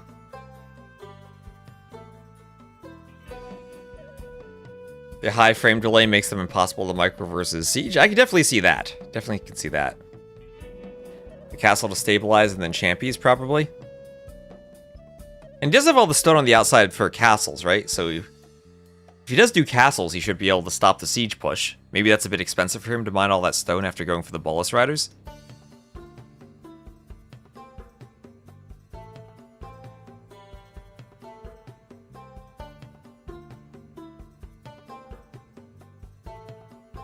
Anyway, also a reminder, if you're watching here, go check out the Onamaru channel.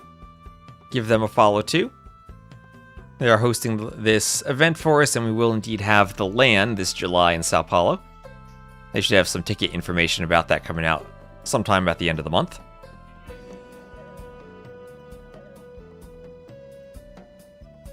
Just make some farms.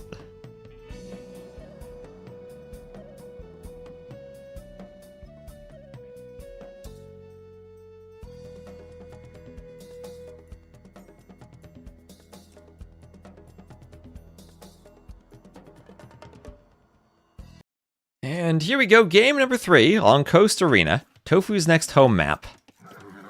Pretty similar to the map we had in TTL, but again, just a 9-ville start with 2 extra turkeys instead of 4 extra turkeys, and a slight rebalancing to the resources in the middle so that they spawn a bit more consistently and are a bit more spaced out.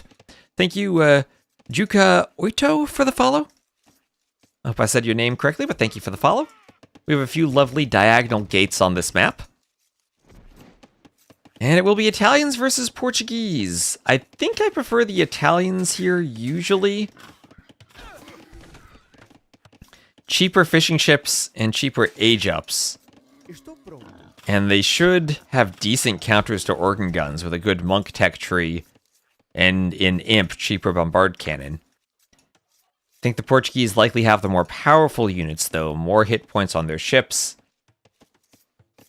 Gold discount on their units, and of course arquebus bombard cannon that do have siege engineers at the end. So they will have the better cannon in the long run, but the timing for the Italians, getting Imp, making the early Imp cannon, even though they don't have siege engineers, they do have a discount, minus 20%. And they do also have the Condottiero unit to counter some of the gunpowder of the Portuguese. They'll have an attack bonus against organ guns, but since organs do normal damage and not anti-infantry gunpowder damage like hand cannoneers, they'll still kill the Condottieri pretty well. I think Italians are busted on Coast Arena. Oh, we'll see. Maybe Stone Please might have something up his sleeve. We have seen a man-at-arms rush with a transport already. Am I going to stream any more matches? There are 3 more sets today. It's getting to around 5 p.m. for me, so we'll see how many I'm able to cast. We had a couple of typos on our schedule. I was going to start earlier today at around 14 GMT, but those matches were actually tomorrow. So we have running, I think it was FedEx running at 23 GMT, and I think that'll be a very nice set. Spores go down. We want Turs. Is Turs playing? Turs should be playing right now. Maybe we'll cast Rex if you have some time to kill in between. Let me double check. I thought it was running versus FedEx. Is that? Yep, FedEx versus running today at 23 GMT. So it's just about 21 GMT, which means we'd have Ozone Croc starting then, and Lobo Turds should have started a few minutes ago.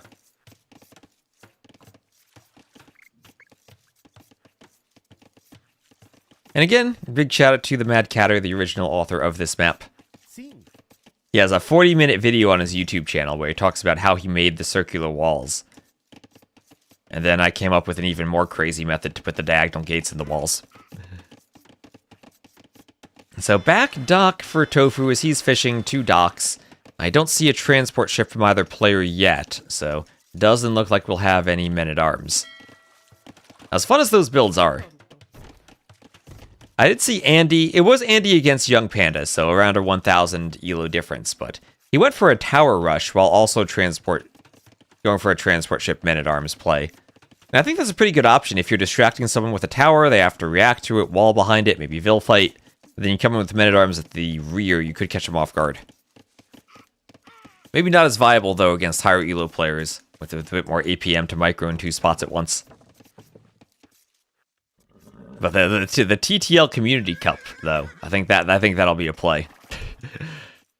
As we're using this map there too. So there is Feudal Age for Stone, please. Feudal Age for Stone, please.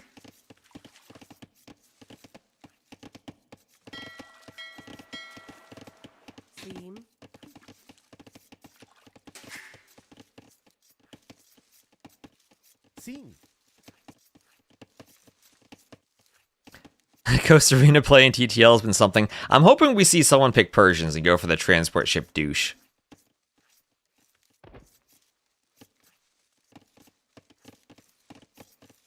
Yeah, you had an original version in another T90 community tournament too, so they're probably familiar with it. Anyway, forward gold and stone on the map, so villagers from Tofu going to mine the gold. 4 vills on gold, so pretty heavy on the gold. House the bit with 10 fishing ships. Continuing to add more as the Italians. They do have those cheaper fishing ships, so easier to add in. We got a douche on Seychelles. Now that is crazy. That's even a bigger map than normal. Oh, Loom is queued. Vil and Loom for stone, please. Now, he might be doing Loom thinking, okay, I need to defend against potential men-at-arms landings. Let's just get Loom. But maybe that means he wants to go forward. Maybe drop a monastery or a siege workshop. Go for a monk rush. Hasn't sold the stone. We'll need to get enough food to click up, but with a Loom instead of a Vil, maybe he'll have it. Not even taking the gold, simply taking the oysters at the back. And you can go for a very tight build order if you take the oysters, because that means you don't need a mining camp. You can skip the mining camp and just send Vils to stone once you're ready to click up, it looks like. Double monk siege? Well, not with taking stone. Now it looks like it'll be a castle drop. Will the scout be able to find this? We put the stone walls, or we put the stones at the front near the stone walls so you can scout this, but you might need a feudal age scout to see it properly. And oh, all the Vils on the inside, building the mining camp, not spotted by the scout.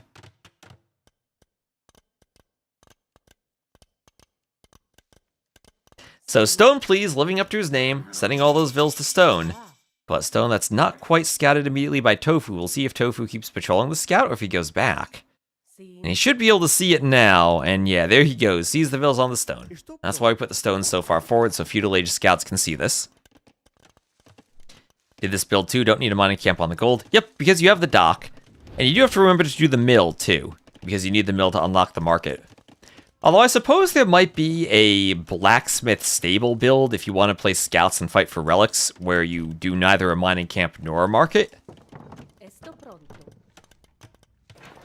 But having the market to balance out your eco is always nice. Is Emu upset about the Teutons ban? Well, no surprise we'll have a castle drop.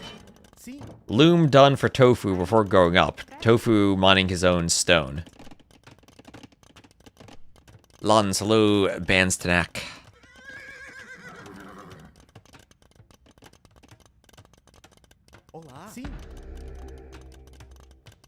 Stone, please, buying stone? Says yes, please, more stone. Can I do him as sad as you are about the Teutons ban?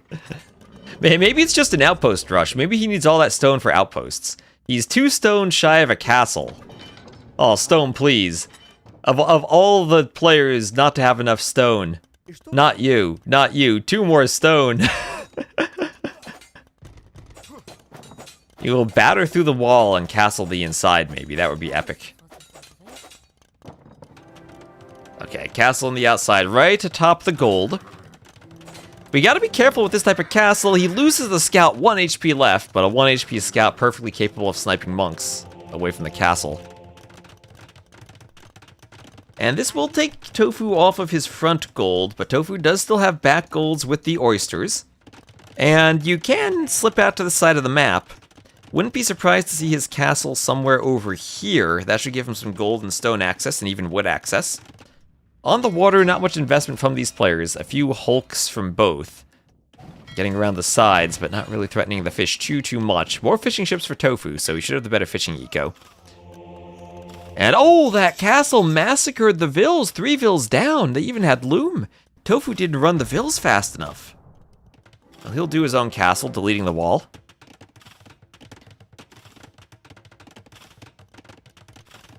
I did the same as Stone, please, and I think Tofu will kill him the same way I got killed. Our base with confidence that he played perfectly, and it was just a civ disadvantage, and this game will demonstrate it.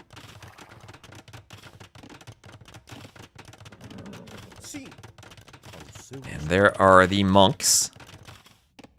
Now, what happens on the water? Because losing the fishing ships here would be a disaster for Stone, please. He needs them for his eco, and he's against someone who then has 12 fishing ships.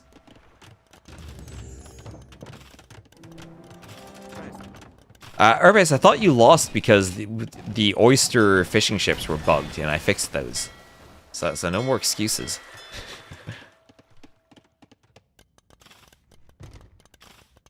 And so, stone wall. Destroyed by the castle. And still, monk and organ gun going to collect the rest of the relics. More excuses. He lost to her fast imp as well. Byzantine's fast imp, I think, is still an interesting strat for this map. But I thought it was I think it's probably better back when their fires were better. I want to see Tofu up to Imp. He's really close to going up to Imp. And he's going up to Imp while having won the water, which would be insane. And with 2 TCs, honestly, just click Imp. You idle your TCs for Imp, and he has no vills. He is idling for Imp. He has the castle to go up. Then it's simply Trebs. And just has to hope that the Rams don't hit the Imp TC, so I think he needs to put Imp in this TC. My Forging just go up. Forging for the Hulks to destroy the dock faster, I guess? Before the monks come over. And he's almost up to Imp. Selling, buying food, and Imp is in this TC, which worries me a bit. Because there are no vills to garrison in that TC. It is not protected by the castle. And there are 2 rams on the field that will have a straight line towards that castle. And potentially a couple of organ guns to stop vills from destroying the rams. It does worry me just a bit, as much as he is winning the water, has the forging for the Hulks. I mean, if you're being super greedy and you want the most efficient eco possible, you want the vills queued at this TC. You're assigning them to resources faster, they won't have to wall. If you want to make sure Imp isn't denied, is Stone Please reading the score? Does he know what's going on? That TC is almost 50%, and he has the Rams to push. There he goes. Oh, there's a conversion somewhere. University for Tofu. Redemption also for Stone Please, so Mangonel defense wouldn't even be an option. And here come the Rams. Here they come. 60% on the TC.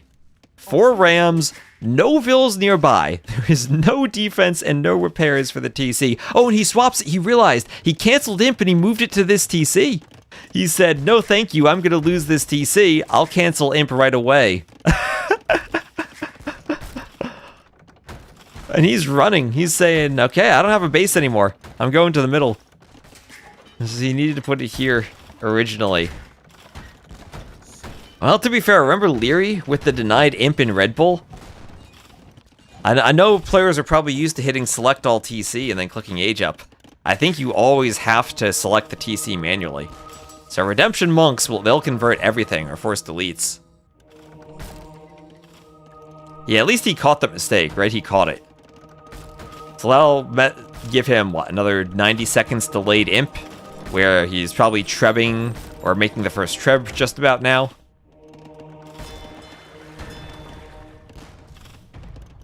Wow, the castle? Castle here? Protect the stone and the gold and the TC and the woodline. This gold was already denied by the forward castle, so he needed to protect his gold. Yeah, I think this is absolutely the right castle location. Just the wrong TC spot for Imp. And he's won the water, too, behind this. Man, how long does that dock stay up? Those Hulks do nothing to it. What is that? What are these ropes? What have they done to Age of Empires?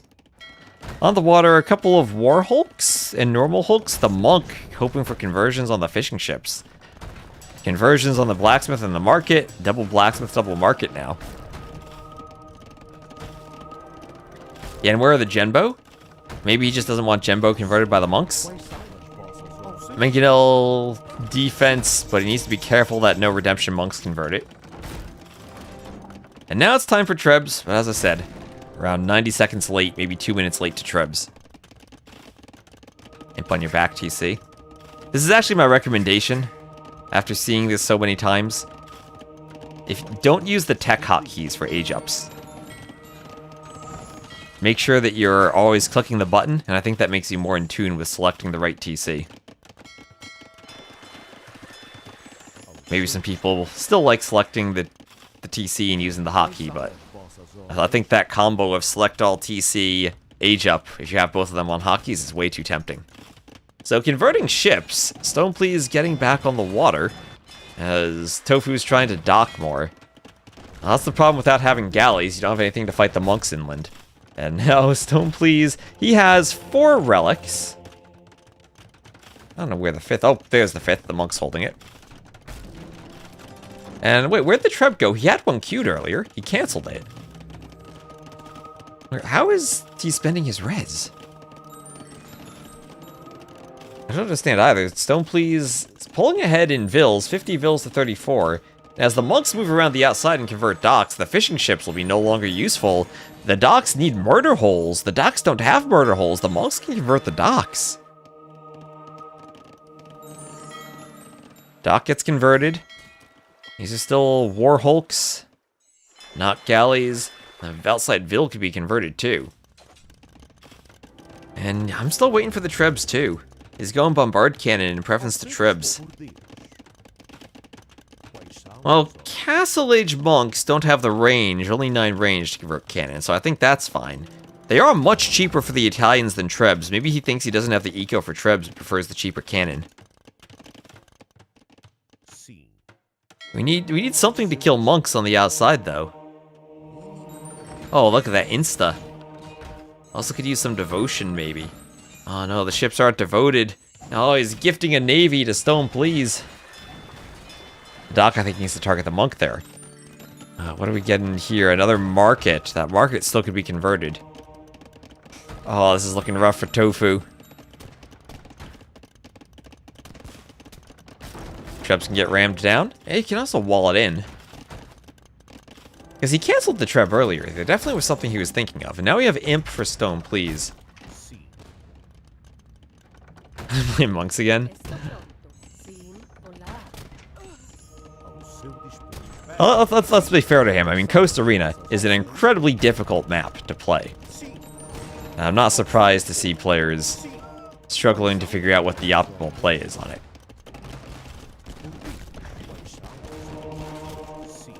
And now hand cannoneers against the monks. Hand cannoneers are great against Castle Age monks, and the bombard cannon can push back the rams. Right now, gunpowder is great for Tofu. It's an answer to the monks. It's an answer to that is a lot of rams. That is 10 rams for Stone Please. Stone Please may be anticipating the fast imp for Trebs and wanting rams to counter it. Even though that's not what he's facing, for better or worse from Tofu's perspective. And the monk's going down. A couple of conversions here and there. More hand cannoneers on the way, and we're seeing just how effective the bombard cannon are when they have that age advantage. No block printing yet. Bowsaw and gold mining for Stone Please, because he still has 9 rams. 9 rams that feel kind of useless now with rams and mangonels out. I mean, with cannon and mangonels out.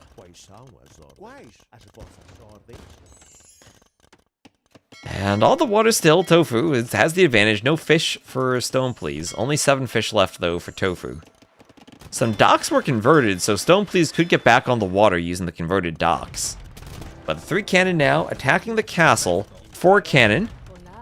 And the monks for Stone Please, the only defense. But I think he has to wait for block printing. This is where the hand cannoneers can garrison the castle, but the cannon can't. Well, every hand cannoneer has another triangle atop it. What is going on there? Those Vils were attacking something.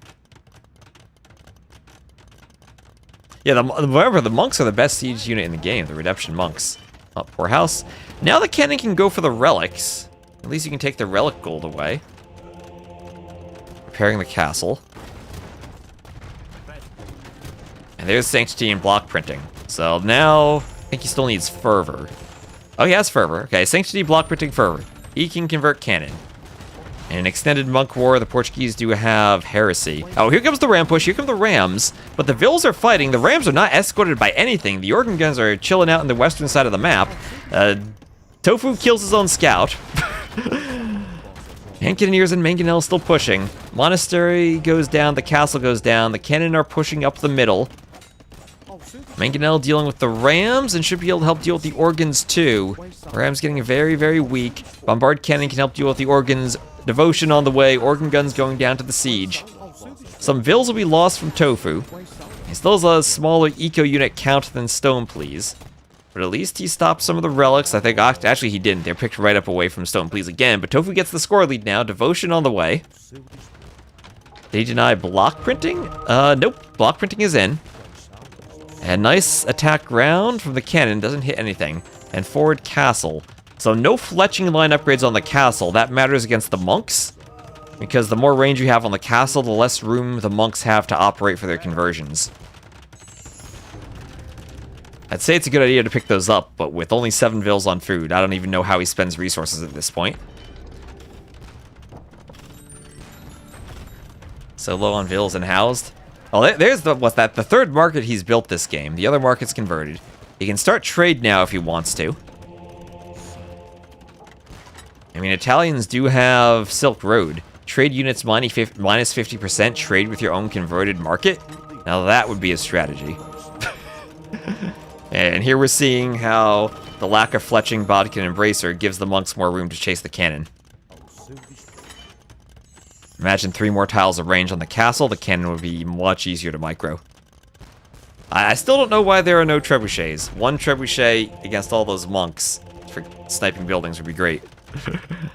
Well, what's happening on the water? I think all of the outside docks have been converted by Stone Please. Tofu not even caring about them? Now Stone Please will just start fishing. Stone Please will fish at Tofu's docks. Gate taking some damage, full monks.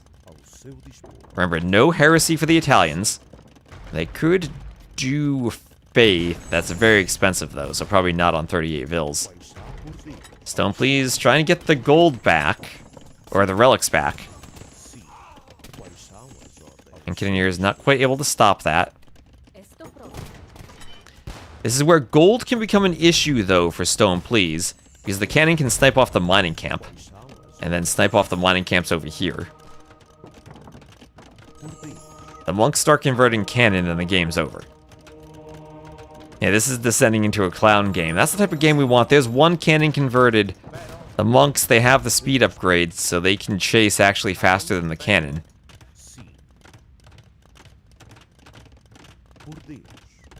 Oh, Coast Arena is such a great map. The cannon getting a big attack ground on the clumped up monks. That's 4 or 5 monks going down.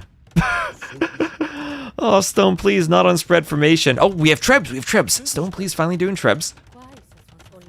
Those villas have to walk a marathon to drop off that gold at the TC. No fletching line upgrades either for Stone Please, so those cannon have lots of rooms. The hand cannoneers have lots of room to get in close by the castle. Look at all that food he's floating. I'd click fletching with that food. Oh, another monk sniped off by cannon. Oh, more monks going down. Okay. I think he really needs to realize that there are vils over there. Outpost scout. Get his own monastery, pick up relics. A lot of things he needs to do, but not many vils to do them with, and not a good economy behind this.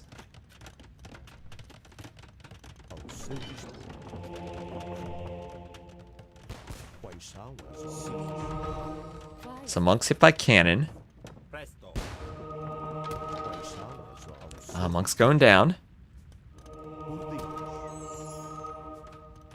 And medium warships for Stone Please.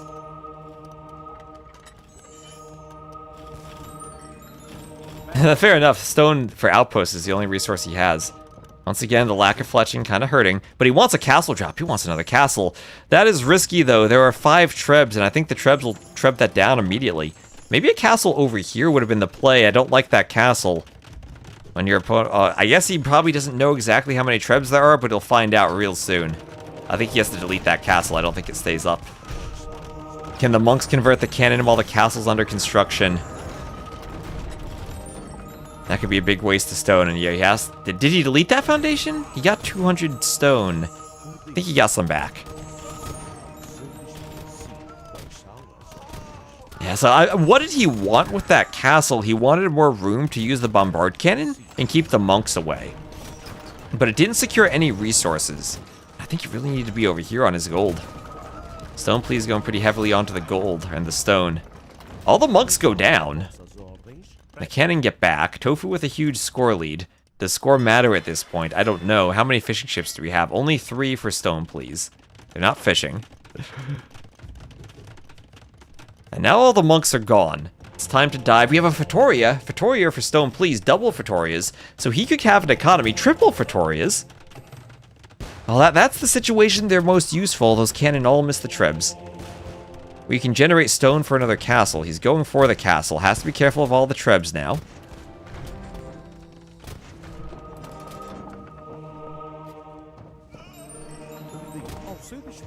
And he's gonna get back. He's gonna get back. And still nothing to harass the right side of the map when he's had the army lead for all this time. But now 44 to 73 Vils. Still only 1 TC. A couple of Cannon Galleon now, actually, might be interesting for Stone, please. Elite Cannon Galleon. Let's try to snipe. Maybe that's too expensive. Even just normal Cannon Galleon. Trying to snipe the TC.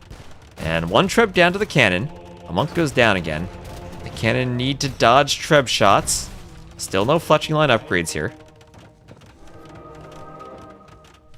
He doesn't need to push the castle from this angle. He could push it from out here where the monks are maybe less aggressive. And, oh wait, does he see this? Does he see all the Vils on that gold? He can send the hand cannoneers over there and kill 10 Vils. Stone Please realizes this and he's going to run. Oh, finally we have an outpost here, but it's a bit too late. Stone Please has nowhere to run with those Vils, though. I mean, the lumber camp sees this. That is completely within Tofu's vision. Once they're trying to convert hand cannoneers. And cannoneers going down. Oh, this game is crazy. I love Coast Arena. Yeah, I mean, if Stone Please gets a castle over here on more stone, maybe a castle here. He's okay. He still has 5 relics. He's done a great job of maintaining the relics even after losing them. And with the Fetorias, he's gotten up to about 200 pop. And with monks and Fetorias, he might be able to win this. He has the water control. Still 33 military versus 35. Still a chance for Tofu. And he's doing faith. He's doing faith. He's gonna have faith. The Civ doesn't have heresy, but that'll be the best he can do. Monk's going for conversions. Love if they went for Torias. Certainly does make the map crazy with Torias out there. He has a ton of cannon. He's got 6 bombard cannon. The monks are getting conversions before faith comes in. The first castle will go down. The first castle will go down. I don't think there's any stopping that. But faith is in, and how will these faith hand cannoneers do against the monks? How effective is faith? So far it's working out. Monks going for the cannon, getting pulled into the hand cannoneers. Not that many conversions coming in. Stone Please trying to heal monks. I think a lot of them have used their conversions. All the monks are dying to the hand cannoneers. 1 castle is down, but wait a minute, wait a minute. Oh, there are no more monks left. Could the trebuchets be caught out of position by the bombard cannon? Here they come, here they come. Faith OP. Ballistics on the way for Stone Please. What's he trying to do? Skirms now? Does he have the eco for skirms? Well, if he ever gets pushed, bombard cannon could destroy the Fetorias. He's got 80 pop in Fetorias. Still trying to go monks. Still has... Oh, the Vils over here, they ran. They ran to the outside. I think a hand cannoneer found them, so Stone Please will run. And cannoneers running back from the monks. Oh, there's another ram. This game should be very over. Tofu down by 20 population in eco, but that doesn't count the Fetoria population. So pretend 4 Fetorias, let's call that like 40 extra Vils. Yeah, look at that res collected difference, and Tofu is still ahead in score. Okay, oh, a 4 castle there for Stone Please, which is, again, a great spot for a castle, securing the gold, securing more wood, but also maybe a bit risky with the castle spot, not at the front of his base. Skirm on the way. That's a lot of cannon to have to fight with Skirm, though.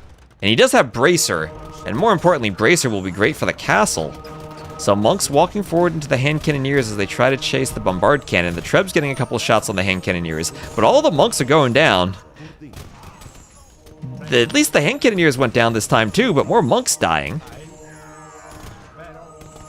Now, I think this fight was more expensive for Stone Please, but that's just relative to the fact that Tofu will have a harder time replacing the hand cannoneers. That's 207 to 47 KD. 20k more res collected for Stone Please. Tofu's doing a good job of microing the cannon back. And the monks have not been that effective in getting conversions, but at least they've been getting conversions. More hand cannoneers on the way. Ring archer armor, so that all means skirmishers soon. And Stoneplee is about to make the best unit in the game, the skirmisher. However, he doesn't have population space for them because he has so many Fetorias. He has 5 Fetorias. Well, that is a very inefficient use of population space. But at least he has more res collected from them, and he'll have an infinite amount of stone. And with he has 5 relics and 5 Fetorias. So here come the monks the hand cannoneers diving the monks.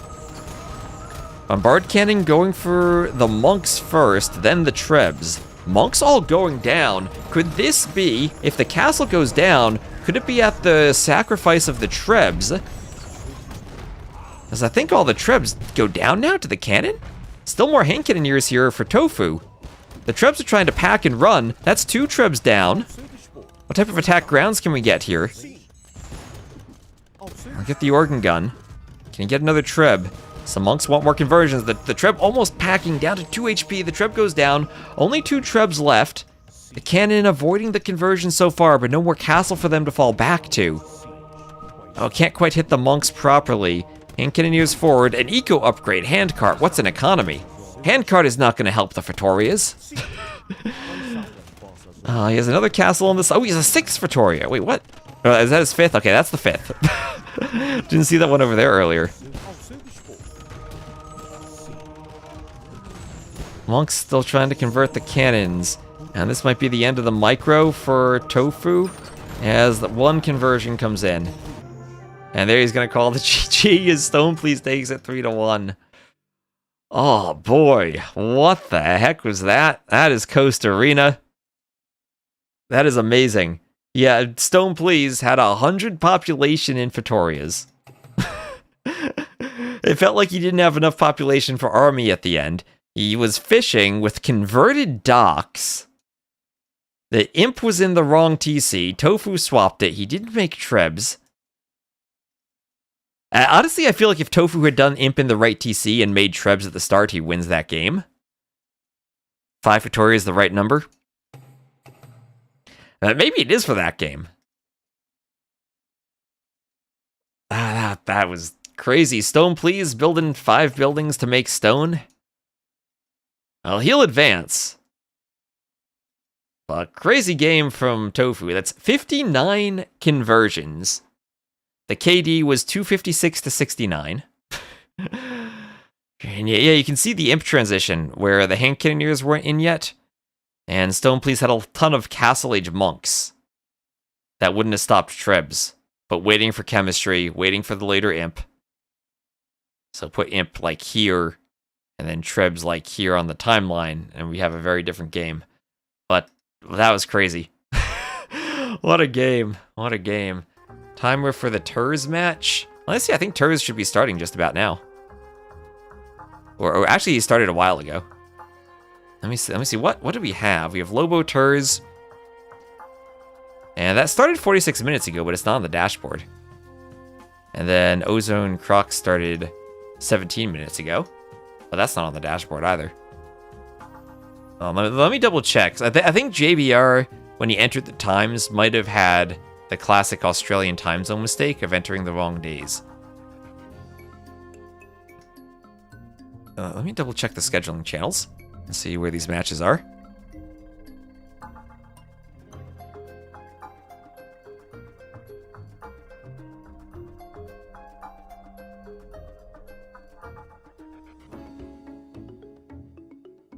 Okay, Ozone had to reschedule. I don't see the Turs set. Where's Turs?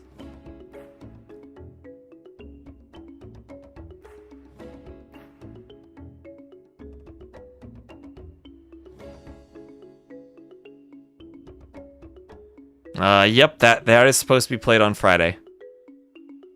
That's the I know, I want Turs too. That's supposed to be played on Friday. We have another set that was mistyped on the schedule. Let me go fix that.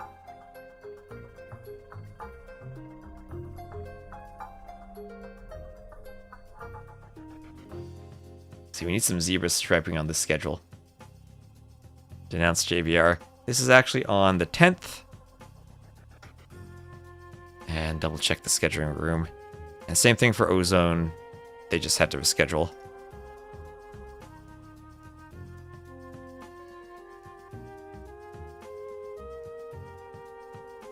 Okay, Ozone Crux had to reschedule too.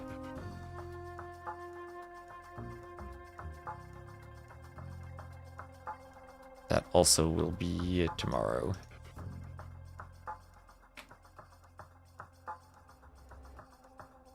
So I think I have more Rex I can cast, and we'll hold on until the running set.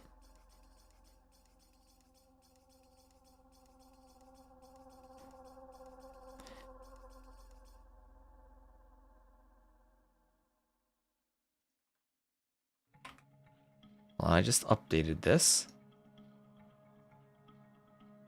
The 10th.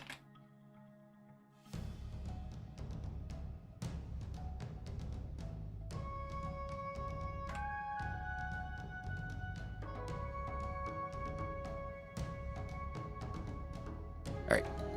There we go. Now we should all be updated.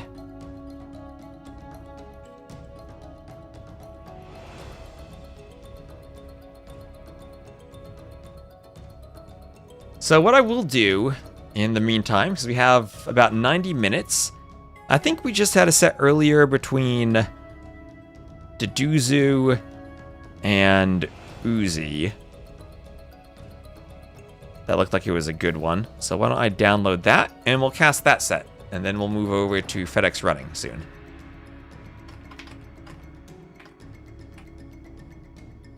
And let me just grab all the drafts and everything.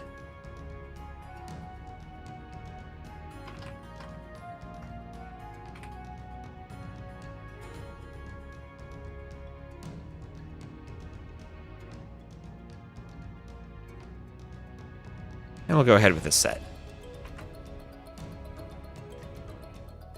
And then in just over 90 minutes, we'll have FedEx versus running, and that'll be our last set for tonight. Then tomorrow morning, we'll wake up early and see if we can cast the Viper set.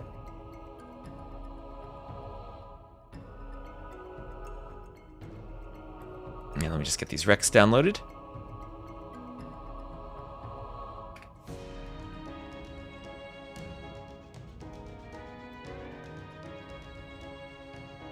And I'll grab them from Uzi's point of view, just arbitrarily.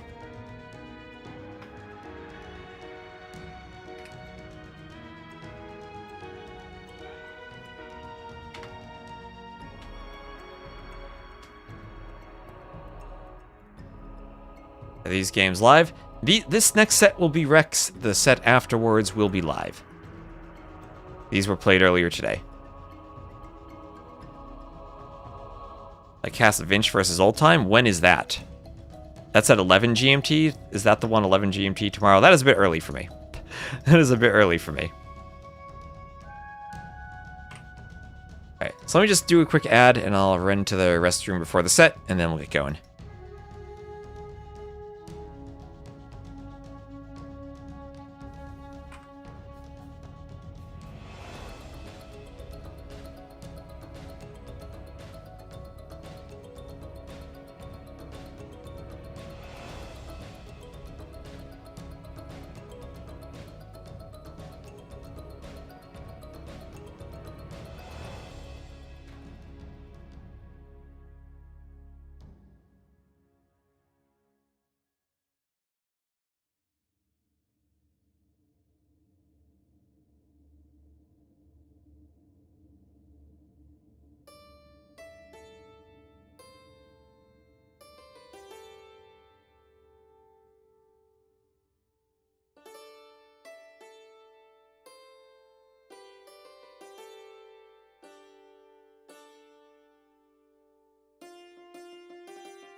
Alright, so ready for the next set. Duzu versus Uzi. So here we go. Map number 1 will be Pantanal. We'll have Duzu as the red Spanish to the north and Uzi as the blue Huns to the south. So thank you all for tuning in, both on my channel and on the Onamaru channel. These are Rex, so we can maybe speed up the Dark Age just a bit. We'll have all 9 vills for Uzi converging to build 1 TC at the start. And it'll be 6 on 1 TC, 3 on a mill on the side for Duzu. This map has a ton of hunt on the outside and some javelinas that could be lured either to the outside on the mill or towards your starting TC. Both players will do a TC on the right side. Duzu is Chinese. Uzi is Mexican. Interesting. So our base still around. Early loom for Duzu. Spanish versus Huns. Well, the Huns have the Hunnic horse on this map, so they will be doing as much scouting as possible to grab capybaras and trying to get a huge advantage with sheep. You just have to be careful not to run into the TC with the horse, and Uzi sees the house, sees the chopped trees, and says, nope, I'm getting out of there. We saw DeGao run into Stark's TC in an earlier set. That feels good. And tons of capybaras here for this horse to find. This is why Huns on Land Nomad used to be a horrible civ, because they start with minus 100 wood to make up for not needing houses, but in the old days when you had to do a lumber camp and then gather wood for the TC, that was just an extra 100 wood they had to gather before making vills. These days, they're great because they can scout all of the capybaras. You start with enough resources for a TC, so the lumber camp shenanigans doesn't matter. And they're a very flexible civ with mobility, faster working stables, and good cav archers.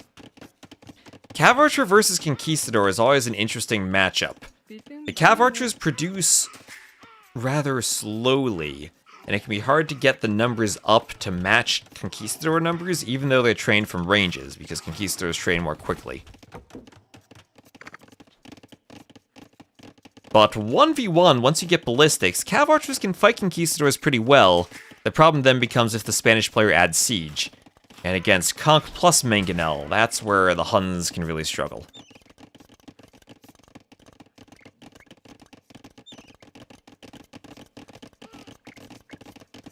And we have a forward barracks. A forward barracks from Uzi.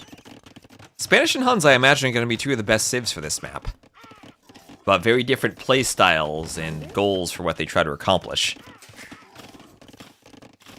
Missionaries could also be an interesting option for the Spanish to run around and collect relics. They can pick up relics now.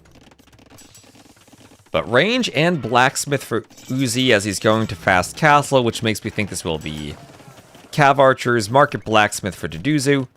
There's a hole between those trees.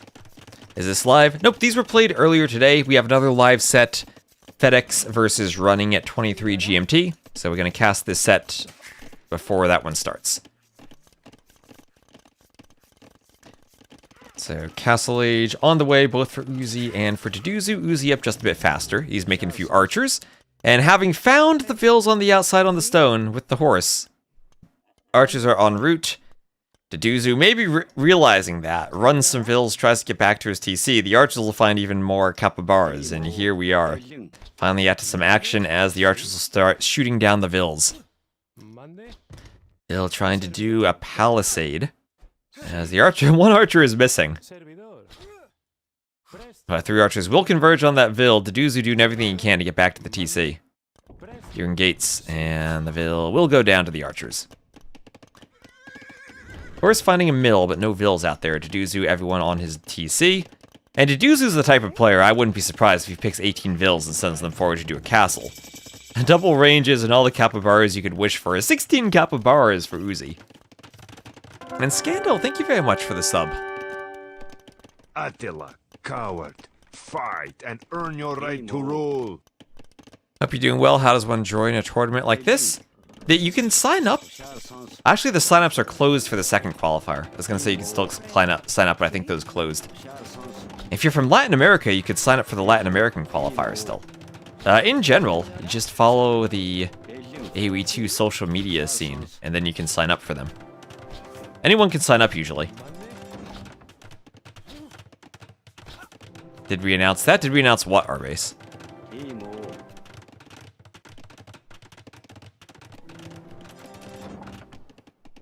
Presto. Servidora. Mande.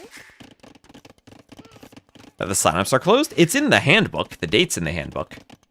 I'm fine with extending it. Sí. Is there a specific Discord? There really isn't any one central location, Servidora. unfortunately. Mande. So archers shooting the Vils, Vils going down. Presto. And nice raid from Uzi out on the side. But Conquistador is about to pop out for Deduzu, so this game could change in a hurry if Conquistadors take a good fight, or if Deduzu calls the GG. Alright, never mind, I was gonna say he could clean the archers, but he is behind in numbers against the Cav archers. He's thinking 4 Vils lost is too early. You like the archer play? You were lurking but got baited by Capybara content? Hello, Donut. Oh, Deduzu. Thinking, okay, I'm not going to chance it. Well, to be fair though, he lost all the Vils on the outside. That was his food eco. And right now he has 4 farmers. That will not sustain a TC and a castle. So he can make maybe 1 more Conquistador, and then that's kind of it. And he'll be outproduced by the Cav archers. Just now seeing the Discord tab. Yeah, I think the best place is probably to follow the r/AoE2 on Reddit. Because everyone kind of has their own community these days where they announce stuff. I miss the days when AoE Zone was the central place. I don't know if we're gonna have a community event for this. Maybe we could at some point. Capture age. Click the. Do you guys see this? Capture age. Clicking the button. There we go. So that's a 4-0 KD for Uzi. That's all he needed. And the archer play. Again, we saw Jordan do that with the Britons on this map. Is his map spawn very bad? No, I think his map spawn is fine. I think just the archer play was something he wasn't expecting. And it caught him off guard. So you go to the maps. And it's a win immediately for Uzi. Also good to see you around, Donut, too. Thanks for stopping by the chat. Win for the Huns, loss for the Spanish. Huns also, as I said, with that horse, insanely good for Land Nomad. And next will be our island map. Let me double check this is the right order. Round 2. Fernando de Naranja.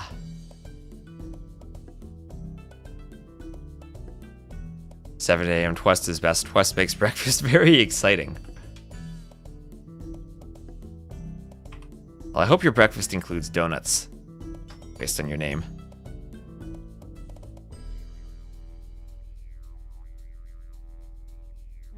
Or ninjas, that would be acceptable too. Noro Ina.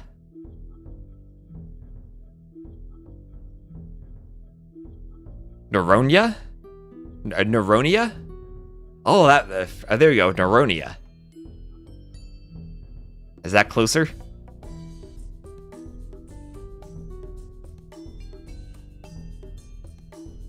It's better. All right. So, game number 2 on Fernando de Noronha. If that's a closer pronunciation. I'll go back and listen to... I had Gabby send me some voice clips pronouncing all of them. I need to give them another listen after I practice a bit. Now, this is our island's water map for the event. You can speed the Dark Age up here, too. Deduzu will have the Malay. He'll be playing to the north in the red. And then Uzi will be the blue shoe to the south. And it looks like he's going for a back dock. And why pick the shoe on a water map? That's a good question. Lumberjacks generate food in addition to wood. Archery range technologies at the range and blacksmith, or archery unit technologies at the range and blacksmith are cheaper. Could go for some type of landing with archers. Considered the best beach in the world. Okay.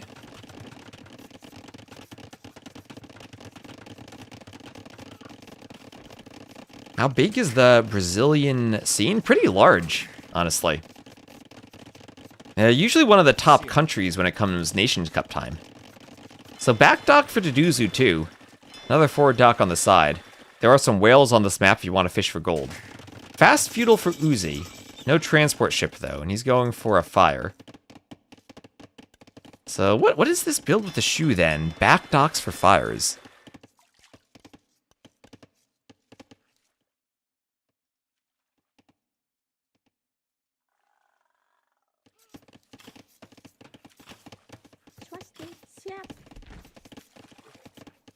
Neronia with the, is the correct more like... Oh, is there a tilde on the H instead of an H in some spellings? That might be an anglicized spelling I looked up Apa syasananya baginda? when I googled it. This is where attempting to make names without knowing the language is difficult. Yeah, so fast feudal backdock fires. This is curious because if you're going for a fast feudal, usually you want the docks to be forward. That way your ships get forward sooner. And here, we're seeing just how long it takes for Uzi to sail around just to get to the dock. And he's finally going to get there. I think you want to go after the Vil first because she can't garrison in the dock. The fishing ships can. Maybe stand within the murder hole's range. Ensure that they can't go back to work. And that Vil does not have loom, so the fire gets a good bit of damage on her. But she'll run away.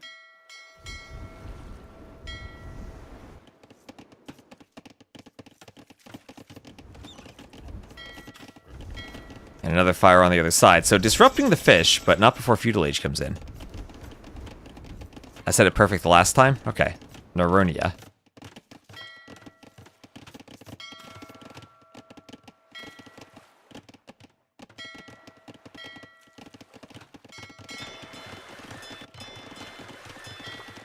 And double bit axe for Deduzu. With a market for Uzi.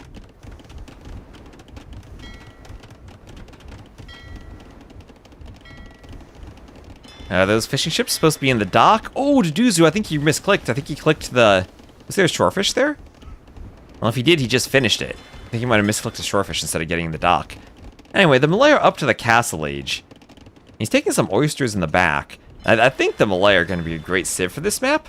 I just wonder if something like the Vikings with longboats will still dominate over them. I wonder what Uzi will do with the shoe if he's not going for a landing immediately. I think he does have a great opportunity to go for a landing now.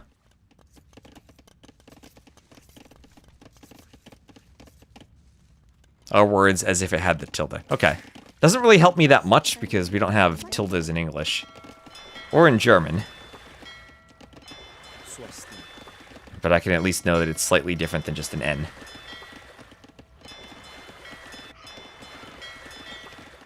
So all the fishing ships can garrison in that dock and shoot the fire, or they can just block and hope that the Hulk can get the fire. So Castle Age here for Uzi. Still a minute away from being up. And he's getting pushed back. Deduzu not yet going for medium warships. A couple of galleys now to deal with the Hulks. They do have fletching.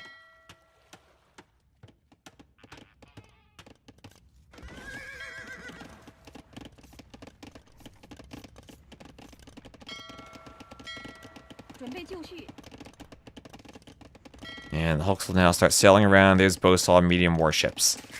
Now, I'm not entirely sure what the current builds are for water. Selling stone to go up fast has always been a thing on water.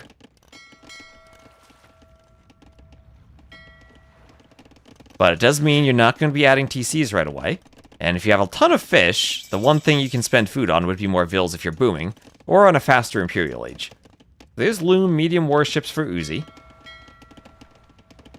As the Warhulks will keep sailing around the side of the island, trying to get to the fish in the back. And the fires did do some damage. They did, and then the fish were a bit safer in the back. But because the docks started in the back, there are no fish left back there. So now you're getting into the early Castle Age, your fish have to move around the sides or more towards the front, where they'll be easier for Deduzu to hunt down.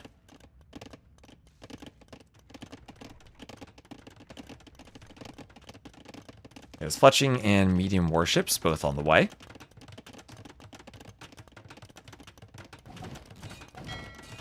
And Hulks will just stop and attack the dock. They'll grapple that dock. Oh, that is so silly. These are the Castle Age War Hulks.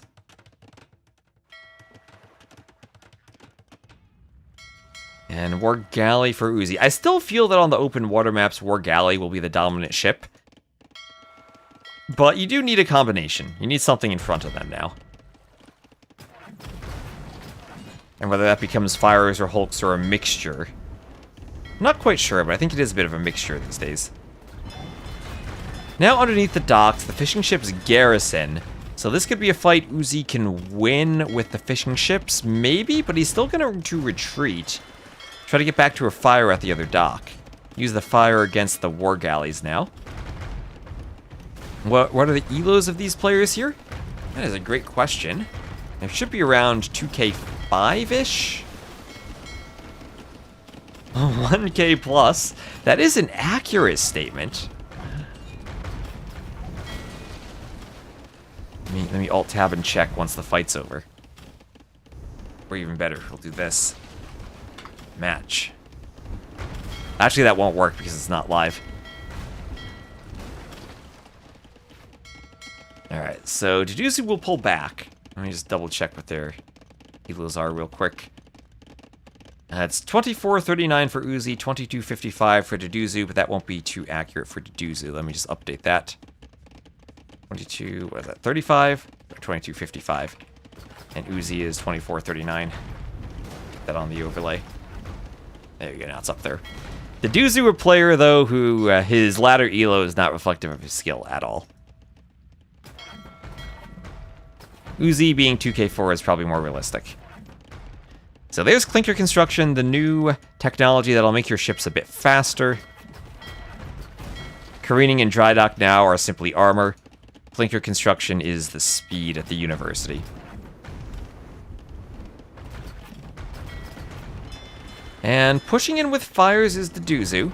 Fires in front, galleys behind, starting to get that mixture I was talking about. And with the speed, the fires are much faster at hunting down the galleys. That speed has been a priority every time I've seen water maps. And there they are, pushing those war galleys back. Even underneath the docks from Uzi. And Uzi added in 3 TCs. He's trying to boom 1, 2, 3 TCs here, trying to spend his food. Still has 6 fishing ships, but they're mostly idled in the dock. What, 1v1 am I? Last I played I was around 1900, but I haven't really played in a while.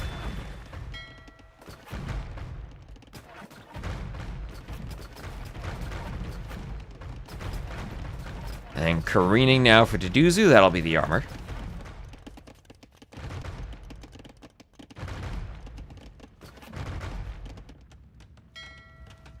Still fishing that whale. Lots of gold available on the ocean on this map with the whales.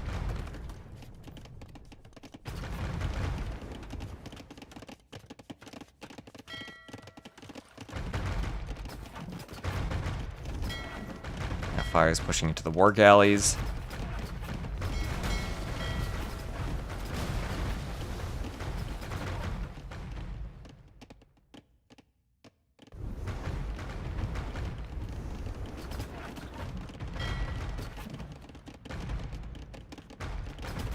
What is the secret of number 33? 3 times 11 is its prime factorization.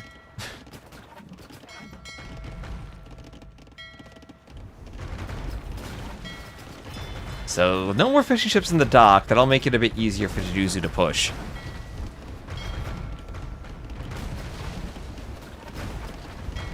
A lot of bonuses are 33%. That's probably because they started out as some other number and then were nerfed or changed. So all the Navy going down for Uzi. And he's making up for the loss of Navy by trying to get an eco lead. But he's still down by 2,500 res collected. Feels like Deduzu has gone up to 16 fishing ships. But actual in the Vil count, 49 to 66. More villagers for Uzi. And there comes a point when maybe he could do a castle, get back on the water. But that would usually have to come with a competitive imp timing too, so we can get back, do imp upgrades, and not fall behind Deduzu, who looks like he's getting close to imp himself.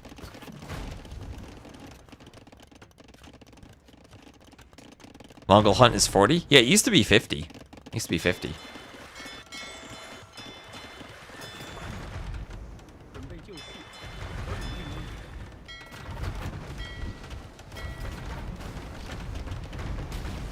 careening for Uzi.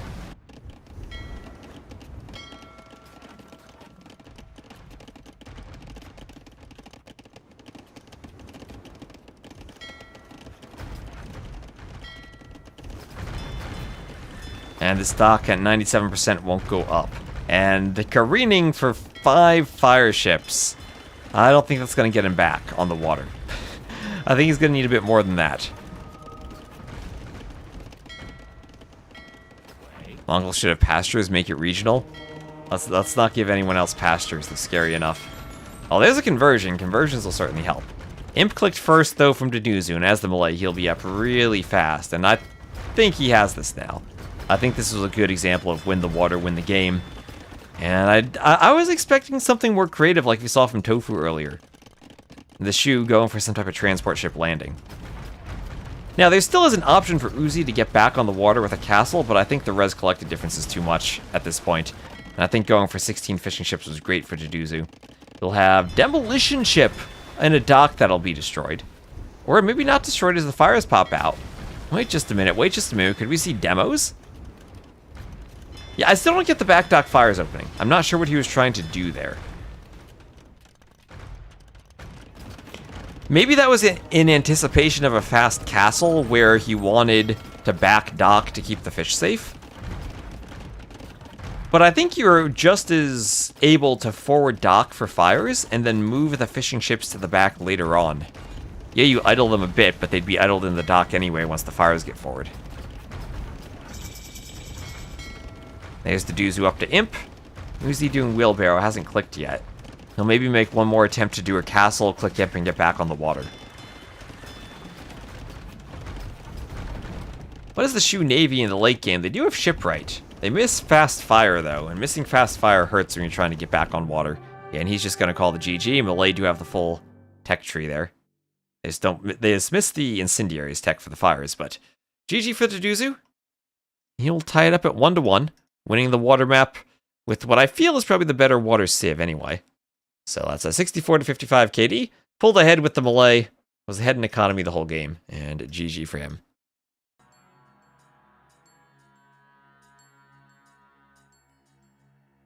Alright, and for the maps, that is a win on his home map. And I'll try that one more time. Fernando de Narania. Hopefully I'm getting closer, at least. So, win for the Malay, loss for the Shu. Nailed it. Okay, okay.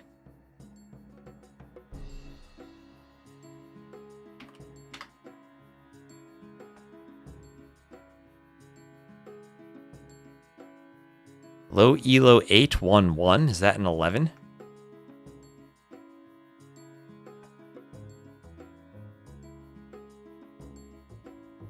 And the next map, I think I'm more confident at saying Lensois Mariniensis. I think I'm almost there with that one.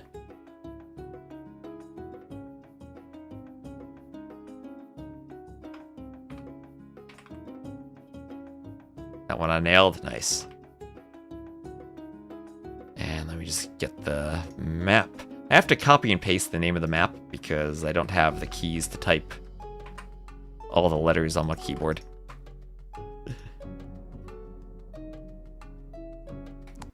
And alright, game number 3. We'll have Uzi as the blue Japanese to the southwest, and Deduzu as the red Romans to the northeast.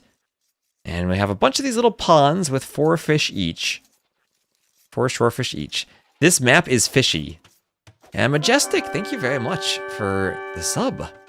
Defeat my champion in combat, Rodrigo Diaz de Vivar, and I will give you command of my army. Let the tournament begin! I saw this streamer in London and he tried to rob me. The only reason I tried to rob you, Majestic, is because I needed to help pay back the person who spilled their beer when they tried to take a photo of me.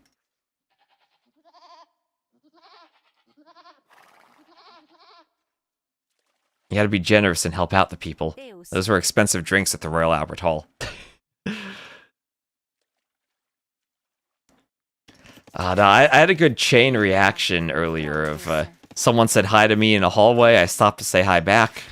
Then someone else tried to walk past him, and as that second guy realized who I was and said hello, he tripped over the wedge that was holding the door closed in the hallway. The door swung open, hit the first guy, and he spilled his beer all over.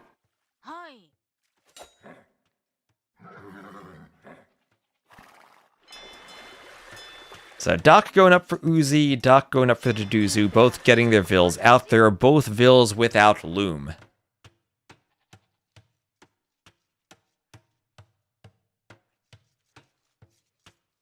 Saw a bunch of beers and popcorn in the audience. In the AoE 4 games, there was one guy who was high-fiving the player as he tried to walk up through the crowd to go onto the stage and spilled his popcorn. So lots of goats scattered around on this map. Those will help boost the eco too. And some lumber camps in the back on the wood line. Wood line a bit farther from the TC than some of the spawns. So Uzi with a forward lumber camp will need to work hard to get that walled. Maybe an extra 4 or 5 tiles of palisade compared to what Deduzu has to do. So not too much. But I still have to invest into the walling and make sure you keep it safe. Players will need to pick up a lot of goats on this map. And lots of goats scattered around, and lots of shorefish to take with mills. I grab a taxi. Try to watch the games on your taxi ride then. And lots of goats still to be picked up. And then we'll have loom for Deduzu.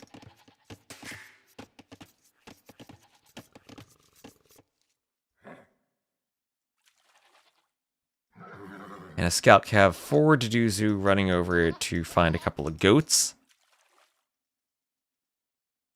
Whales out in the ocean for gold still. And we'll see if Uzi grabs those goats. Deduzu not bringing them back. That's the hard thing about finding the goats. You gotta remember to bring them back to your TC. You get the alert that you found them, but you do have to go over, select them, and move them. So, loom on the way. The Japanese player here did get an extra fishing ship out just a bit earlier. And Deduzu will be clicking up first. So, clicking up, he's walled off his lumber camp. He needs to be careful about over-chopping the edge of that wall. And he's walling the back, too. That's something very difficult I keep seeing on the map. Hard to wall off this part of the map. You can go for back walls to try to keep the area safe. But it's hard to be fully walled, with the shallows and the wide open area with very small woodlines out here. Yes, our base wants to see Celts on this map, of course. That would actually be pretty silly for one of those maps with all the capybaras. Like Valle de Selva or a Pantanal. You grab Celts, run under your opponent's TC, grab all the goats, and flee. If someone does that, that'd be crazy. And I think, now that you mention it, that might actually be a good idea. So Deduzu in the feudal age, but lets his opponent run away with a scout. There has been another map like this in a 3v3 tournament, but it was very different. It was a very different concept. There were fake TCs with a couple of houses and a hut put together. And you could train vills from 2 TCs, and it was also a nomad map.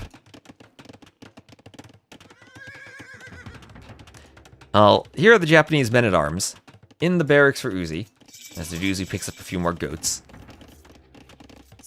And he'll have 3 on gold as he makes a Hulk. So second dock for Deduzu, second dock for Uzi. Big coastline out here. These puddles are created by seasonal rain among the sand dunes and go to about 10 feet deep IRL from the research I did. And oh, a scout picked off by the TC.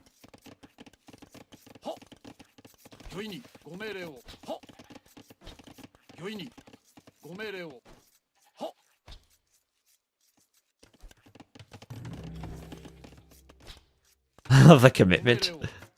I had to look up videos on how to pronounce the name, and I found a nature documentary.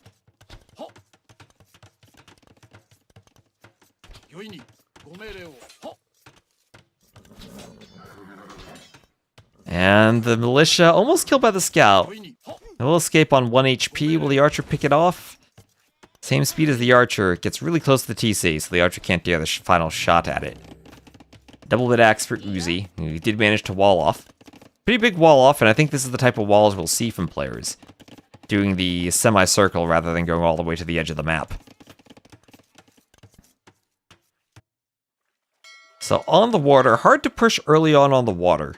And with the new system of garrisoning in the docks to keep the fishing ships safe, I think it's a big risk to invest into water, because you can always over-invest into water.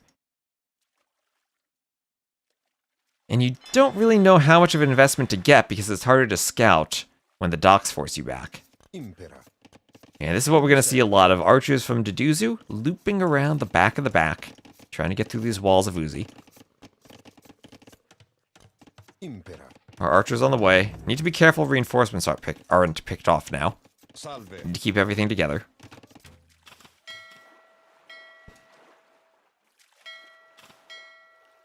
So Hulk plus galley mixture for Deduzu, pure galleys for Uzi. No fletching for Uzi though, fletching in for Deduzu. Wants to go for that blacksmith early as the Romans usually. There's the blacksmith just now for Uzi. With fletching on the way from it. And Deduzu going to try to take advantage of his fletching while he has the timing. And get as much HP off those galleys as he can. That's a very low HP galley he'll snipe off, but you'll lose one of his in the process. And Uzi with the numbers. Uzi with the numbers taking the water control. As Deduzu pumps out more galleys.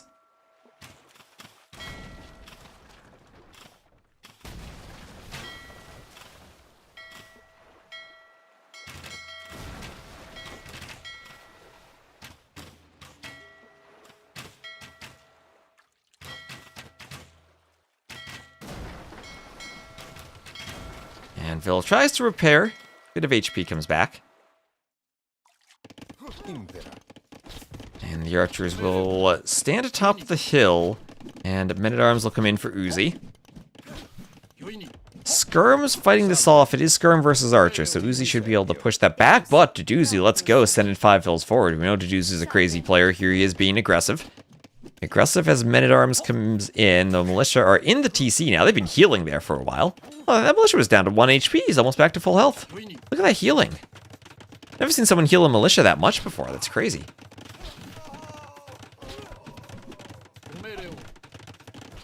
So Skirms and Archers still fighting by the wood line as this tower goes up. And it will be a tower fight once they're back up. Yeah, that's a good play. Wasn't accomplishing anything with all the walls, so now he has them to knock down the tower. Teach Deduzu a lesson with these fully healed men-at-arms. And this army going down by the base of the tower. A few skirms left, but they'll dance around against these skirms with murder holes, or in the murder holes range. Well, a bit risky now for the men-at-arms, now that the skirms are cleared and Deduzu still has his army. The men-at-arms have been, I think, downhill from the tower. Maybe it would have been better to walk to the other side. And Deduzu will extract the Vils, but at the same time, the men-at-arms force the tower down. And Deduzu has to go back now. Well, still equal numbers on the water, 6 to 6 galleys with fletching. And they'll dance where Uzi will have the reinforcement advantage by his docks.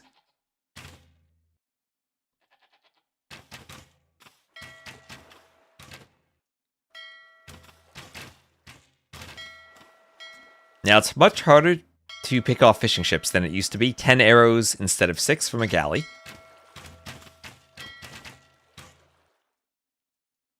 So it's much more commitment to dive fish. Mill for Uzi and dock for Deduzu on the inner ponds. And market for Uzi. It's like Uzi, microing better on the water now.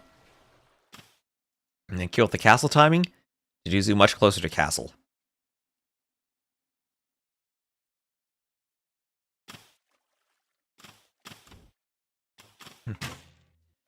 And looks like the galleys will focus each other down, but still hide by the dock. And command for the bracket. The command is... I will paste it. I need to add that beneath my stream and also to my bot. Or check that out on the Onamaru website. Also, this is not a live set, so be warned of spoilers if you check that out. This was played earlier today. So fire is going for the galleys go down, and Castlage in for Deduzu.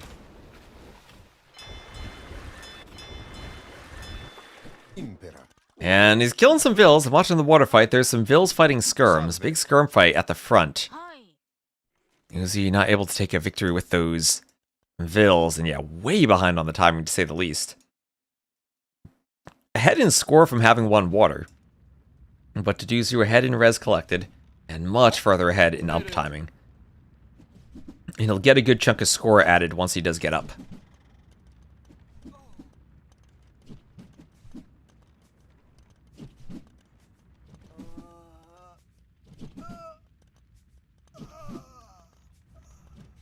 So skirms clearing each other, basically. All the skirms go down. And forward siege, maybe not after that fight. I don't think you can go forward siege without any skirms left. And he is losing the water. So Uzi clicking up, over 2 minutes behind. But he will win the water from it. He will win this and clear Deduzu off.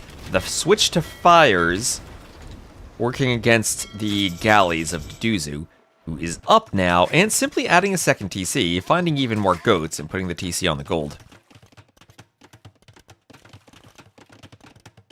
Who's he, Uzi? No, do you see? It's a doozy, not Deduzu. Eus, salve, prontus. Well, there we go. There is a forward workshop from Deduzu. Impera. And a house for Deduzu going up. Wheelbarrow, padded archer armor, and elite skirmisher all on the way. And a forward knight even. I like the addition of the knight against the skirms, but a bit tricky because it doesn't have any armor. And a few spears come forward from Uzi. Those will help out against the knights. Nicely done to push that back. And that house does go up for Deduzu. We'll have another house on the way up there for him.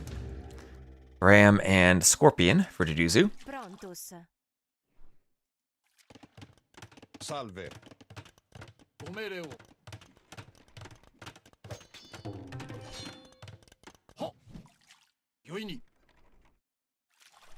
And forging on the way for Uzi.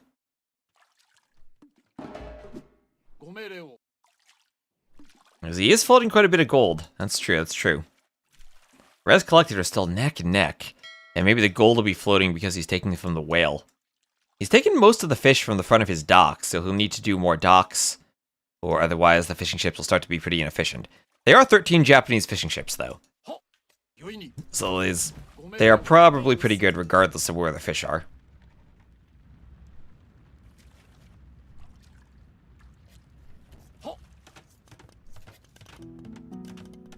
The university for Deduzu.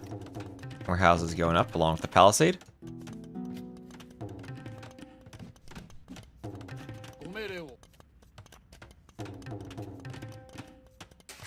Eus.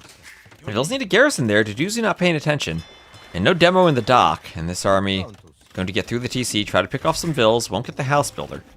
And are going to run right back into the TC. Uzi, what are you doing? You're microing at home, as Deduzu's getting in with a ram and a few knights in skirms of his own. A few scorpions coming forward too, but these knights should be able to pick those skirms, as this army cleaned by the TC, Uzi running completely into the TC and losing everything. Well, he had something important to deal with at home, but I think he's kind of losing this fight too. How are their fish? That's a great question. How are their whales on Bluegill on the Red Bull map? Probably the same way.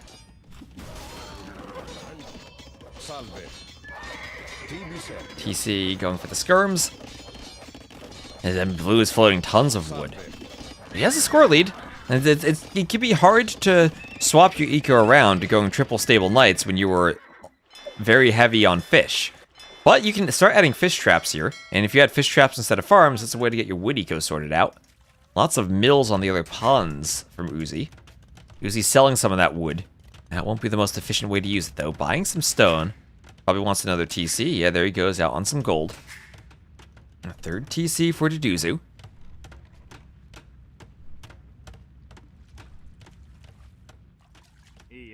And the Knights might find some Vils on a pond. Knights have a very low line of sight, though. Maybe as players get more familiar with the map, they'll learn to scout for the ponds more. And if the Knights come forward, they could deny a TC, unless Uzi walls the Vils. Risk from Uzi not leaving, or not walling the Vils, leaving them unwalled. knowing his opponent is on knights. Monk wants a conversion on some knights as scorpions come forward, and a monk gets picked off.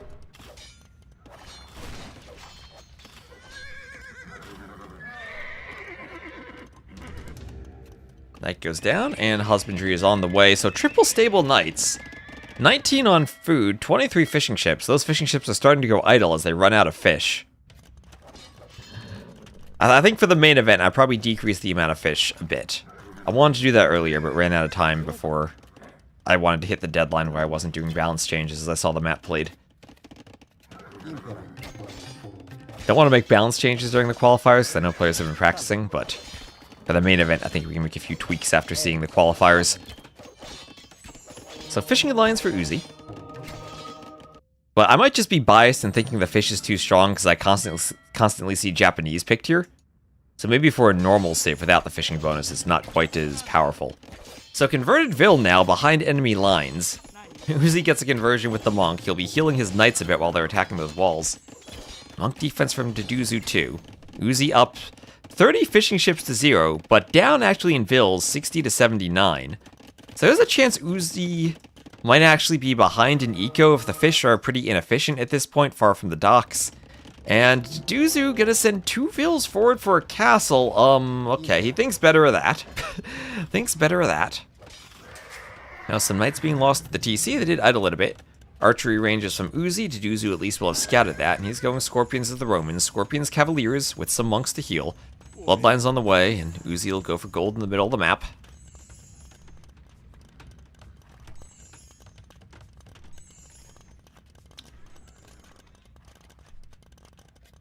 Vil's on gold by that mining camp.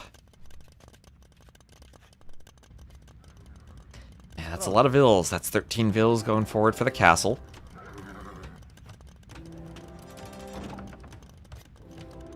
And castle looks like it's going up.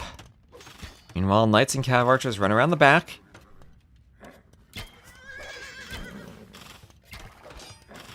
TC will force them back, getting some good shots on the knights. It's going through the TC anyway, though. No armor on them. They just ran through that TC. Didn't have ballistics. And this could be bad for Deduzu, who quickly has to throw up a couple of houses and a palisade. That lumber camp was not the right quick wall. Doesn't keep the Vils safe. They have to run. They'll be fighting some knights. At the same time, the castle is up. Scorpions fighting knights on the other side. Another TC in the north for Uzi. He's still trying to raid. He's winning against the Vils and the skirms over here. Knights for Deduzu going down at home. But this is a good raid at the front for Deduzu, taking away some of the farms, taking away the stone mine, claiming the middle of the map where Uzi had wanted to mine.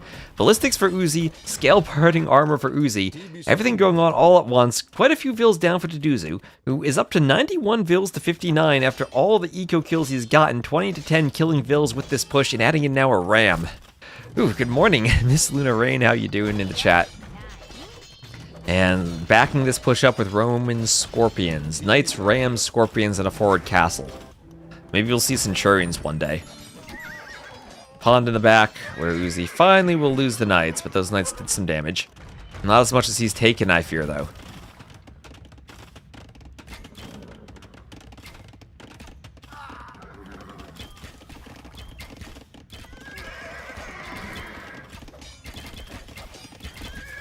Archers killing knights.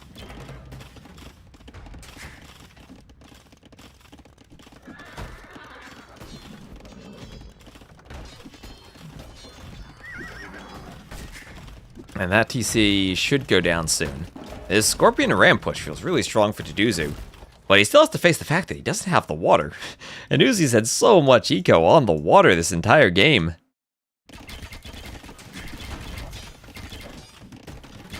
Scorpions want to kill the knights. Skirm's coming forward. A forward market for Deduzu. Best place to make it. And a workshop there for him is another TC going up for Uzi, but the sheep, the goats there from Deduzu, he left them over there. He'll scout the TC placement. This is crazy as the Roman Scorpions keep pushing. Uzi's still at the score lead, but I fear that's only from water. 36 fishing ships. He's trying to go Japanese cav archers now. Cav Archer Knight for the Japanese. And another forward castle for Deduzu.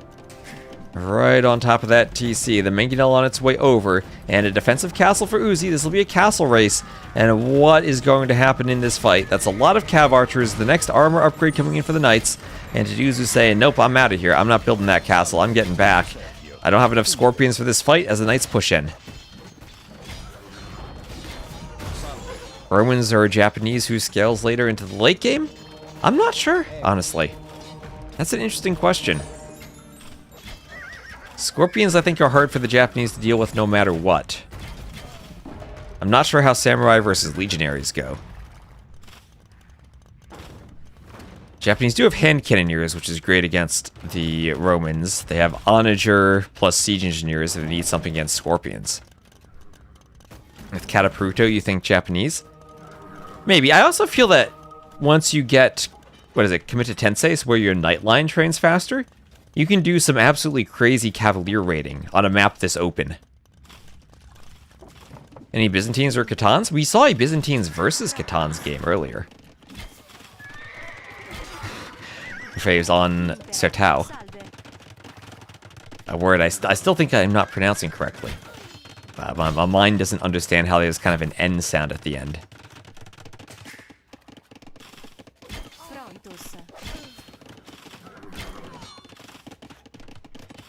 Legionaries don't have the unique unit armor class? Okay. And I guess they still do bonus damage against the samurai. So, good raid from Uzi, but the Scorpions are coming in, and I'd worry the Scorpions might be able to clean this army. It's a 27 to 21 difference in KD. Those goats are still out there. This eco raid has mostly been cleaned, a couple of knights clearing a mining camp, and now it's all about this Cav Archer army in the middle of Juzu's base. Portuguese is confusing to pronounce. Well, that's why we need to practice. That's why we have chat to help us. The knights are all very low on HP, and they're going down to the Scorpions. Maybe Deduzu needs to repair his Scorpions with the Vils that are there. He's losing his numbers, but he clicks up to the Imperial Age. Imp in this TC, is that a safe TC? I guess if the knights go down, there's nothing to destroy it, so let's call that safe. Let's call that safe. I'm guessing the Samurai would get crushed by Legionaries. That is my guess, but still just a guess. This is our experience to learn how new units or altered units like the Samurai interact. Because now they have that Zumi charge attack too. They can catch enemies and take fights in different ways. TC kills the Knight, which is great for the Scorpion. Looking for a demo. Not there. We have Imp also for Uzi, who still has a score lead. Has the better KD even. I still wonder if that score lead is simply from the water. That is a castle for Deduzu dropping on the TC of Uzi. He tried to go for the tower, but that tower's work never. Hardly ever. Oh, that's a lot of Scorpions. Scorpions on the pond. Scorpions on the pond. That water's so shallow they don't even need a frog to ferry them across.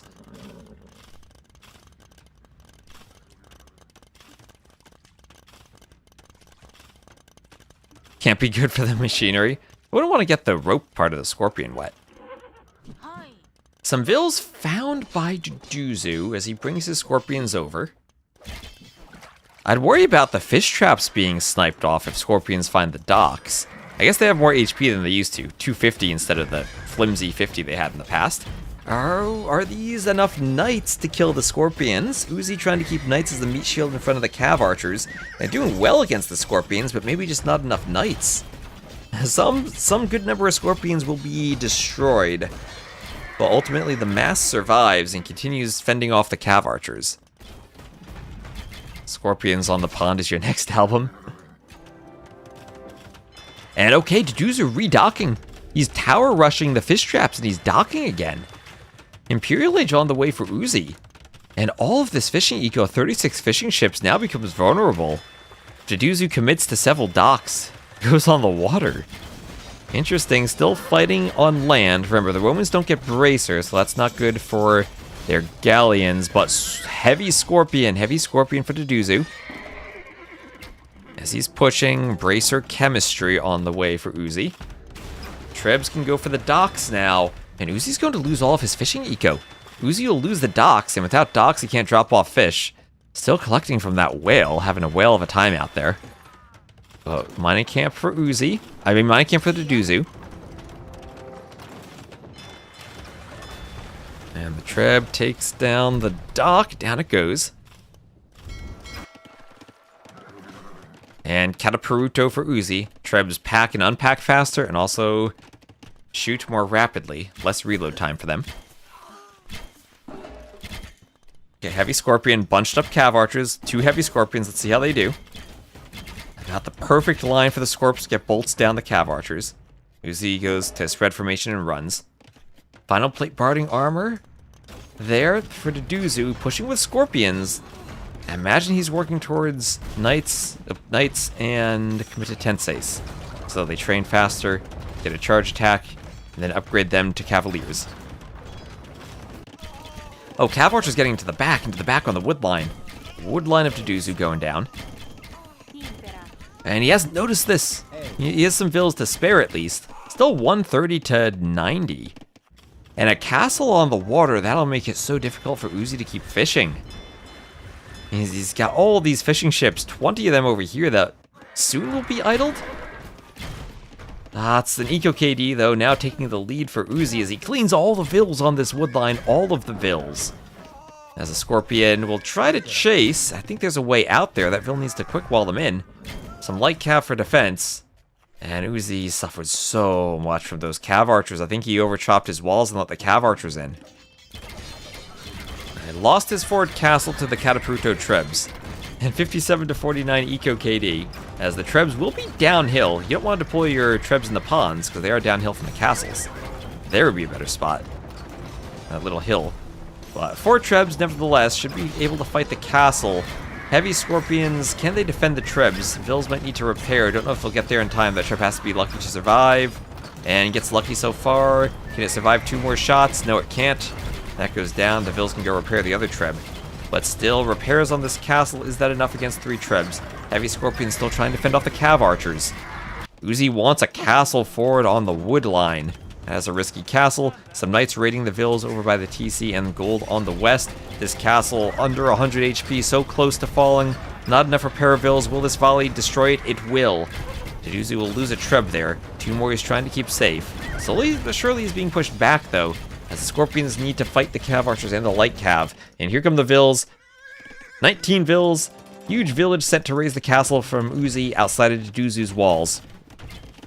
Duzu may be room to fall back on his wood line, though. Get to some safer wood on the edge. And now all the fishing ships. Do castles even destroy Japanese fishing ships? Yes, they do. And look at the Vill count dropping for Uzi. 84 actual Vills. The rest of his fishing ships feel like they're idled or useless. So much better eco now for Duzu, and you see that already 7k or 6k res collected advantage. But that's a good number of Trebs. Conscription for Duzu, and he'll need to be able to fight the Cav Archers. That's something that I don't feel the Romans do all that well outside of their Scorpions.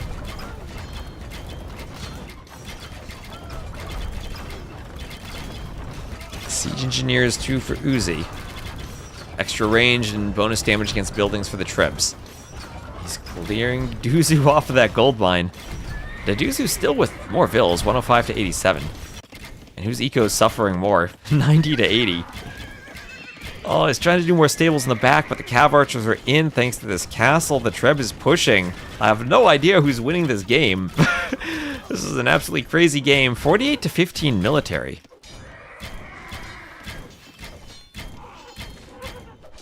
I went from -10 to +20. Oh, that eco KD. 101 to 81. Uzi doing a number with the Cav Archers, and he keeps pushing. He's now at 3k more score. And he's lost all the Japanese fishing eco. But he has the overall eco unit lead counting the fishing ships. Maybe he could put them back to fish traps at some point. Doing more TCs on his wood lines. Oh man, this game has been crazy. Idle fish are really bad here. Hello, Baron. Hello, hello.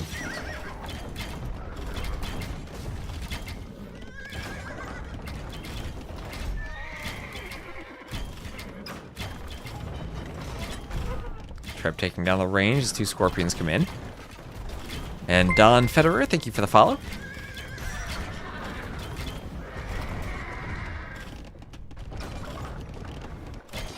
And now more light cav. Deduzu going full light cav, but on only 27 mils on food.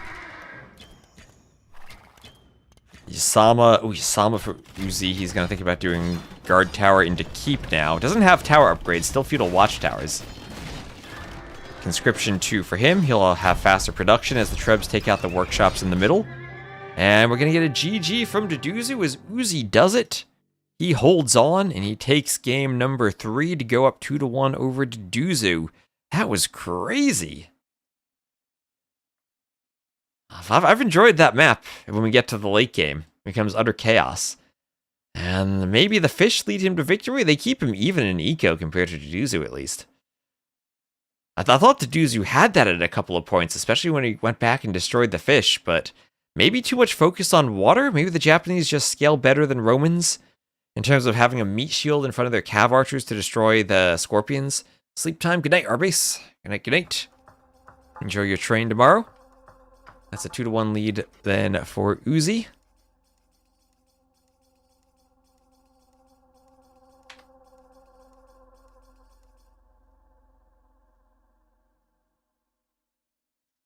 Arbase telling me ATP is updated for our next seeding. And that'll be a win on the home map of Lensois Mariensis for Uzi. Saves. It's Romans losing to the first picked Japanese.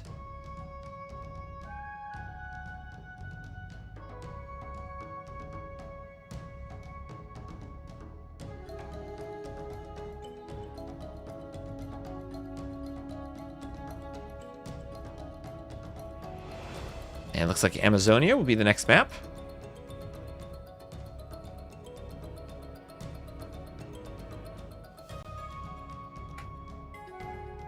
And we can load into this.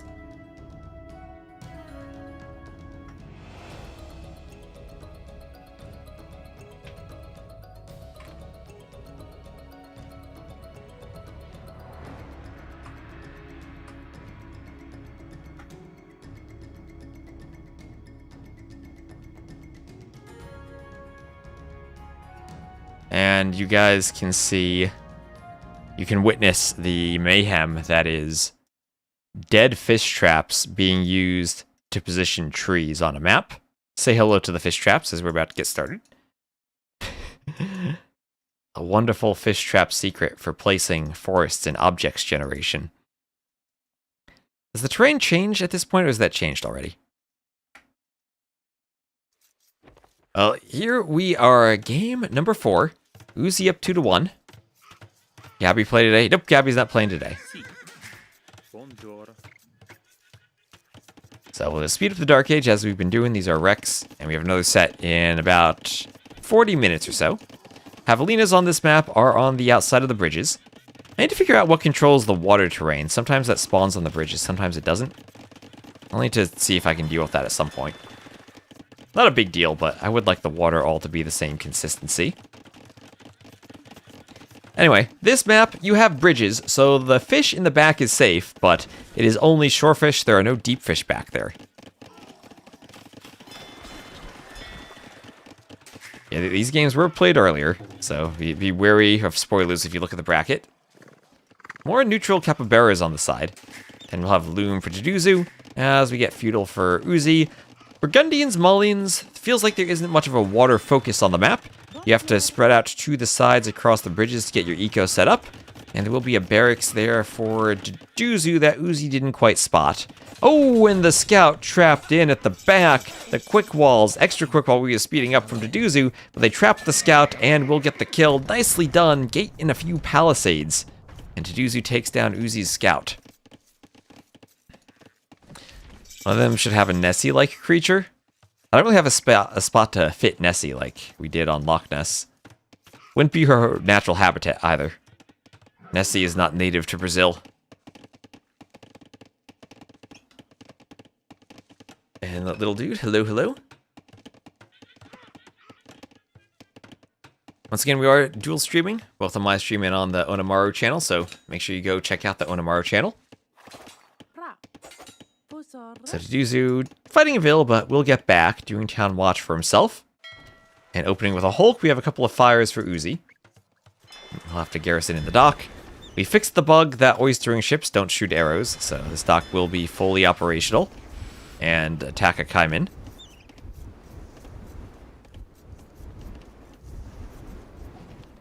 Finally caught the stream. Hello, Lily Bear. How are you doing?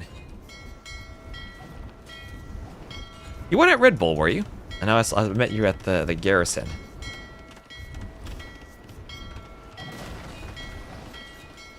And Hulk's here will be attacking the fire galleys, so Deduzu trying to defend his dock as he adds a second dock.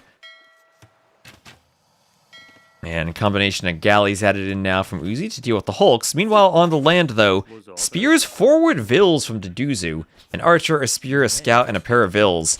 And this is an effective raid. That archer in the back not getting hit. Low HP Vils for Uzi. Gundians could do a cheap wheelbarrow if you wanted to run faster. Not Red Bull this year. We're going to the next garrison. Am I going to the garrison? I don't know yet. I don't know yet. I will be going to the Brazil land this July. I take it that's a bit of a trip for you, though.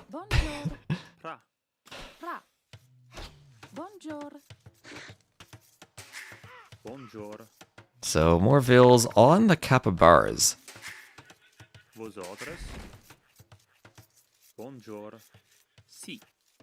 As Uzi is trying to swap and go to the other side of the TC. Walk across the other bridge. Get to another lumber camp. Meals out here on the guanacos, a new reskinned deer. Could be a nice source of food along with the papaya trees. And we'll have a mill on one of those coastal papaya groups. Barracks coming up for Uzi, but he's already lost a ton of time crossing from one side to the other. Oh, the archer's gonna cross. Uzi doesn't wall off the bridge. Uzi needs to play more campaigns and learn about walling off bridges. Archers will kill the Vil. Ooh, or they won't. 8 HP left. And the archers will get across. There'll be a defensive tower from Uzi. Some low HP Vils by that tower. It needs to go up fast before the archers get in. And some more walls up for Uzi, who is winning on the water, I'd say, but it's hard to push and do damage against docks that are right next to oysters, so the fishing ships will be able to keep gathering within the protection of the docks. And archers are over. This is a brilliant opening from Deduzu.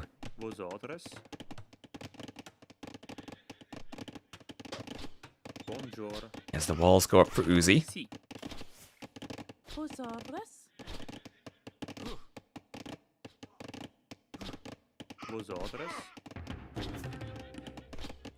And the archers will loop around. A couple of weak Vils by that lumber camp. And also a Vil heading forward. Uzi will try to wall this off. Deduzu might not loop around and see that. On the other side, market for Deduzu, and looking at those resources, he might be thinking of going up soon. Deduzu needs fletching. That is true, he doesn't have fletching yet. Less range makes it much harder to pick those weak Vils, and he can see them. He can see those weak Vils. The archers are auto-attacking the weak Vils, but he's worried about using the market to click up. Needs a bit more gold, and there he goes. On his way up to the castle age. Uzi nowhere close to going up. Even as the Burgundians, no horse collar. Has bowsaw, but maybe relying too much on hunt and fish? I played this map quite a bit, and it certainly is possible to overinvest into water. And by quite a bit, I mean I played one game, but I watched it quite a bit. It definitely is possible to overinvest into water, and then find yourself unable to sustain military on land. And Napster Nappin' Nappy, hello, hello. By your username while you're watching the stream in order to fall asleep.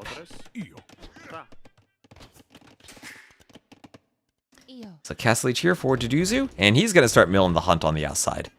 Being able to delay farms on this map is great, but also kind of tricky, because you need to make sure you keep enough mills up on the hunt and on the berries, while also slowly trickling farms yourself so you don't have this period where you run out of food or need to shift Vils.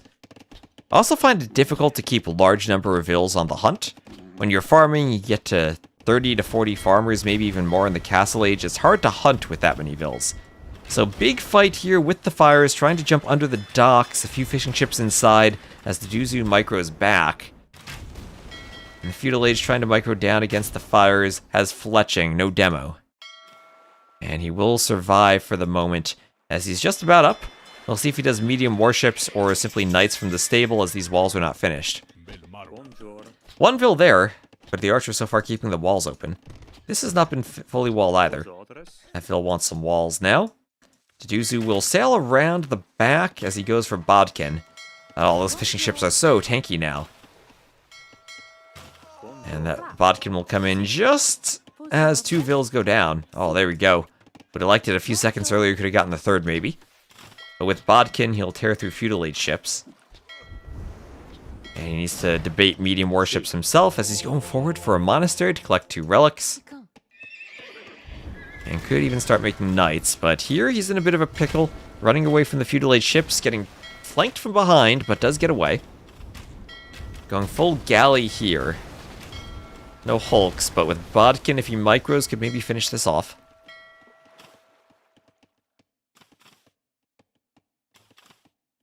Getting a fire of his own now. No hulk, just a fire. Now there are deep fish here he could take if he wants to. There's a condor flying around.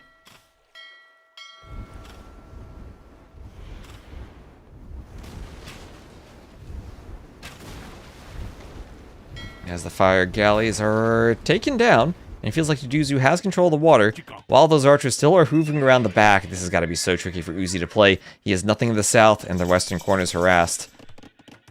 Up to the Castle Age, doing a defensive stable. He did wall this off, although Deduzu could maybe do a transport ship, or just push through this wall with a few knights. And 2-man saw the Imp would upgrade. Imp would upgrade for Uzi.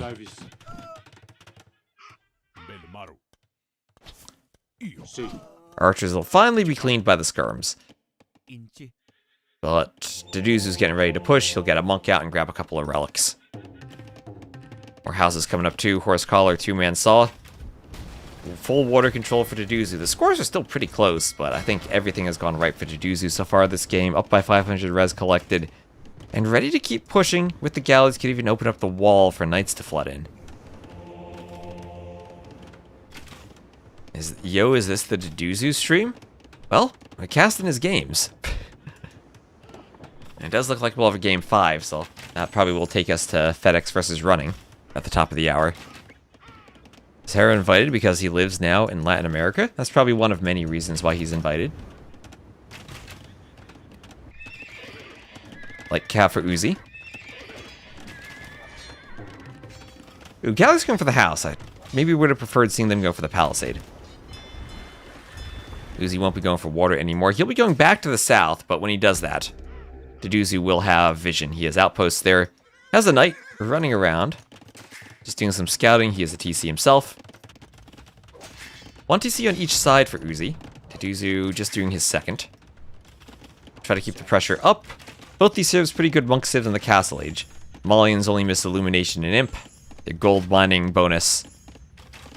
Dropping off more gold is great for monks. Burgundians themselves have a great tech tree, but no heresy. But both civs can do atonement.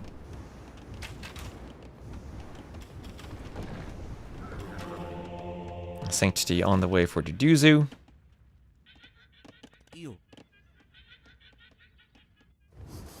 And oh my gosh, all the Kaimen from the middle. Deduzu tried to cross over the shallows in the middle. He grabbed all of these Kaimen. he'll Kaimen rush Uzi's base.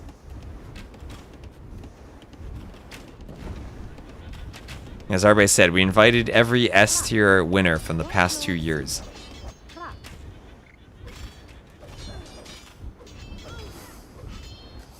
And up, he's bringing the Kaimen in, bringing them out. I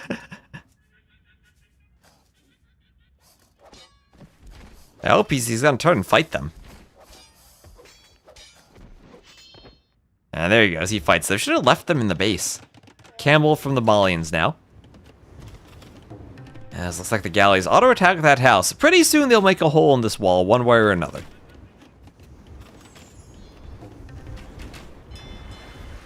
And atonement for Deduzu on the way. That dock being attacked by fires. Some knights still running around Mangonel and Monastery pushing this TC. This is looking rough for Uzi. The Duzu up by 13 vills. Monks everywhere. Some farming eco here, but that's it.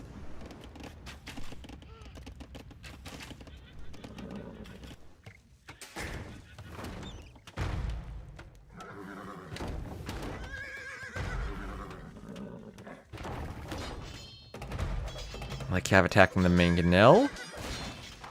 And take it out, take it out. Okay, TC will survive, TC will survive.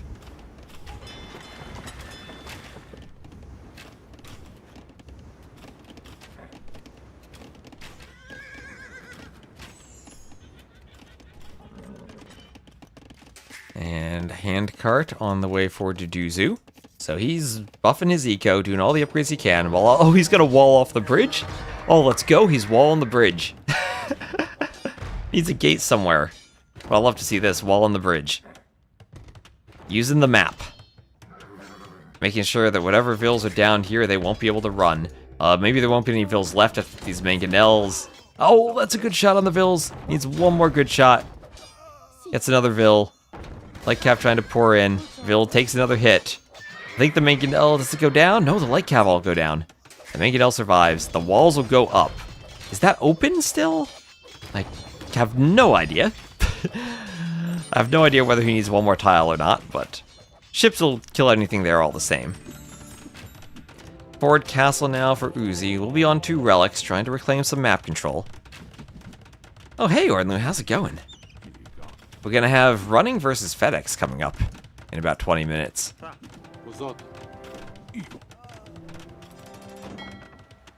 I'm hoping we finish in time.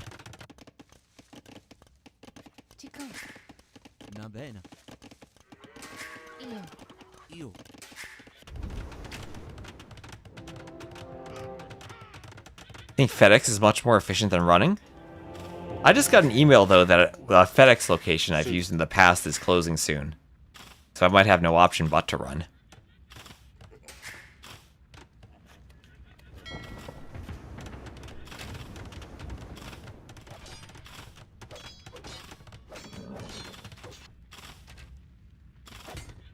Bonjour, vosotros.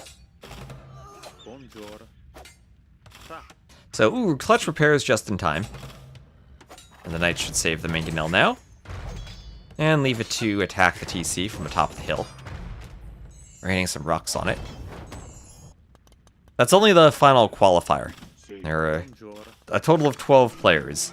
There's Hera, there are 2 qualifiers with 5 players each, and then the final spot will be a Latin American only regional qualifier.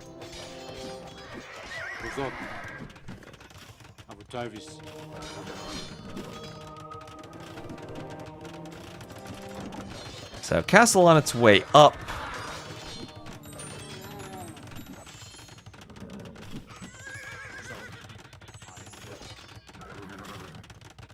And Imperial Age on the way for Duduzu.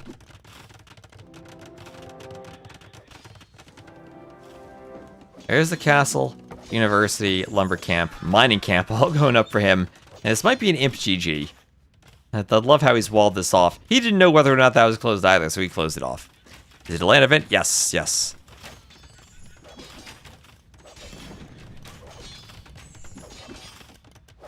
Somebody from Quebec? I'd assume no.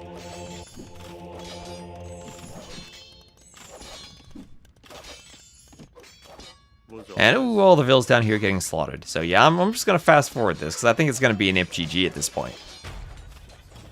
It was nice to meet you at Red Bull. Well, thanks for stopping by the stream. I met a lot of people there at Red Bull. It was a lot of fun. I'm gonna hope you were not one of the people who spilled their beer while trying to say hi. So Imp will be here for Uzi, but I really don't see a way back into this game for him, and neither does he, as he calls the GG finally. And that's a 2-2. Thank you also, Paganini, for the follow. And that ties us all up, as in about 20 minutes we'll have another set. It'll be FedEx versus running. And I'll try to cast Game 5 of this one before we get that one. So everything worked out for Duduzu on that map. Ever since that initial men-at-arms push pushed Uzi to the other side, he was completely behind. So we'll update the scoreboard and have one more game of this set Deduzu won his home map, and now it'll be Coast Arena as our final game. So that was Malians over the Burgundians. Could this be Britons for Deduzu? That would be a fun arena pick, usually.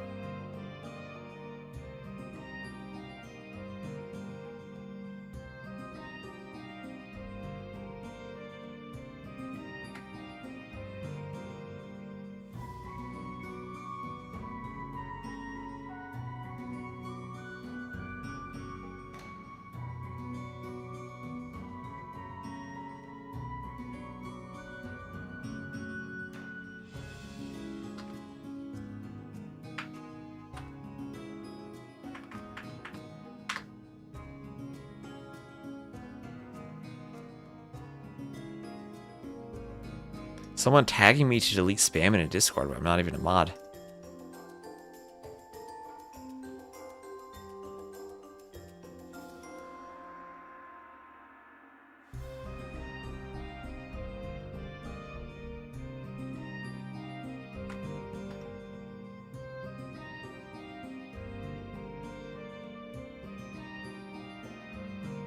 So, final game will be Georgians versus Magyars for Deduzu.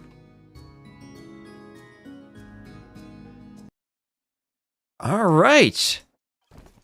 Coast Arena for our final game. Georgians, not surprising for an arena map, good eco, but Magyars, what does Deduzu have up his sleeve? Again, it's a dark arena map in the Dark Age. We'll just speed this up a bit so we get to our next map in time. Hello, Tundra Blitz, how are you doing?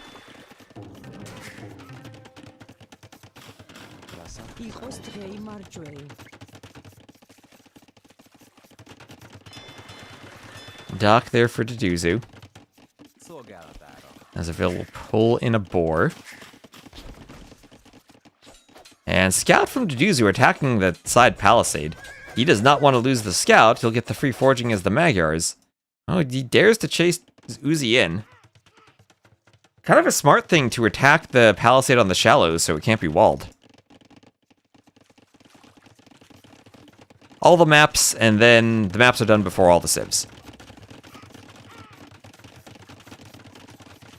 The first two civs, or the first pair of civs, is done in parallel. So both players, we did see one case where both players picked Japanese. And there is the wall as Uzi goes for a dock.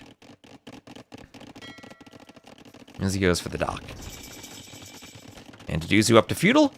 Vils forward to gold. And Deduzu, not to disappoint us, has a transport ship. A transport ship, 4 Vils, 2 militia, and a scout. As the Magyars, he gets free forging now that he's in the feudal age. Forging militia, though, not men-at-arms. That's interesting. This high up, they look like ants. And it'll be a tower rush from Deduzu. So transport around the outside. This was the type of strategy I thought maybe it wouldn't work anymore, because fishing ships can garrison in the dock and shoot down the Vils. I think players might need to put their docks in better positions now to defend the wood lines, and then this shouldn't work. Unless you somehow get between 2 docks and dock the very middle. And oh, some Vils with a mule cart running outside and re-walling with a palisade. Uzi not up to feudal yet, so he can't do a full stone wall. And he'll have to palisade again behind this. Against militia, what the heck? Okay, Coast Arena again gives us a crazy game. And Deduzu sending Vils, is he gonna Vil fight this? He might be Vil fighting this. I agree, Extra Chris. That's not something I enjoy at all. I removed it from Rage Forest. And I think that was a positive change. Oh, there's no loom? There was no loom on these Vils. Deduzu, he has loom. 15 seconds away from loom. That's why he wanted to Vil fight. He saw there was no loom. Ooh, doesn't quite get there in time, though. On the other side, with the tower he's trying to push through the walls, he will maybe go for a forward dock. As he tries to do archers, he needs a house, doing 2 houses at home. And he'll find Vils on the outer stone line and start a Vil fight. Start a Vil fight, Uzi doesn't notice immediately. He's busy dealing with stuff at home. Oh, Uzi, he can't avoid noticing that. He has to notice that. Oh, there he goes. Now he's starting and fighting. All the Vils fighting each other. Looks like the Deduzu loses 1. He's going to pull back a second. Uzi, I think, had an extra Vil at the start. He might have to pull back. Well, he can't pull back his weak Vils because once he runs, he'll run into militia. More militia coming forward for Deduzu. Scout going down for Uzi. One more Vil dead, but here are the militia. Forging militia. And what's going to happen to Uzi? He's going to run into more militia. Searching loot makes your villagers harder to kill. 15 HP, one melee armor, and 2 pierce armor.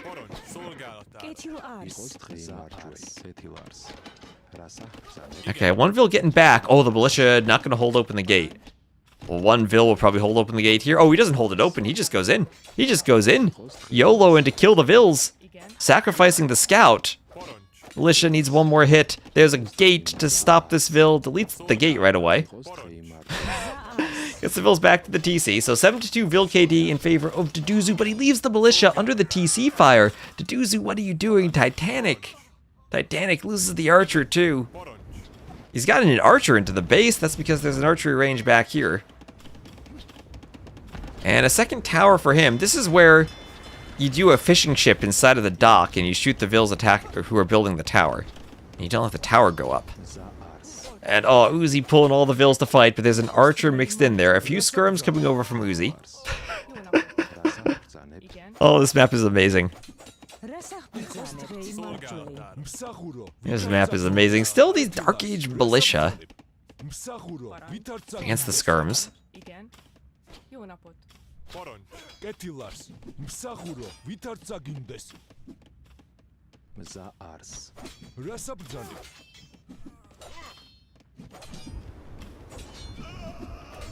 Skirms kill the archers.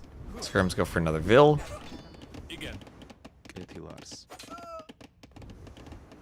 And militia goes down. This map is made for clownery. This map is amazing. That dock about to go down. So where does Uzi take wood now? This is his lumber camp. That could even be trushed from the outside. Oh, he's got a mule cart in here. Hello, mule cart. I think you forgot about that. Guess it is easy to forget about them. They don't show up on the idle villager. I actually don't know how you would find it. I guess there's a hotkey to go to them, but you need to cycle through them to find it.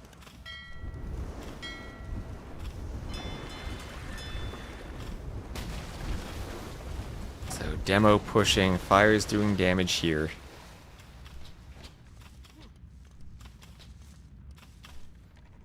And it feels like Deduzu should have control of this game, I think. He's done enough damage. He's actually down in eco units, though. Had a bit of idle TC time. 3 fishing ships to 6 is the fishing ship difference. He's killed 9 eco units. Alright, well, he is up to the castle age, though, and Uzi is not. This has mostly stabilized. Skirms will kill an archer. Or almost kill an archer. Down it goes. And Deduzu's up to the castle age. Another transport ship on the outside.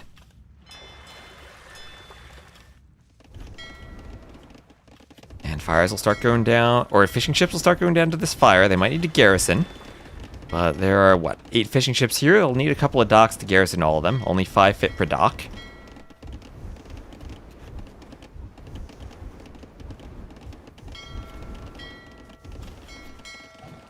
Hulk out now, too. Feudal Age fishing ships, or at least Feudal Age ships, don't really kill fishing ships the way old galleys used to. Takes quite a while. Up on the other side, there's a counterattack. Fishing ships for Deduzu have to hop inside the dock. Wasn't fishing that much anyway. And he has 10 Vils on stone, so I imagine he YOLOs them forward and drops a castle right here on the gold. I do like how the shape of the map means that one castle drop doesn't completely kill you, so you still can slip out the other side. But he has militia ready to catch anything that slips out the other side. Where does the castle go? He'll just put it somewhere. Here is just a fine location, too. Oh, the mule cart has been remembered. Imagine he holds open the gate with the militia and the mule cart if they get there at the same time, and he goes inside for the castle. Oh, please do that. Okay, he doesn't. He doesn't do it. He does the castle in a smart location. But I think this is over. Uzi is the score lead, but he's stuck in the feudal age, and he's getting castle dropped now by the Magyars. Well, at least the Magyar Hussar is not the unique unit you think of. They're going for aggression from a castle. It's not like a conquistador, but should be able to kill some Vils all the same. Does have the free iron casting. So the archery range at the front was destroyed or deleted, and a mill will take its place for Vils to grab the berries. And baskets, Lons. Hello, baskets. How you doing, baskets? You getting ready for USA Cup this summer, baskets? Sure, that'll be a whole basket of fun. Yeah, and here come the Magyar Hussars as the wall is breached immediately. Some defensive walls for Uzi. Am I playing in USA Cup? Probably not. But I will try to cast it.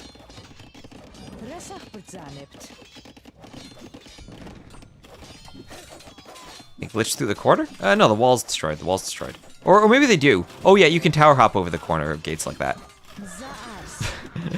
You can do that. Yeah, that's the thing. As they massacre the Vils, if you want to see that. There you go, GG.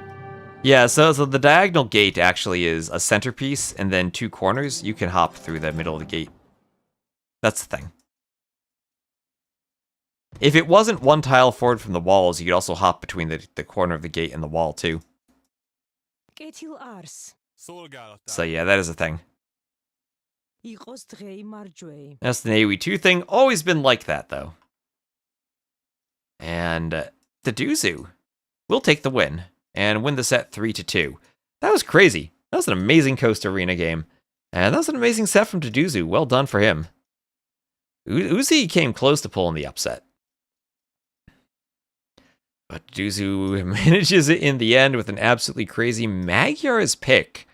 I was not imagining Magyars for Coast Arena, but my imagination must be far more limited than that of Duzu, the player who once won a game with 0 villagers. I can't imagine his imagination having any limits. That's Magyars over Georgians. And in just a few moments, we should have FedEx versus running. Let me just double check our schedule, make sure we have that correct. Yep, okay, running's there. He's tagging FedEx, saying they can start if he wants to. So let me get this updated.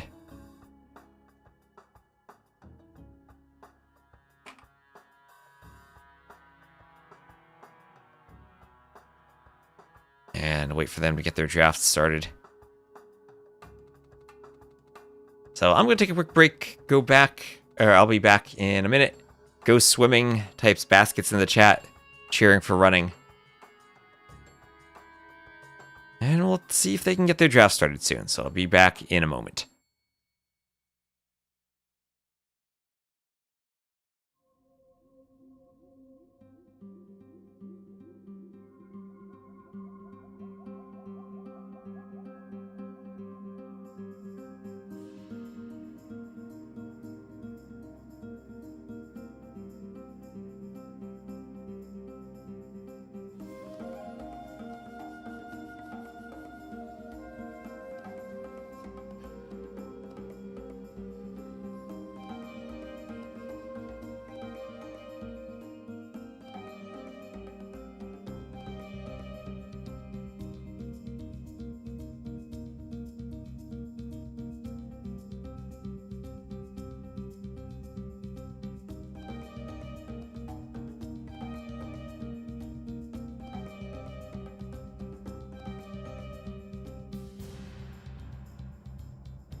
Alright, so still looking for the drafts. Looks like Runnings has tagged FedEx. FedEx looks like he's online. Bloodless, hello Bloodless. You here with an emoji to cheer for running?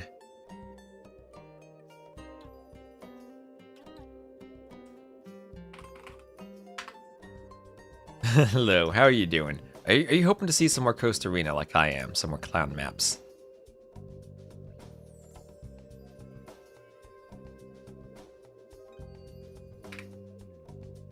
I'm sure you're a connoisseur of the clown maps.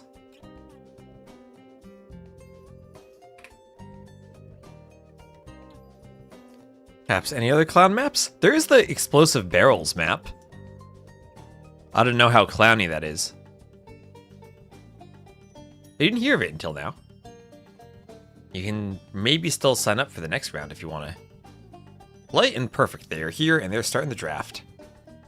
The next qualifier is next week. There is a LAN in July in Sao Paulo. I know it's kind of difficult to get advertising out there when it's immediately the week after Red Bull that we're starting the qualifier. Alright, give them a moment to get the draft started, then we'll be good to go.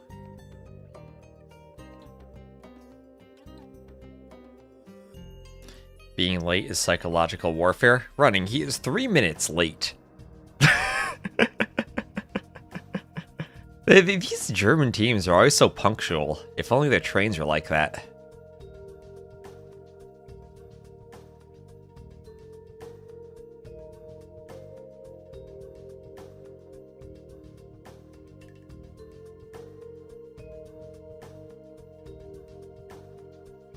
He does not condone tardiness.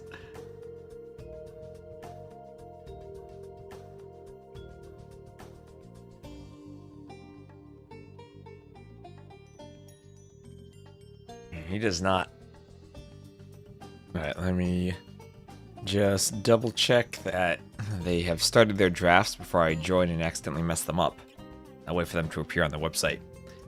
How long till forfeit? What was it? 10 minutes before they get an admin loss for a game? Then every 10 minutes it's another admin loss? So if FedEx wants to, he can rock up 29 minutes late and then win 3-0.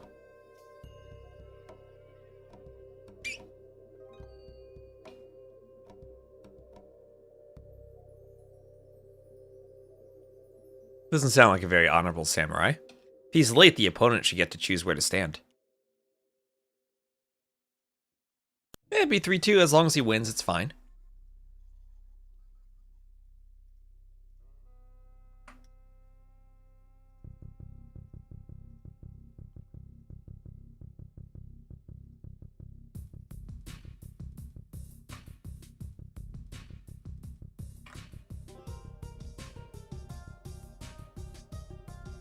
And there we go, our draft time. I'm curious what maps these two will go for, because Running, as we've said, is known as a bit of a clown. FedEx, the chess grandmaster, could go for anything. He has done very well in Masters of Arena in the past. I believe he finished second in Masters of Arena 2 to Slam, if I'm recalling correctly.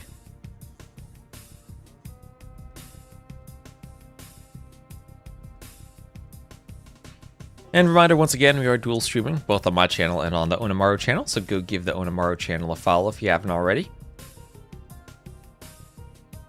We surpassed the 1,111 followers. We hit 1,121. So I appreciate the support. Hoping to get some follows for the channel before we get the proper LAN going in July.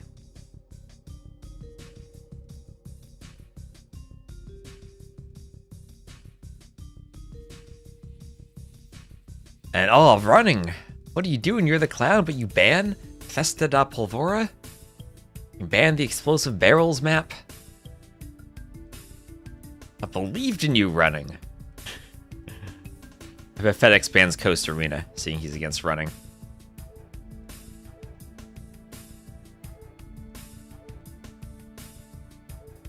Probably didn't practice it, maybe.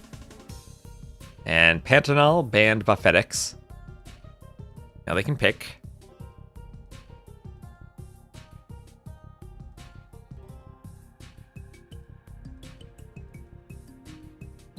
Troy would be the AoE1 timeline, though.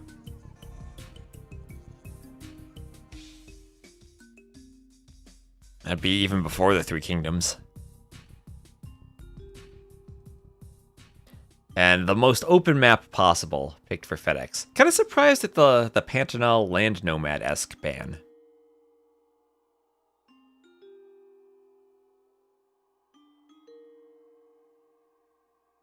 Oh, and Ducks, thank you for the sub. Bleda is no more. When Attila returns to camp, he alone will rule the Huns. Then Lensois Mariniensis for running.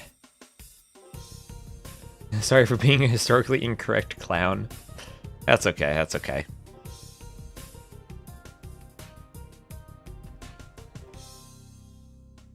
Valle de Silva for running. No Coast Arena. Interesting, interesting.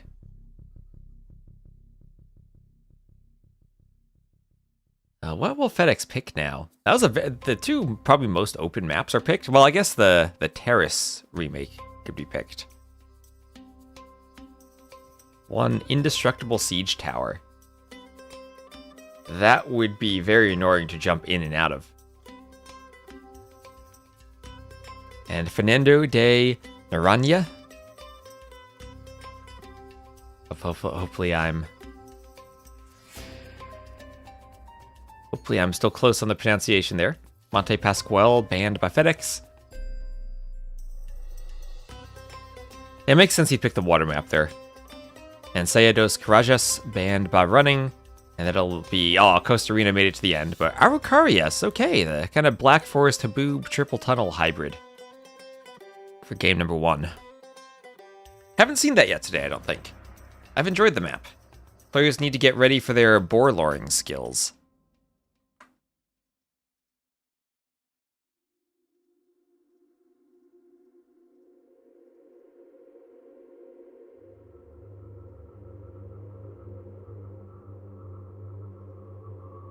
And I'll start the Civ draft.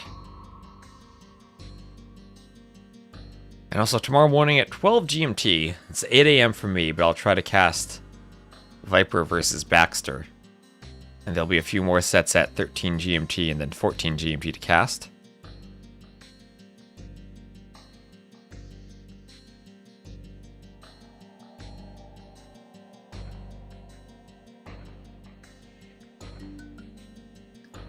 Lewis at 15 GMT.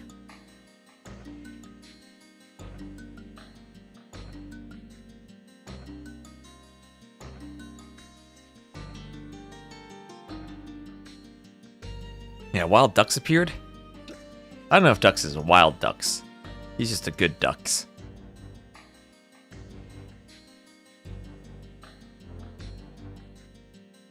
Very wild. Oh, Ducks. Look at all those icons you have. Mod, Sub, NASA Artemis 2. And my channel badge. Onego Jama sneaking in that Viper emote at the end of the chat. So, banning commences for the civs. Lots of civ bans. That was one of the bits of feedback we had gotten early on when we first proposed the drafts, that we needed more civ drafts.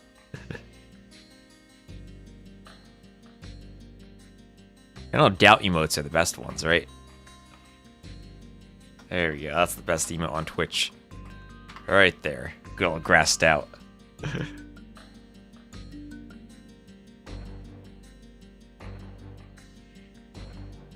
Oh, grass make it out. There used to be like 4 doubt emotes somewhere.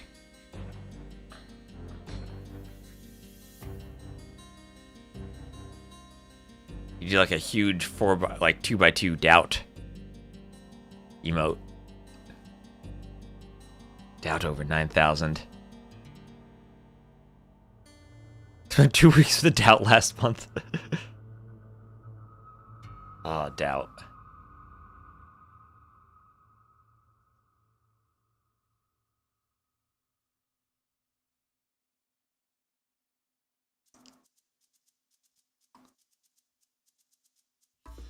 So the first bans are revealed. Now they'll have another set of bans. Lots of player bans. So they have, hopefully, a flavor for civs. That means we won't see repetitive civs over and over and over again.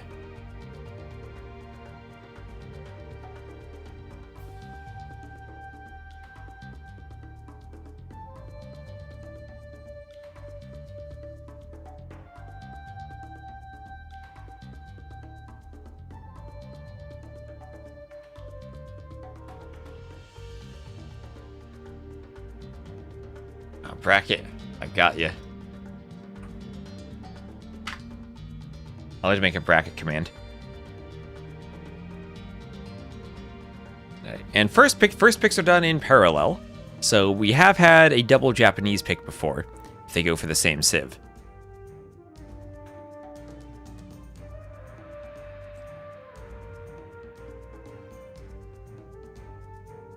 Bracket is hosted on the Onamaru website.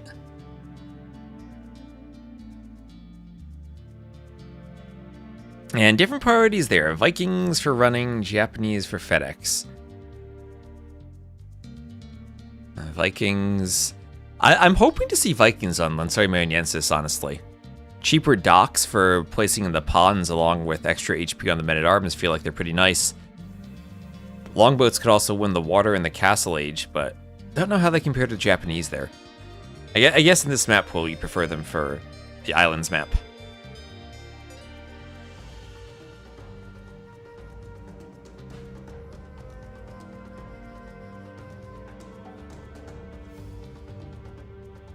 Now, what is the Brazilian connection? It's going to be a LAN in Sao Paulo, and I did my best to base the maps off of locations in Brazil. Nego Drama gave me some good ideas for locations, and we turned them into maps. And so Britain's a super early pick for running. I wonder where he's going to pick them. Italian's another good hybrid civ for FedEx. Maybe that's his islands pick. And the Japanese are for Lansori Mariensis. We do not have rainforest, nothing, no. Although many of them are forest themed. Magyar is early on too for FedEx.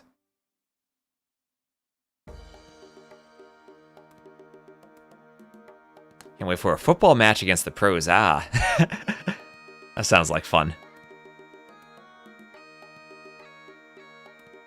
I remember an old YouTube video of Team Tyrant playing soccer.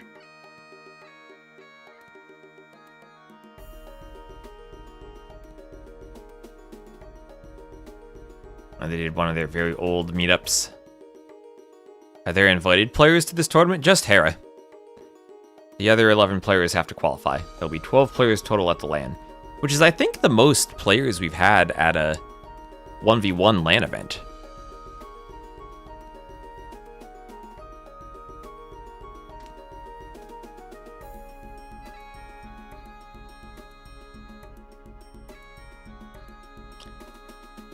Are any pros good at football? There is one Argentinian player. I'm forgetting his name because he's used two names in the past.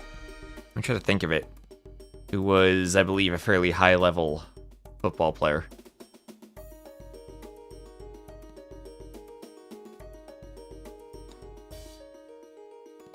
Oh, I'll need to see the name. I'm forgetting it off the top of my head. I don't know if anyone else is up at that level, though.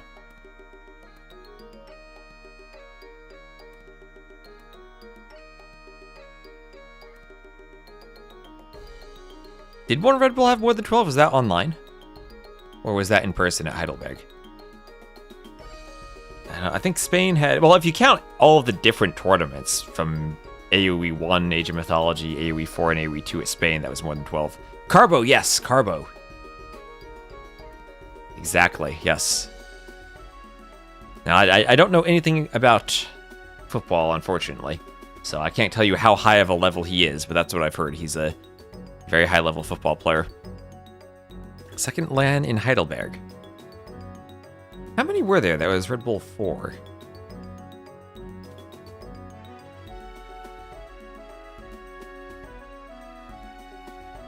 That would have been the one Tato won, right? And Viper won the first Heidelberg. I also have that backwards.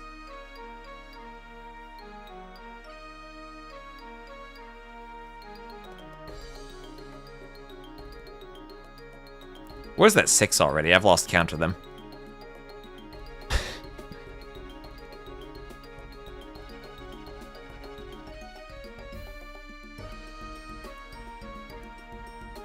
Probably pretty damn good at football to succeed in Argentina, of all places. Oh, there were 16 there. Okay, okay. Well, where is our base? Our base went to bed too early. Running picked the Celts. He's missing out on the Celts. So, Vikings, Britons, Romans, Mapuche, Jurchens, Celts, and Sicilians for running. Japanese, Italians, Magyars, Malay, Inca, Vietnamese, and Khmer for FedEx. FedEx, of course, a chess grandmaster. I'm sure he's worked out his draft precisely.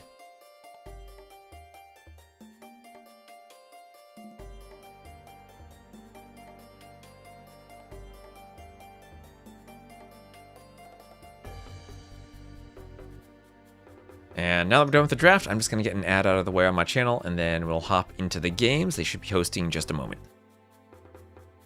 Yep, I'll just put a reminder to use the 90-minute time limit in the lobby.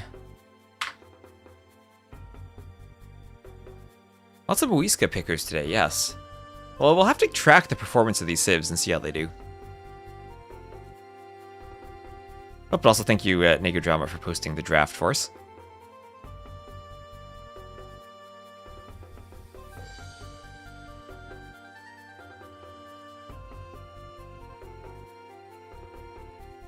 Helping out with the admin work.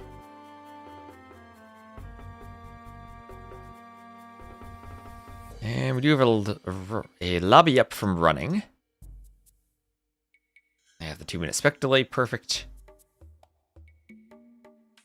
So there also will be a 90-minute score victory, using the same settings as we will at the LAN. Renault is attacking our caravan. Great getting to see you at Red Bull. What a sick event. Thanks for saying hi. I met so many people there. I've lost track of everyone I met. But thank you very much for the sub. I appreciate the support. And now you can come meet again in July in Sao Paulo if you come to the Brazil LAN.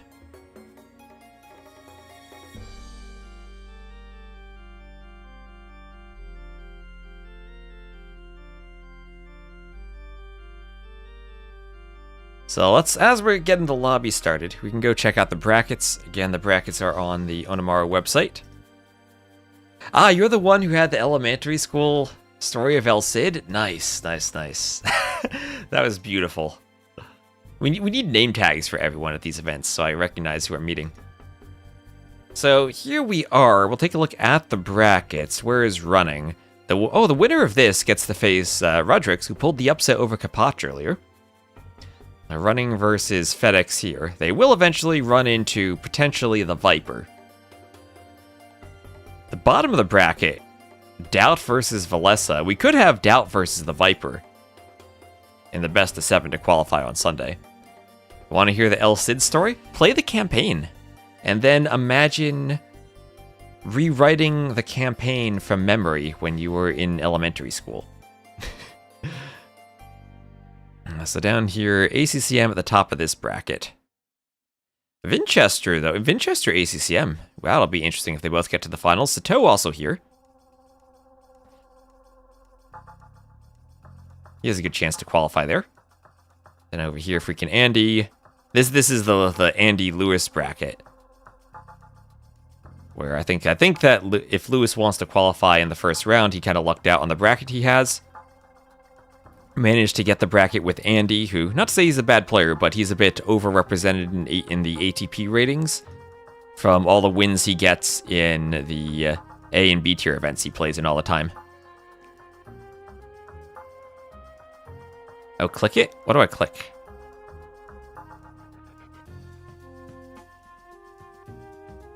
Oh, look at that. We get match details. Freaking Andy versus Young Panda. You have the civs and who won. Oh, that's nice.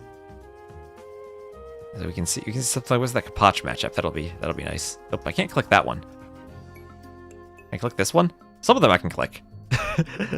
Nice. Oh, you got the highlighted civ that won. The trophy on the side. That's nice.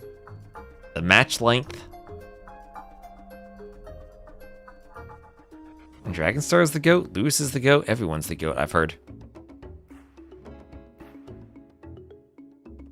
So Jordan down here, he'll face Siscon in the second round. That's actually Siscon being the higher seed in that matchup due to the tournament rankings putting him higher.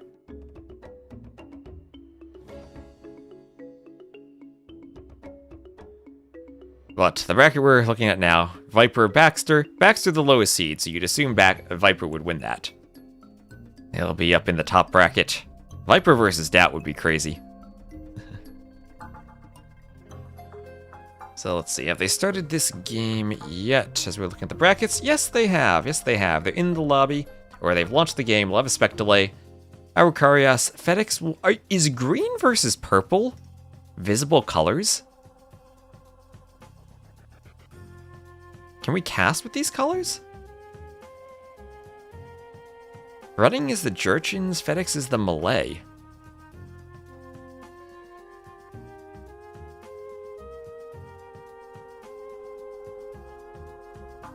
You played Hangman in second grade with Byzantine as your word and your classmates accused you of making it up.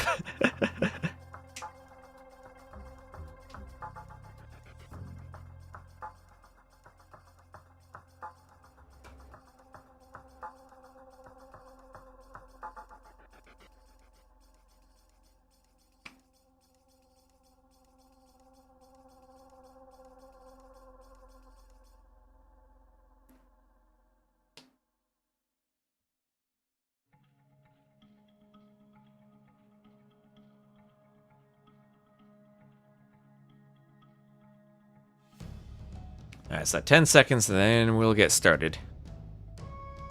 And make sure Capture Age is open here.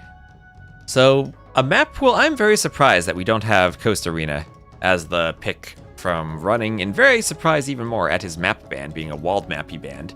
He's most well known as a clown. But as I said earlier, FedEx also experienced in arena events.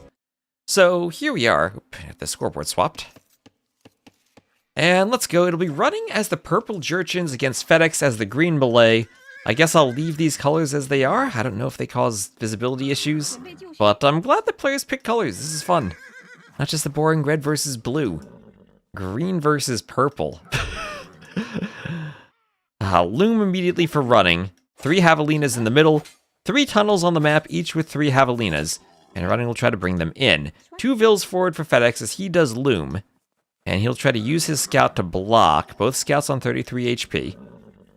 And he'll turn and try to find a hill and block the Vil.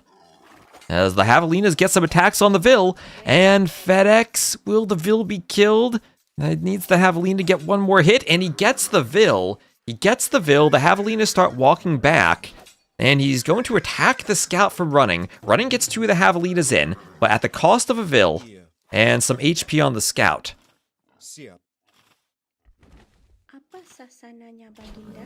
Alright. So FedEx will win that, I think. So he'll get 1 boar, although on the side already running over to the next area, grabbing 3 more boars. Or 3 more Javelinas. Javelinas with... Oh, he's grabbing all of them. Look at him go. He's going to try to lure 2 groups at once.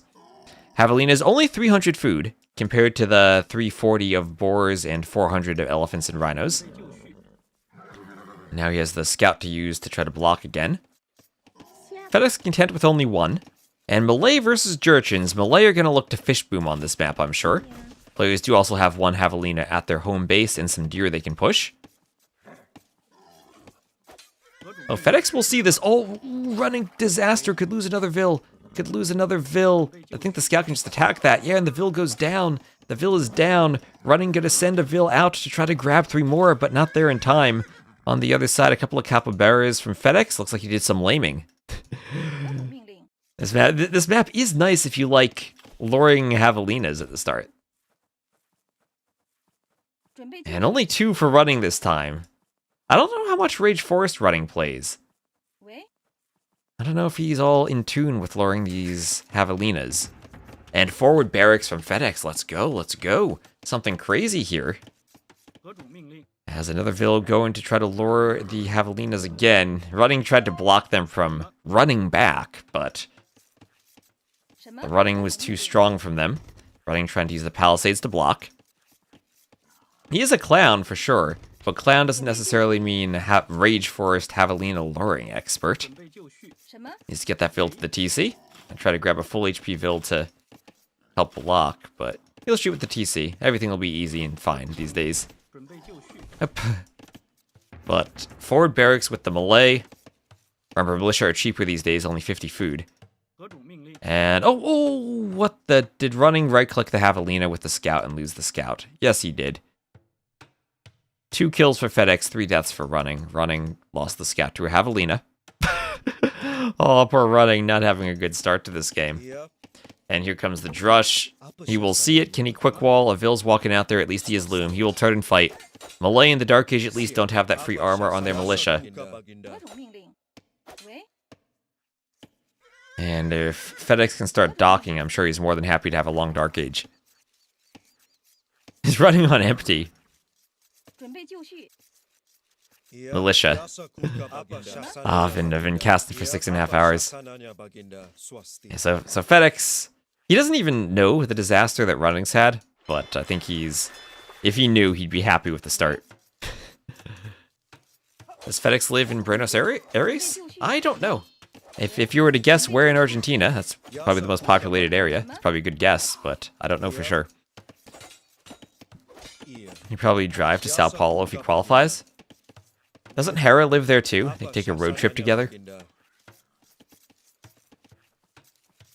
Your boss is a chess grandmaster. Was discussing FedEx with him. Nice. Oh my gosh, here are 3 Javelinas, 3 villagers, and they're gonna run into a Drush. What the heck is happening here? FedEx is like, nope, I'm getting out of here. 1 Vil each for running. Why chase with Vils? To keep them away. But I think running's in desperation mode here.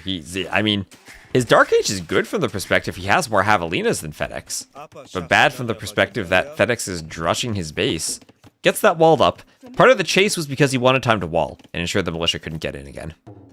So forward houses. There's 1 Javelina out there in the middle of nowhere. Dock from running. No dock from FedEx yet. FedEx actually went for a mill. I wonder if FedEx goes fast feudal, then tries to pressure with archers. Could be a nice follow-up to this. Yeah, Hagbitter I also met at Red Bull.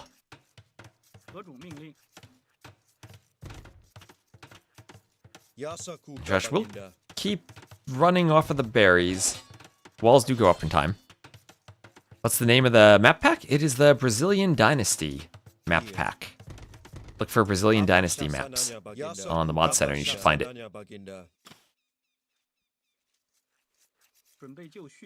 They do only support 1v1s at the moment, but it would be nice to get them to supporting team games or other stuff later on.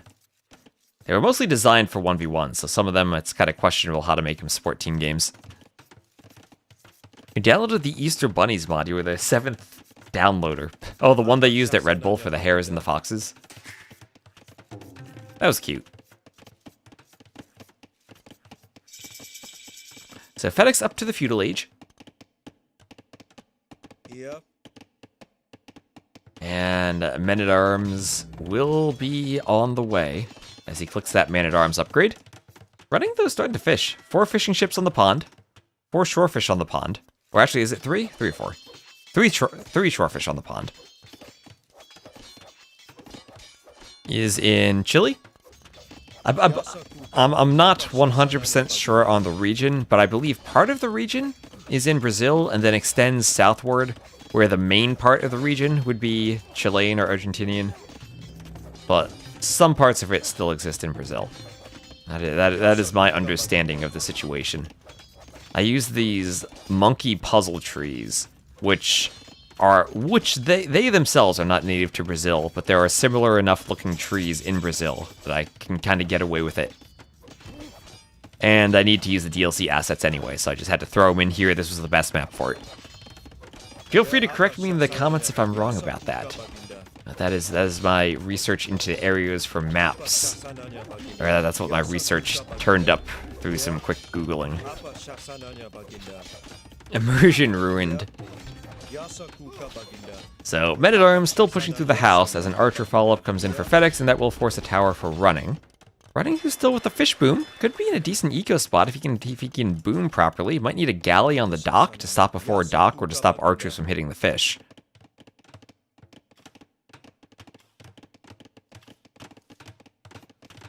That looks very similar. Alright, yeah, because Nego Drama gave me the ideas for the maps. He suggested making this one a more foresty, snowy map. I take it that it doesn't get much snow, but in the winter it still can be snowy. And it's good to have some diversity in the map biome, so we have a bit of snow on this one. And I've really enjoyed the games on it so far. I didn't know what to think about the kind of Black Forest, but more aggressive hybrid start with 9 vills, but I've loved the way it's played out so far. Is this the T-West that was in London? Yes, Turs, it is.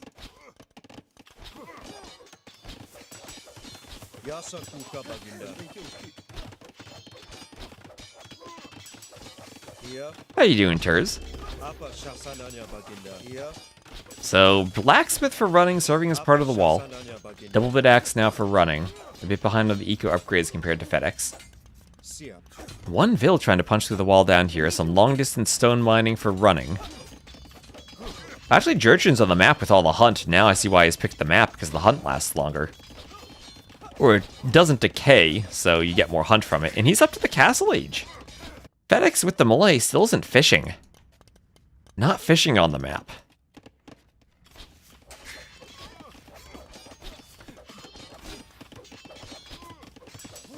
And he needs armor from that blacksmith. Doesn't want the blacksmith to go down before he gets the tech. That Vill repairing to his death. And ooh, doesn't pull him back in time. Yeah, Team Jones trying to make a joke about exiting Vim, it would seem.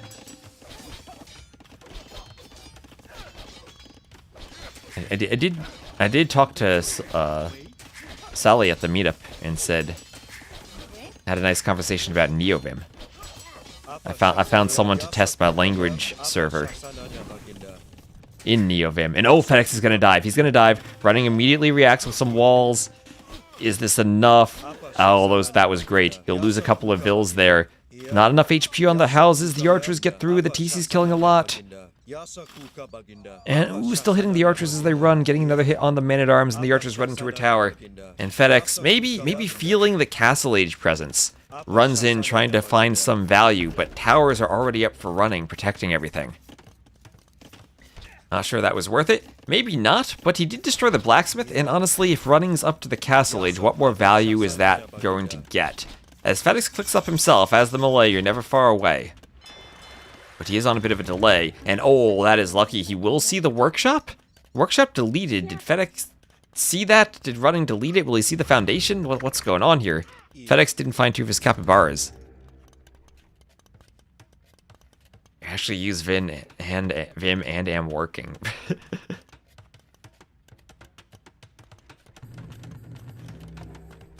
Sometimes I'll be playing Age of Empires while watching Twitch, and I'll get a nice HCCCC in the chat, because I'm trying to select my TC and Q vills at the start of the game.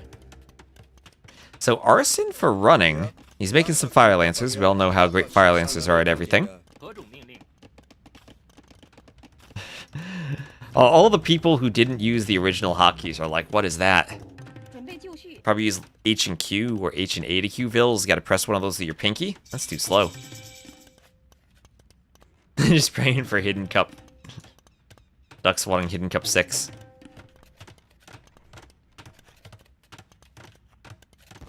You have Cursor do everything now?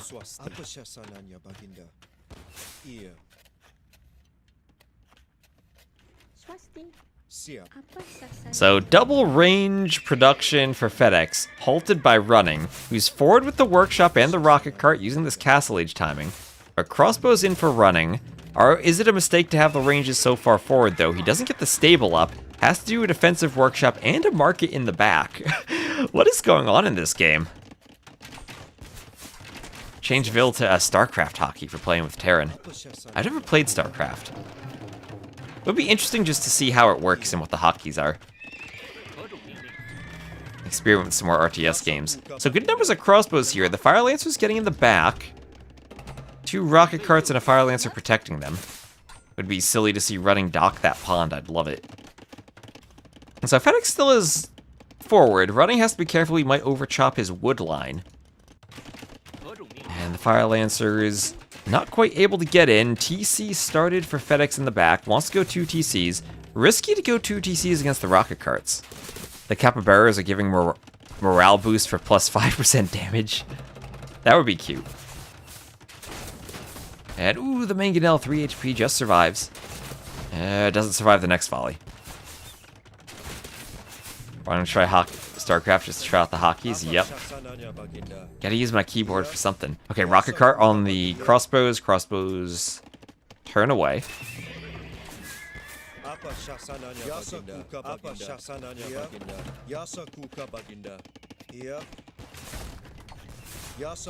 Ooh, nice micro from FedEx to avoid the rocket cart.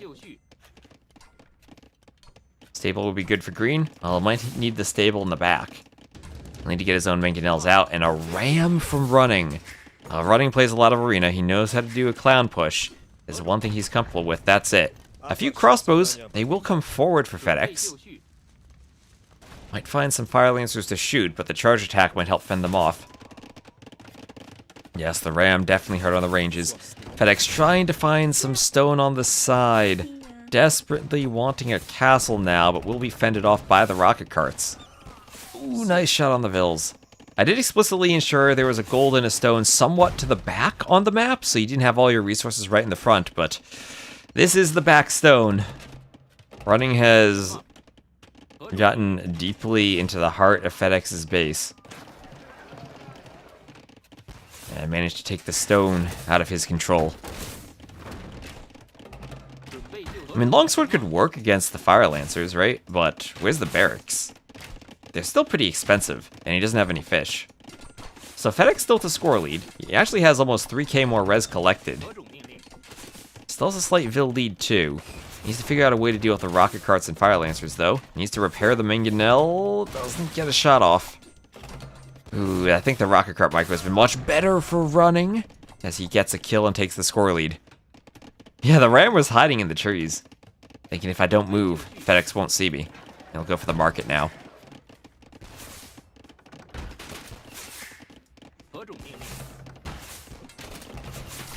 How's he throwing this? I wonder if FedEx needed a dock and a couple of fishing ships behind this. Maybe ignoring the water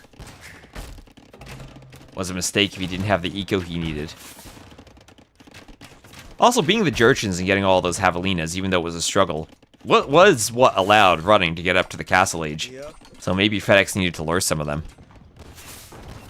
Colors are not the best? Well, it's what they chose. It's what they chose.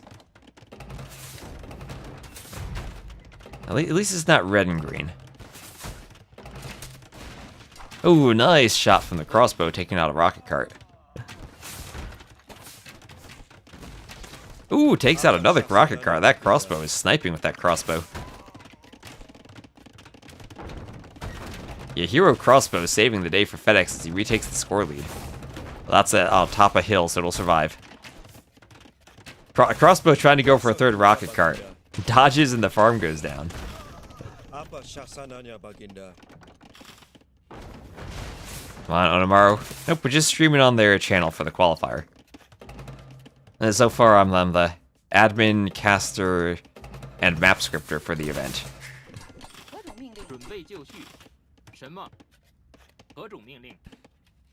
Yeah, losing the market definitely hurts. You can't rebalance your eco.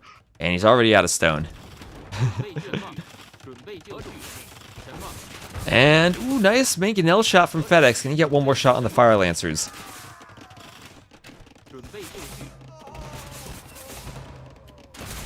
Oh, but the Mangonel can't be microed away. That goes down.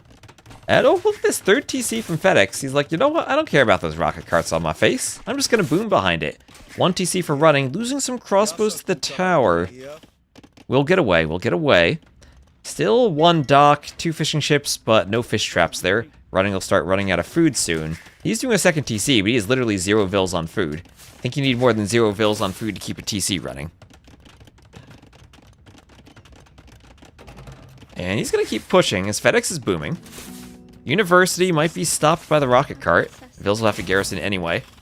Rocket cart running into some TC fire. And wait, he's going to TC the gold on the pond. He can get some Vils onto the shorefish and maybe dock this pond? Now that is a TC spot. 4 TC tiles right against the edge of the gold mine. This will be the most efficient gold mining I've ever seen. Oh, that is absolutely perfect if he wants gold. Well, 0 on food, 0 on gold, 11 on stone, and ooh, it was almost a double kill. 1 HP left. Can it survive with 1 HP? It can, but the crossbows snipe it off again. Low HP rocket carts. FedEx has done a great job sniping them off with the crossbows. University denied. Repairville sniped.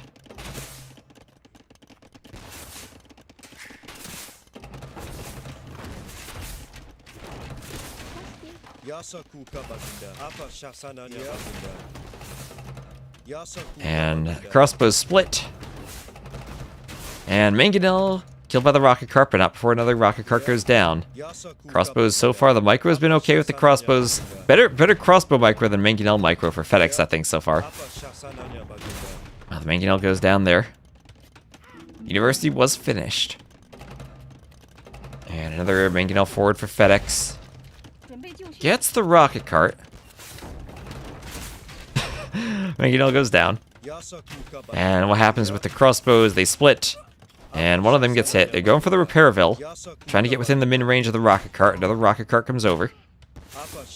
And, ooh, that shot somehow missed everything. Thought that was going to hit. And, oh, nice. Double attack round. And a bit of a lag spike there. At the front, TC attacking the range. Is that how to take down a range? Garrison your TC with Vils. And yeah, oh, look at that gold mine. Needs a mining camp there and it'd be perfect. And so a few crossbows just for harassing those Vils. Another Vil forward for running. Running's eco upgrades are non-existent. Although I can't say much better for FedEx. FedEx going for an elephant. That's how you counter rocket cars, with elephants. Oh man, what is this game?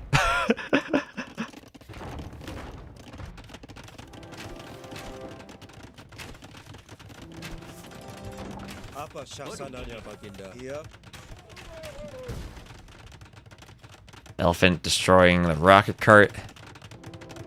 And a castle going up for running. More farms going up. Put the rocket cart on an elephant vroom. A rocket elephant. That's exactly the type of idea that Forgotten Empires needs for the next DLC. The rocket elephant. Rocket Teutonic Knights. Ooh, those would be good too.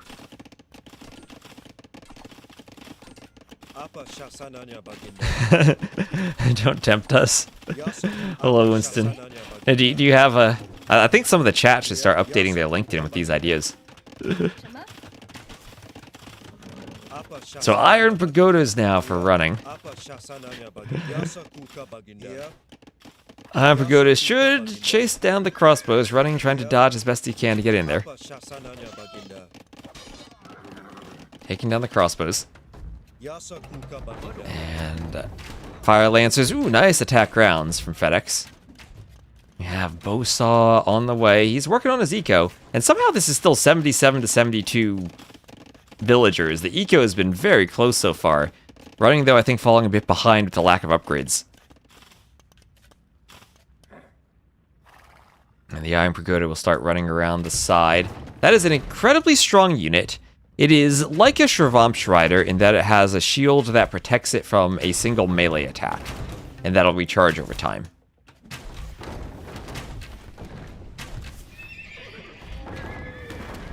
Did Onamaru players have games today? Did we cast any Onamaru players today? There will be Viper tomorrow morning. Lewis will be tomorrow too. Vinch will be at 11 GMT, but that's 7 AM. That's probably too early for me to cast. There was Andy who played and a gal played on the first day, 2 days ago. Or yesterday, that is. Depending on your time zone. Lewis the goat, Lewis the goat. And armor now for the pagodas. That'll help, especially with the pierce armor against the crossbows. And 3 of them should be able to dive this army. There they go. Crossbows being hit, not going down. Oh, mangonels. Getting a hit. Oh, more iron pagodas around both sides. Monastery for FedEx. But surrounded by iron pagodas, he'll sacrifice some crossbows to get a shot. I think those mangonels are not long for this world, as they will be taken down. And the crossbows have to go back to the TC. We'll see if the iron pagodas can get a hit. More crossbows for FedEx. One more goes down. And another Vil for FedEx killed at the front. Running, starting to pick up the relics, showing off his arena clown skills. FedEx ahead in eco, but this is still a scary push. Bosar, horse collar. FedEx is getting his eco upgrades. Vil goes down, taken by the iron pagodas. We'll have ballistics for FedEx. And a third range for FedEx too. These calves are really strong, and there's one monk in the monastery. We'll see if the crossbows can extract him. This is where I think it's tricky to do a monastery so far forward, and usually you want it in the middle of your base so you can get your monks to your TCs where they can be defended more easily. But the crossbows will secure the monastery before it goes down, let the monk come forward. And he probably wanted that relic, but won't be able to get it. There are, let's see, 1, 2, 3 relics on this side of the map. There should be 1 relic in the middle of each of the passages, and 1 relic on each side for the players, but sometimes the relics all spawn on one side. Bit of randomness to their locations. Make sure you actually have to scout for them, and you don't have them in the same spot every time. So 1 conversion on an iron pagoda. So defensive castle for running. He's not going to be pushed anytime soon, but now we have the Imperial Age for FedEx. Also, I reminded the players to set a time limit before they started, and they do have a time limit. So I just alt-tabbed into the game to check that. This is the one map I'm kind of worried about hitting the time limit, despite the fact we had Vil fighting and aggression from minute 1. And they have a 90-minute limit, using the same settings for the qualifier as we will for the LAN. We do need time limits so that we don't get kicked out of the venue for the LAN before it's over. And FedEx up to the Imperial Age, adding in pikemen and wheelbarrow. I would think bracer should be the first thing he clicks. And Lexi, hello Lexi, how you doing? Chemistry as well for FedEx.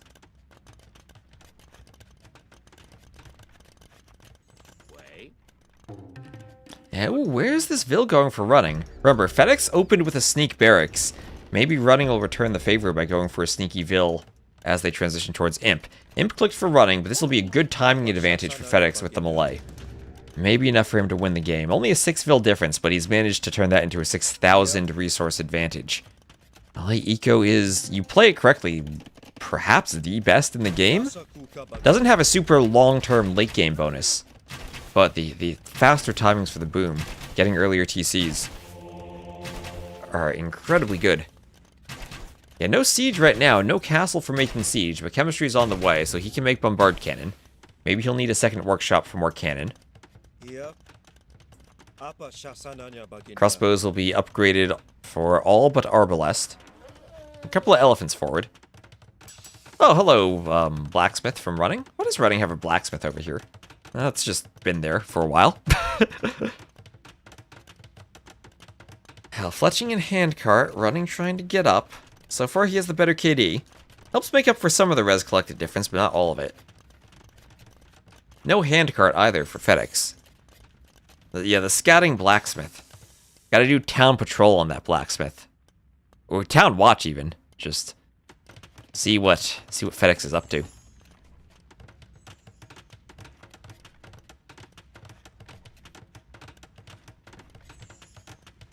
So Halb now for FedEx. We'll have another Bodkin arrow tech for running.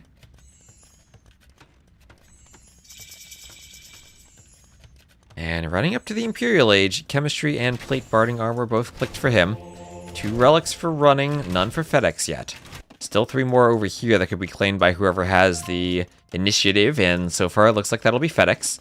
This one firmly in his territory, so he should be able to get 2. As he continues the push, he's up by 1k score. Running actually has more Vils now, though. Elite Skirm and plate barding armor. He'll be the first to go for Elite Skirm. And not Not any armor upgrades, not even the first. On those elephants for FedEx. So they go right down to the castle fire. But here come 2 cannon. Siege Engineers is in for FedEx. And that'll be an extra 20% bonus damage to the castles and also more range on them. They'll be easier to micro and harder to pick off. Full skirm from running. Going for the best unit in the game right now. In theory, it should counter halbs and arbs and still be useful against cannon. Oh, and what is this? The Iron Pagoda. The Iron Pagoda looped around before FedEx walled off. There are a ton of halbs there, and running is going for the full wall off. Looks like you'll get it up. Looks like you'll get the wall done fully on this side of the map. He's also walling on the southeastern tunnel. And the cannon a bit out of position from that one Iron Pagoda. Halbs will probably save it. Iron Pagoda gets to be pulled back as running's out of stone. He is running out of stone. Needs to repair the castle. And no attack stance or stand ground there. Iron Pagoda is still fighting halbs. They don't like fighting halbs. And this is a good fight for FedEx. The Iron Pagoda is going down. They are pretty expensive. The wall's staying open by one Iron Pagoda who gets in. But actually now they're finished. Now they're finished. And these units are trapped now. Trapped against the halbs. As the castle at the front goes down, the cannon attack the monastery. And it's looking like this is going to be a win for FedEx. That was an absolutely crazy game. FedEx takes down the monastery. It looks like he's pushing in successfully. Cannon attacking the town center. And all the skirms in the world are going to be the last resort for running. Will the skirms be enough? He's at 146 pop. FedEx already at 200, and running doesn't even have housing space. He's losing the Iron Pagodas at the front. He still has his blacksmith at least. He can do the armor upgrades out there. Only the second upgrade though. Really do need the final one, but at least it's not arbs, so don't need to maybe just prioritize the ballistics first. Oh yeah, he doesn't even have ballistics yet.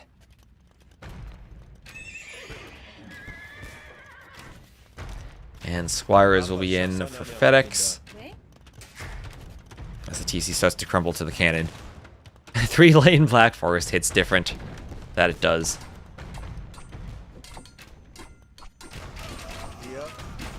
Cannon hit the crossbows.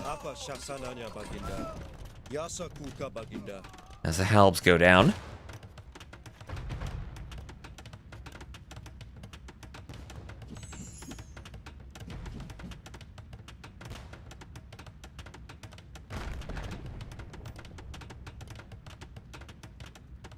That'll be scale guarding armor for FedEx.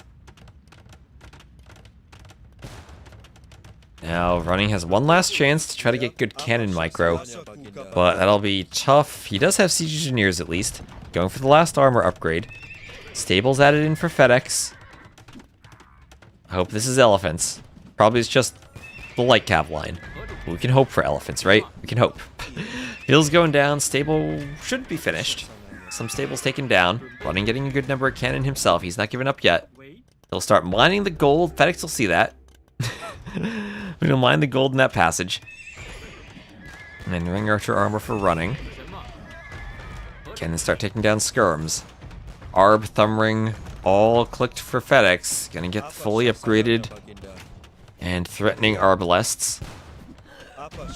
Cannon can get good shots on the halbs. Halbs going down. Cannon hitting the arbs.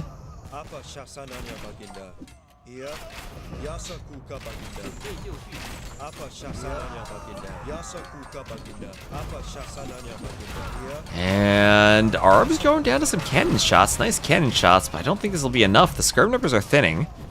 Actually, running's ahead in pop. He's ahead in pop. Are skirms enough to hold this? He has some grenadiers too. Jurchen should be insanely strong in the late game. Can he hold on? Can he hold on?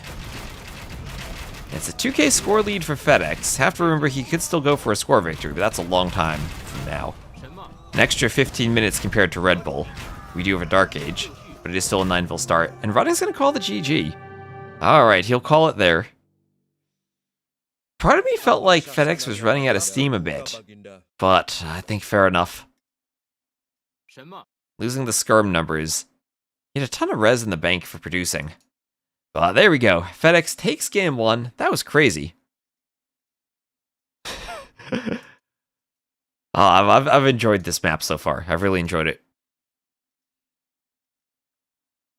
And here we go. FedEx with a 1-0 lead. 170 to 135 KD is running with the better KD. One conversion for FedEx, but okay, yeah, that's what I thought. I saw the huge drop in population for FedEx, but maybe the eco is so far ahead.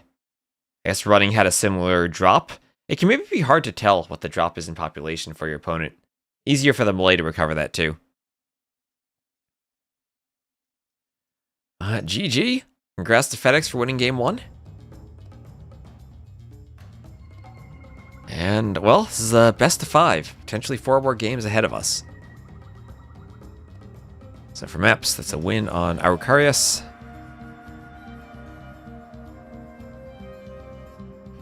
And it's Malay over the Jurchens. Part of me was thinking Britons could have been played there. And I wonder what running has planned for the Britons. Oh, Jeep, thank you so much. Thank you for the sub. No, not more Crusaders. Emperor Barbarossa, I do not want that filthy army in my city. Turn back at once. Thank you, Jeep. Thank you so much. I appreciate the support.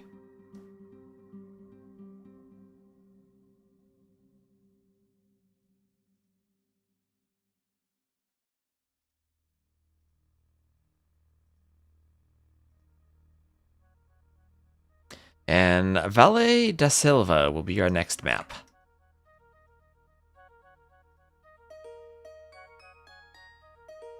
Remember also to go give the Onimaru channel a follow if you're not following already. I appreciate all the support we've been getting there.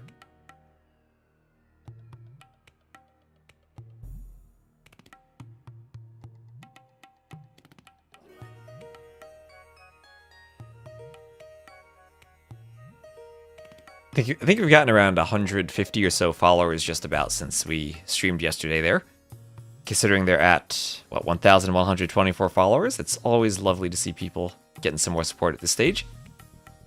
So thank you all very much. And next map will be Running's second pick, super aggressive open map.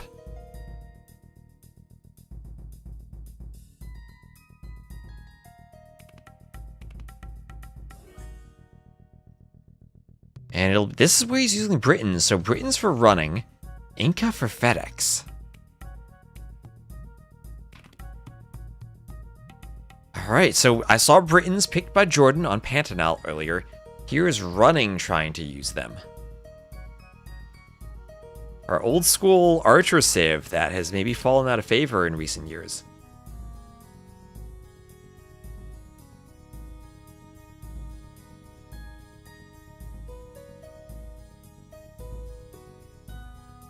But this map does have a ton of capybaras, and so going for the Britons could give a good eco boost to running early on. The Inca for FedEx, not sure what he's going to do. Maybe a Champy rush for the deer in the middle.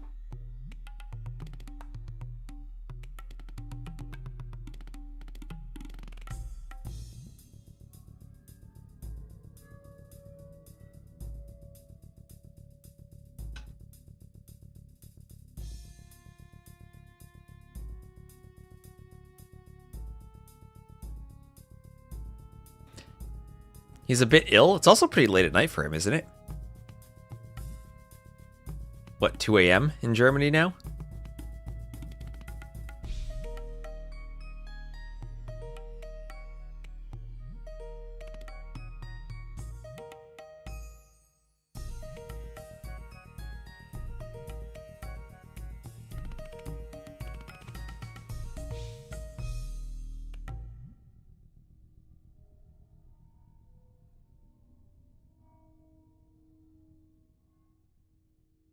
Jeep with a nice dino dance.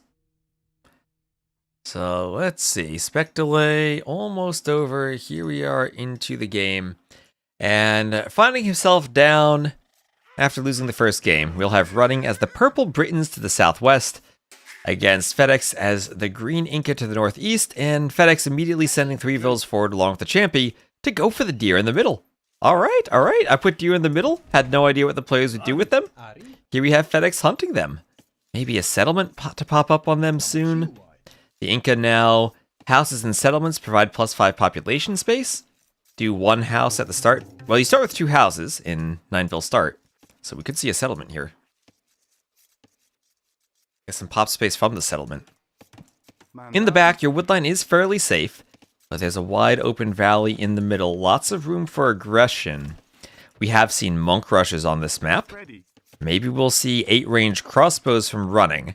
Now, running doing what I expect a lot of players to do, walling up the sides towards the town center. You have a pretty easy wall, and it does have a gold in the back. FedEx's golds both spawned forward here, so we'll have to adjust to a bit of an awkward map. Does a settlement in the back, does it on a very small bit of woodline, though. The front bit of woodline on the first elevation will be very thin, just a few small patches there. The thicker wood is back on the second elevation. So no settlement in the middle, just long distance taking the deer. We have seen Vil fights in the middle, end up deciding games in the first 5 minutes. But two aggressive Vil fighting maps right from the start. From Araucarias to Valle de Silva. And you have a tapir, or 2 tapirs in the back. They are a reskin of the boar. I guess, I thought it was a bear. Someone mentioned it might be a large mole. But it has 340 food, same as a boar. And I did put them in the back, so they won't be lamed immediately.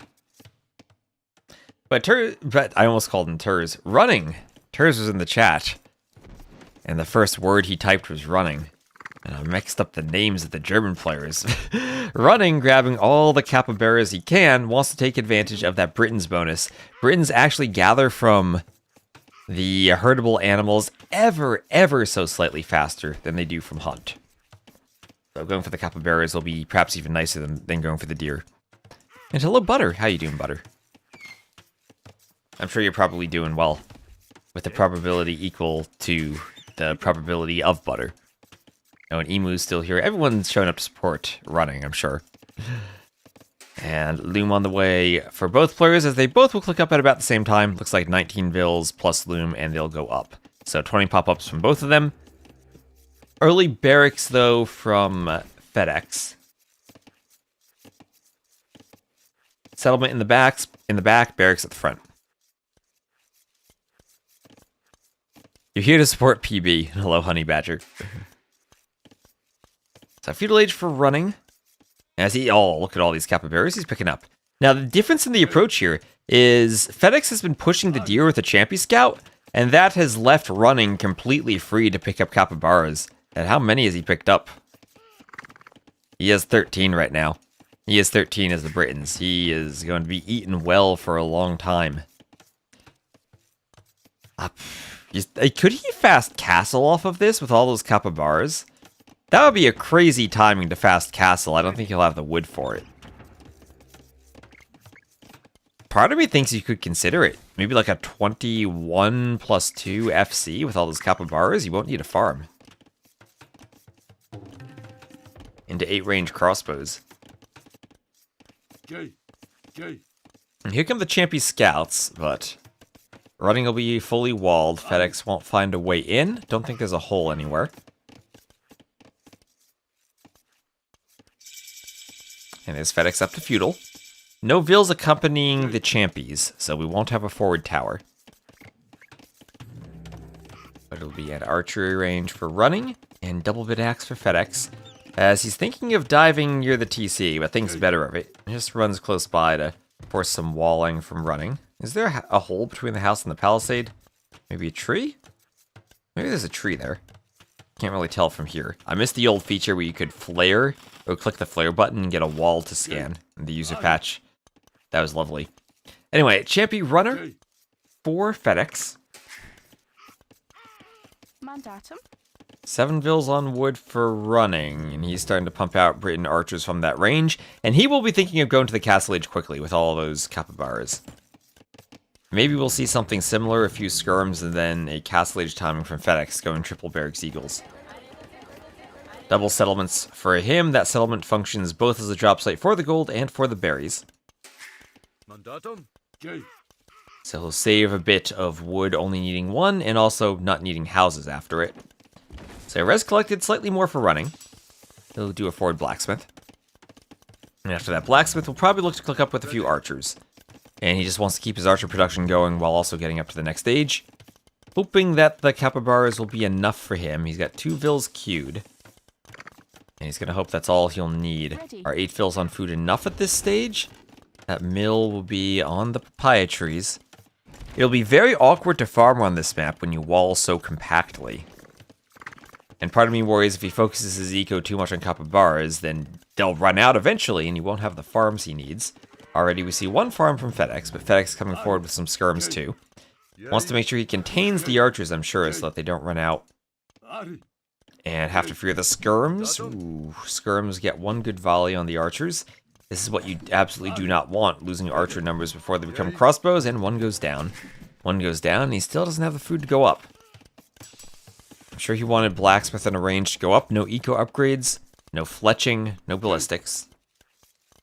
Fletching for FedEx. So much better score for running, but that's due to the scouting. Look at all the scouting he's done. Versus very little scouting for FedEx. So deer pushing versus capybara collecting.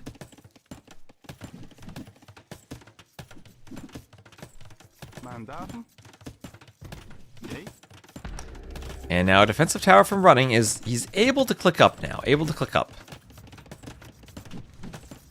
Had a bit more gold than he probably wanted, but he's up. Satisfying thud. They do make a satisfying thud. What is that, like hammer that they're holding? Some type of club?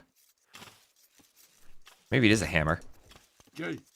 Well, they're trying to knock through the wall, but that'll be repaired and the tower forces them away.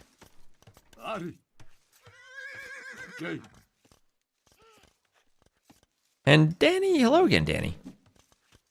So running 1 HP on the scalp, that's all you need. He's collected, I think, every capybara there is on the map. He's done an incredible job scouting. There are no capybaras, 2 capybaras left. That's it. But he's also eaten all of them. There's, I think, 3 more corpses under the TC for 50 more food. And he's doing a stable. Will FedEx have seen the stable? Yes, he will. Yes, he will see the stable. That Champies, by virtue of being a scouting unit, have a ton of line of sight. Yeah, it looks like a round piece of stone on a stick. I'm not sure what to call it. Long stream. 7 hours, 16 minutes so far. So good stream length today and early stream tomorrow at 12 GMT to cast the Viper. So Castle Age for running, just about to hit. He'll be able to do Bodkin and, ooh, loses the scout. Always hurts to lose the scout to skirms like that. With perfect micro, you save it. But you gotta pay attention to a lot of things, and his attention slipping there. Oh, there are more capybaras in the back. They just weren't under the TC. Okay, never mind. He has food. He has food still. They're so peaceful. Now more archers popping out of the range. And crossbowmen for running. Padded archer armor for FedEx. Yay. Yay. Ready. And crossbow bodkin just about to click. Running will fall back and start picking off archers though. Okay, 3 volleys, 3 kills, and the skirms won't do much at this point. Almost a mistake for running, not patrolling there, but he recovers from it. Capybara is the largest rodent? I have no idea. I guess it depends on what's considered a rodent. Someone told me that tapirs were large moles. Those look like pretty large, but I don't know if they're considered rodents. Daniela's saying yes. Capybaras are the largest rodent. Okay, I didn't know they were actually a rodent.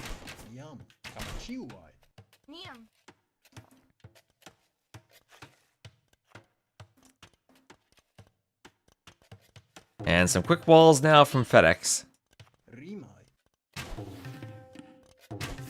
33 HP, but skirms in the back. The crossbow's gonna run up the rock terrain to the back. They'll be stuck in this tunnel. Not much room to micro, but they will have a hill advantage. Okay, I wasn't really expecting this part of the map to have any effect, but here we are. It's being used. Forward siege workshop from running. Hiding his crossbows deep in the jungle. 1 knight at the front, 2 knights at the front to deal with skirms. Has to be careful of the TC though, and the forward golds from FedEx will come back to bite him here. Yes, he hasn't expanded out to the sides yet. Hasn't really been able to wall near them either. Didn't try to tower them, sold the stone. Yeah, sold stone to try to go up, and just clicking up now. FedEx staying 1 TC doing a market. And I think we're running staying 1 TC doing a market, but FedEx will call the GG, and running will go up 1-1. And don't worry, FedEx called the GG after he resigned, so congrats to running, tying the setup. And 11-5 KD. Had a good Britain strat with the capybaras. And FedEx is with the Inca. I think the entire strategy he had of pushing the deer in the middle wasn't the right thing to do against the Britons. When you see Britons or Tatars on this map, I think you need to be scouting too to counter the capybara collection. I think FedEx played right into the hands of running strat. Oh, was off to the right side? Did he kill Vils off to the right side that I missed? Oh, there he was. There he was. Well, he didn't kill all the Vils yet. He didn't kill all the Vils. He was about to kill all the Vils. It's a 1-1 eco KD. We missed nothing. If he didn't resign, we'd have seen it.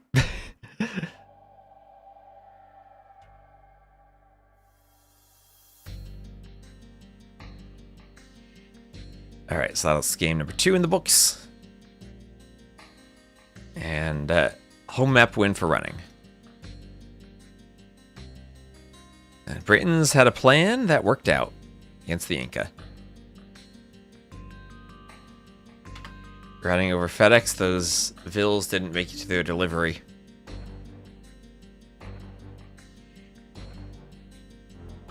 And the next map will be our islands map, Fernando de Noronha.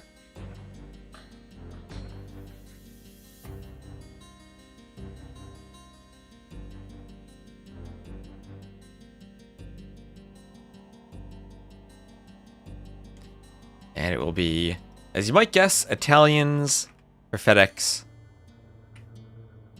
and Vikings for running. So we'll have a brief spectator delay, then get started. Emu enjoying the puns in the chat. I have no idea what it actually means.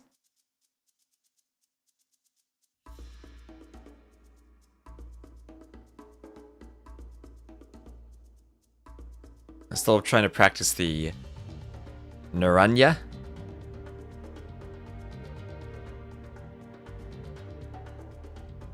With the NH at the end. Chat's giving me some tips. I'll need to re-listen to it and hear it again, then I think I'll get it.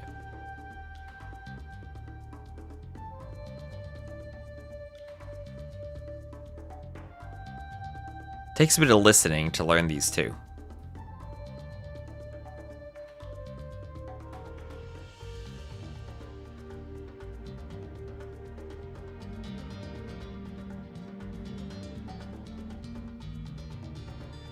So Italians, Vikings. The Vikings the very first pick for running, and he's going to need a win here. So far in the new water balance, longboats have been very impressive to me. I think FedEx is then saving the Japanese for Marinensis, which I guess would be Romans for running. Celts were maybe an alternative pick for Velesa Silva. Magyar is still available for Sertao for FedEx, so I like his remaining civs. And here we are again. Running will be the purple Vikings to the south, FedEx the green Italians to the north.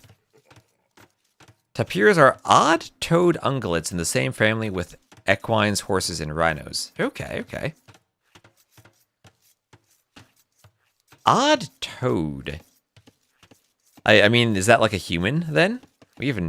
Well, I guess we have a total even number of toes, but odd numbers of toes on each of our feet. I don't know what odd toes refers to. That's like a thing for ungulates. Okay.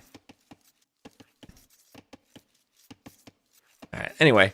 We have Italians, Vikings, the Civ matchup. The hoof is the toenail. Interesting. And running immediately, doing a house, taking a fairly forward wood, pushing in his deer. Should have decent golds. They have a deep evolution divergence like 55 plus million years ago. I'd love that we get to learn animal facts while casting AoE 2. We'll have to play Zoo Tycoon or Planet Zoo on stream someday. See how well our animal facts stack up. Also flamingos, one of the new birds added in the DLC. They'll be flying around. So this is an archipelago of islands, a bit of wood, gold, and stone on the central islands. My favorite strat so far was that early Dark Age transport ship landing we saw.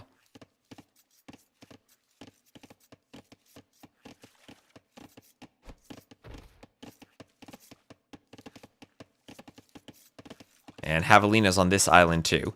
And back dock from running, the Vikings are a civ that may very well want to go back dock, fish boom, and wait for longboats to kick in. The Italians against this for FedEx, I think, would be a very good candidate for doing a landing against the Vikings. I think Vikings need to be very wary of landings, maybe transports for forward docks, and trying to disrupt the early fish boom. Even if they don't play longboats, Vikings are still great for the discount on their ships. And what's that discount these days? Minus 10% in feudal, then 15% and 20% castle and imp, respectively. Scout pushing in the deer. Most relaxed. We try to be relaxed. I mean, it is a Dark Age. Nothing too hype in the Dark Age, right?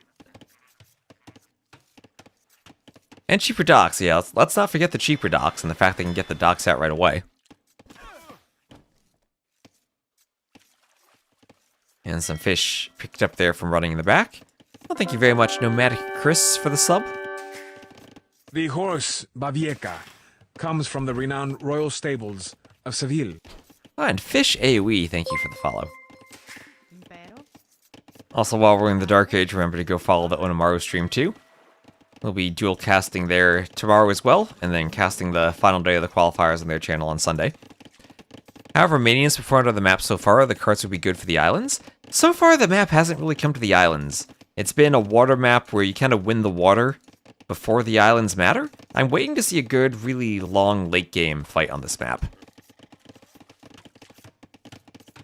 I haven't seen Armenians picked for it yet. Still pretty early though. Maybe when players start banning civs such as Vikings and Italians, Armenians might become useful. Maybe you could bring a mule cart with you if you want to go for a landing. Some Dark Age spears.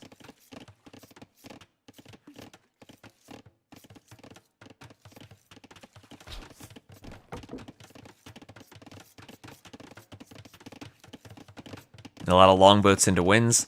Yeah, that too, and I think it's a mistake if you're not banning Vikings, not to pick them with your first pick. Have to, at that point, hope that you have a civ that can win against the Vikings.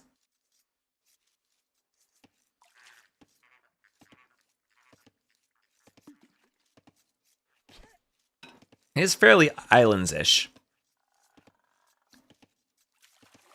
A tiny bit different because we do have an extra neutral island. The relics are on the neutral islands instead of the player islands. And we do have these Pacific islands like mangrove forests scattered about, so you can move out there for wood.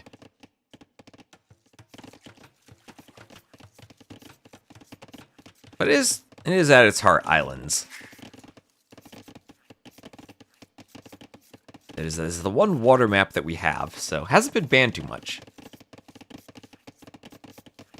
Indeed, we did think we needed a water map with all the new water balance changes. And this is it. Making galleys and galleys? Not quite from what I've seen. I actually have seen all three ships being used. Whether that actually is the play instead of galleys, I'm not sure. What I haven't seen is demos. No demos, and I mean the Vikings themselves don't get demos since they have longboats. FedEx could do them. No heavy demo though, just demos. Other than that, full tech tree for the Italians at the dock. Fast fires, carracks, and galleons all available with shipwright and all the university upgrades. And Salt 2, hello, hello. We'll be making lots of longboats from running? I think so. He's milling the pineapple bushes, which are reskinned berries. Also taking some of the oysters in the back, which means you can skip a mining camp if you take the oysters for gold.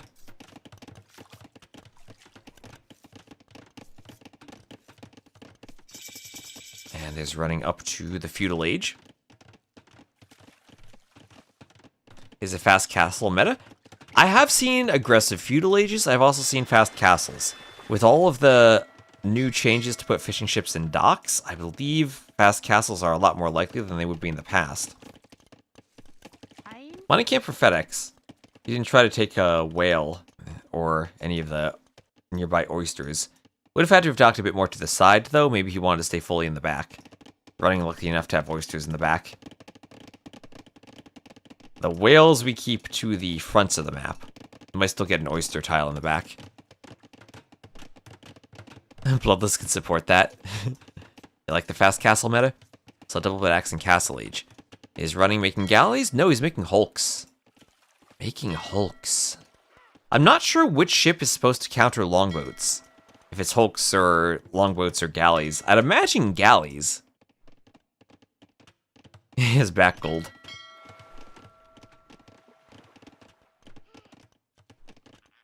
Maybe that's something I could change in the future. Ensure the oysters don't spawn in the back either. At least keep them to the sides like I do for the golds. Could just leave them as empty beach terrain tiles.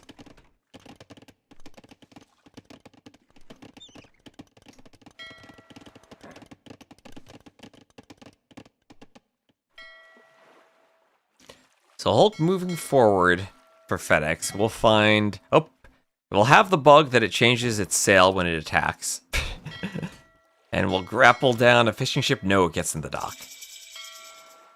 Okay, imp right away. I mean, FedEx almost could. I wonder if a fast imp, maybe Byzantine's fast imp could be a play on this map now that I look at the resource balance for FedEx. And that's without even taking much gold. That's a curious strategy, fast imp. And he could take gold from that whale should he want to now with that side dock. His medium warships. That's a big sail. It's one of those African civ sails that's tall and rectangular. All the different civs have different shapes for their sails.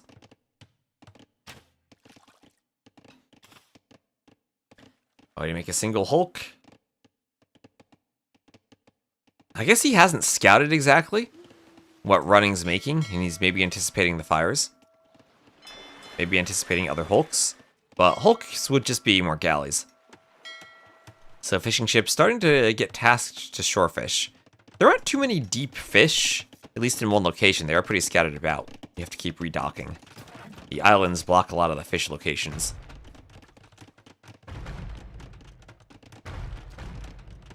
If Vikings don't get fires, they do now. They no longer get demos, but they get fires. It is very weird. They don't get fast fire, but they have the remastered triangle without the demos, which is not much of a loss because players don't really go demos these days. But we do have the longboats from running. They will sail around the edge of the island and find maybe a Ville and some fishing ships out there. Mobile fish drop-off boat. A longboat successful at killing fishing ships. They do have ballistics, and that Ville won't get away. Fishing ships go down. It's maybe GG already. That's kind of the feeling I get with longboats. There has collected more for running too. He does have wheelbarrow. Next up is finding a way to afford bowsaw, which he does. Clinker construction so that they move faster. He's got longboats everywhere. Longboats everywhere. 500 res collected ahead. 3-0 eco KD. Idle time from needing to move and run the fishing ships. Ooh, the Ville doesn't go down. And I'm not sure how FedEx fights this. I'm not actually sure how anyone fights longboats. The best I had seen was Kapach trying to go caravels, but even that didn't work with the mixed-in navy. And yeah, there's FedEx calling the GG. So I'm not sure what FedEx tried to do there. That's just letting running get to longboats. I think he needed to try a landing in the Dark Age. I really think that's the only way to play against Vikings on this map. And maybe a civ drafting mistake not taking Vikings himself.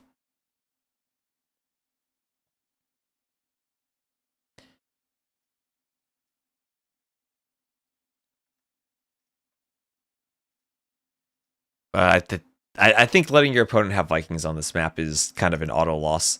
10-1 KD for the longboats. And I mean, they both did the same thing.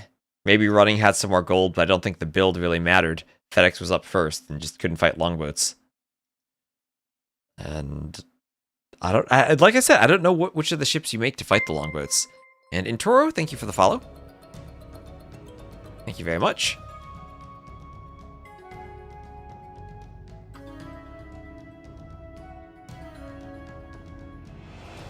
So losing a home map does hurt, but at least you won the starting map. And that was the very first picked Vikings. And not with Hulk. Yeah, not with Hulks. I mean, you could kind of go... I feel like War Galley is the best you can do. Longboats should shred Hulks. I mean, even in the past, longboats did kind of counter fires once you had enough arrows being shot. Depending on numbers in micro. Let's see, and Setao will be our next map.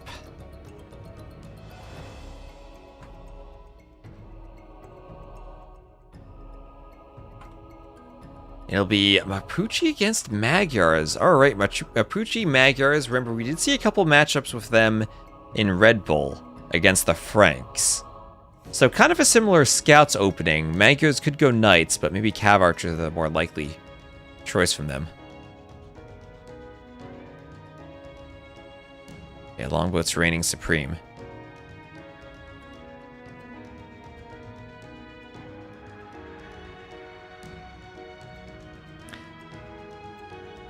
So let's see, Magyars could be used for an aggressive Men-at-Arms opening here.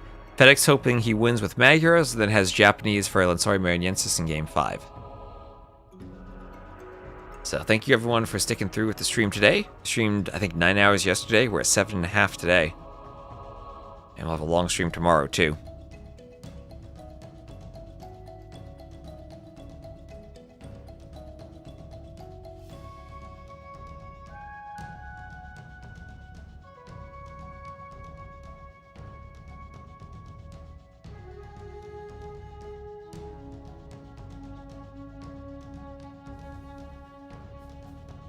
And hello, I like turtles. How you doing?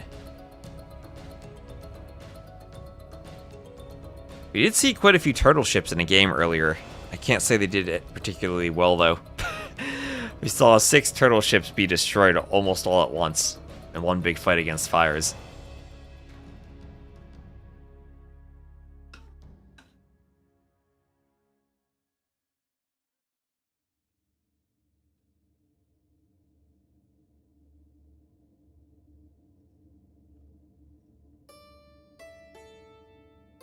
And here we go.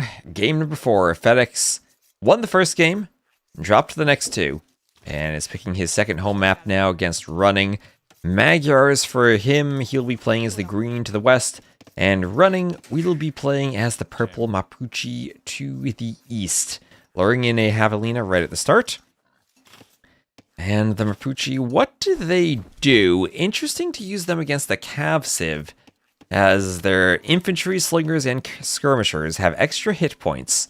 Their mounted units generate gold when killing enemy military units. And their settlements can train the spear line unit and skirmishers. So a good defensive civ if you need to get a bunch of spears out everywhere to defend against an early scout rush, which is what the Magyars might want to do. No surprises from the Magyars. Free foraging, so good for men-at-arms, good for spears, good for scouts. And also great Cav Archers. They now train Cav Archers faster. They have the Magyar Hussar as their unique unit for picking off siege, and also recurve bow for the mounted archers to have extra attack and range. They have great Cav Archers in the super late game. I don't think the Mapuche want to let it get to that stage, though. I think they want to have a push early on. Use their cheap trash units. Maybe they just want to go for the Bolas Rider, which feels simply like a better Cav Archer. Maybe that itself could be a counter to Cav Archers if it is indeed better than them.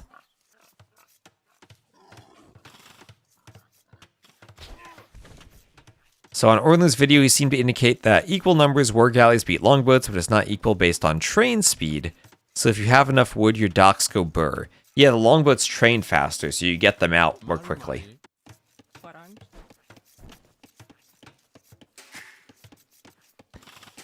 And also the numbers thing is a bit tricky because since it's easier to micro the longboats, it's easier to have all of them attacking at once.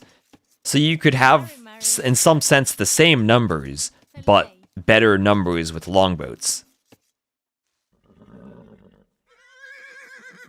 How much wood is there on the map? Not all that much. Hold on, let's hope capture rate doesn't crash when I zoom out. Sometimes it does.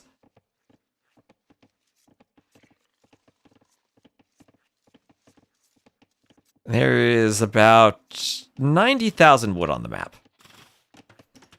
So not the most. It's pretty scarce. But also not the least I've seen. And then you go with Lanchester's square law and turn a small advantage into a big one.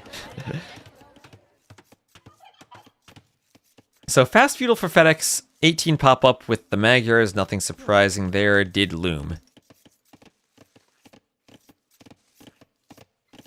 Would love to see time limit games. We do have a 90-minute time limit. Don't know if the wood runs out by then. So 4 vills over to berries for running. Should have a good spot to wall them in by that settlement. Settlement's a drop-off site for all 3 of the resources, so we'll see them duplicated a bit between pineapple bushes and acacia trees and gold mines. Yeah, there's a 3rd settlement. I realize I do get a bit caught off guard by seeing the same building repeated so often. I'm not used to that.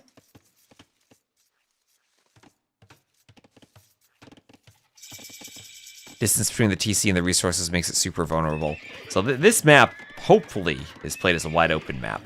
And then we have a stable for FedEx. And FedEx, with a low HP scout, can't finish off that champy.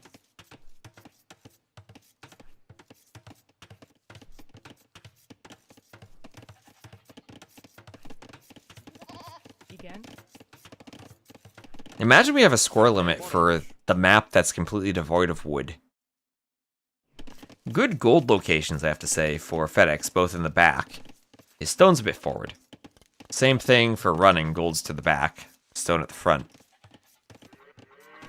Not planned that way, that's just how the randomness worked. And running up to feudal. And double spears from the settlements. Is there a time limit? 90 minutes. Well, this 90 minutes. Capture age doesn't show it, but it's a 90-minute time limit. Oh, market. Blocked by the spear. Okay, FedEx will see the market. Running's about to fast castle with a spear defense. What the heck? Extra food from the berries? Is it that strong? Hello, power to the pandas. Oh, Running's about to pull off an FC here. That'd be crazy. He needs another building for it. Still catch the VODs? Nice. I'll try to get back to streaming on my YouTube tomorrow too. The internet's been stable for 3 streams, so I'll try to add a 4th stream to it. You can also catch this on the Onamaru YouTube too. Our champ is Champy a shock infantry? It should be. See, I lost track of it, so I can't check it, but I believe it is a shock infantry.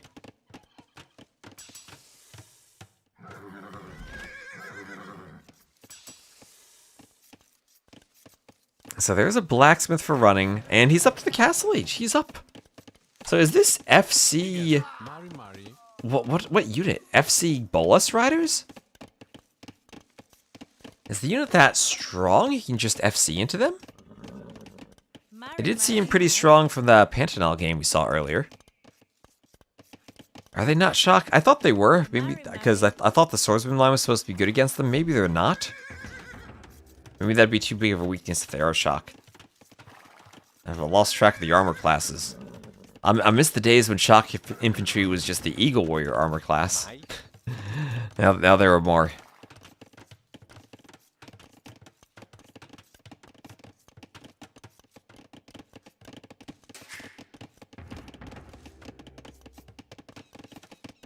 So there's a barracks. Enough spears here to defend. Windowberry's lost track of armor classes. I have too.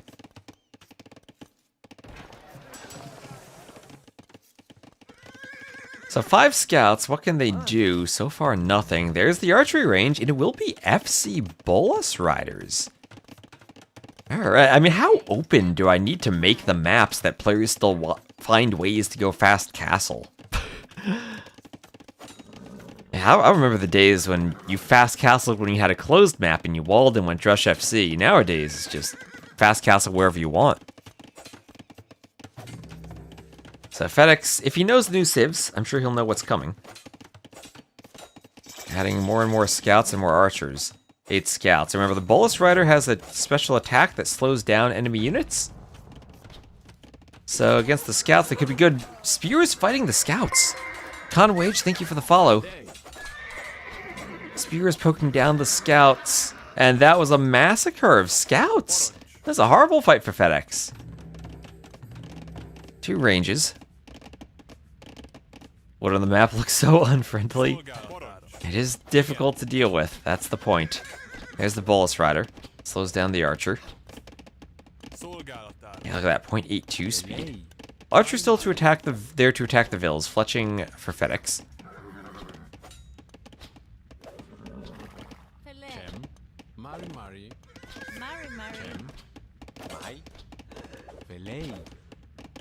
Archer attacking the Vills.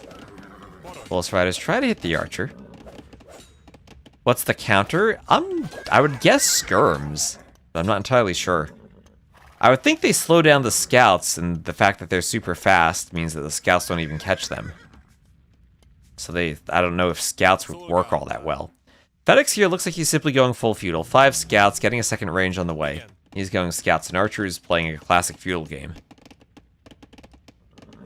Running, still trying to win with the horses. And great fight for him. He's taken a lot of good fights. 9 to 6 KD for him. FedEx has only killed 1 Vil. And he can camp the TC against FedEx's aggression. FedEx not able to hit the wood and punish running for the walls.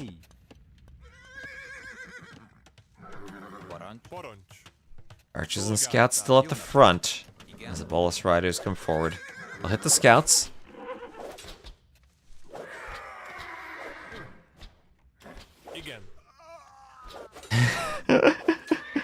Oh my gosh.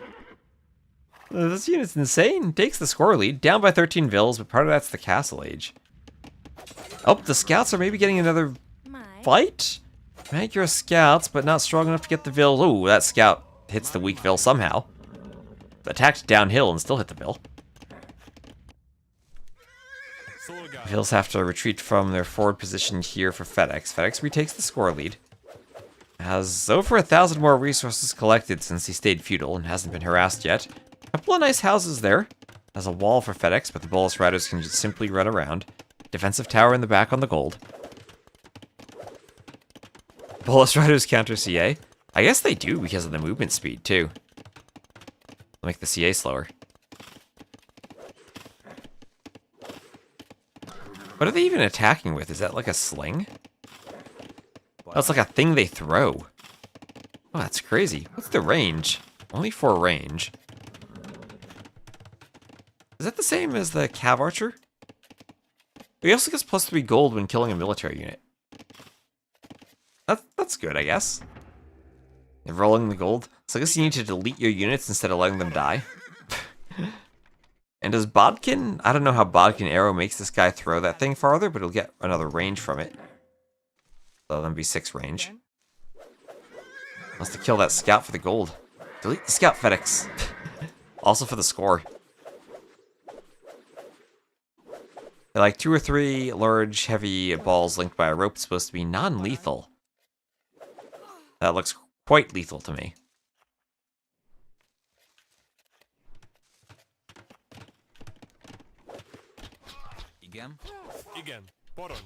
Alright, Bolus Rider versus Archers. Feels like they beat the Archers. Or out-micro them, at least.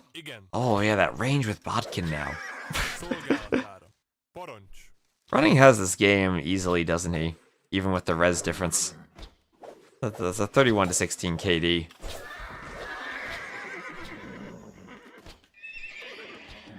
The Bodkin point is deadly. How does it make him go farther, though? Does it make him more aerodynamic?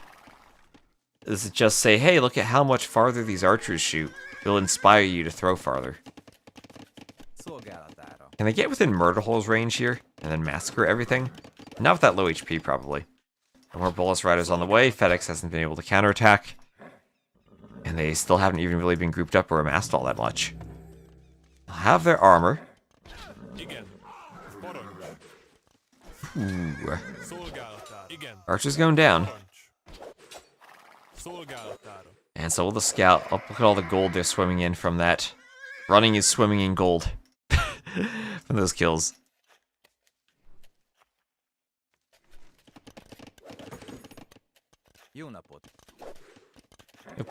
Vill's hit by the Bolus Riders. They'll go down. I guess slowed a bit as they try to run if they get hit.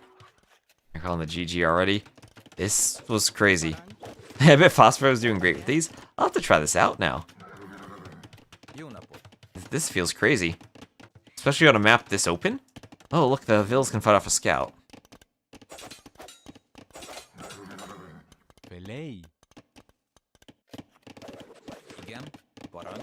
So after the first map, he's managed to figure it out for the next 3 in a row.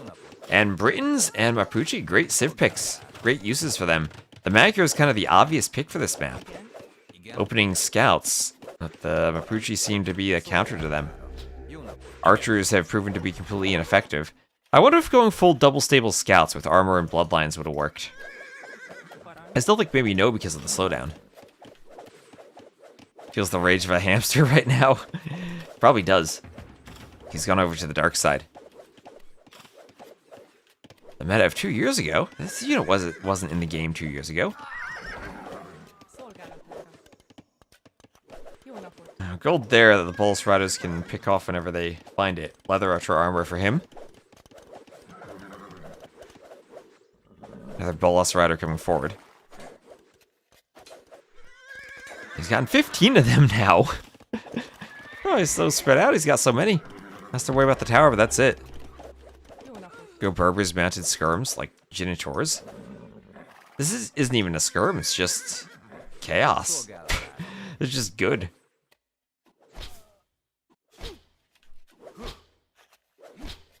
They have bonus against Cav? Yes, +2. Oh, that's true, so you don't want to go scouts against them. What do you do against them in the feudal age? There's nothing. Only skirms, I guess? This is university. I guess they benefit from ballistics, too. So FedEx somehow still has a Vil lead, but that's also with the fact that he hasn't clicked up to the castle age yet. And he's running out of places to put his Vils. Yeah, the Bolus Riders will camp the tower there.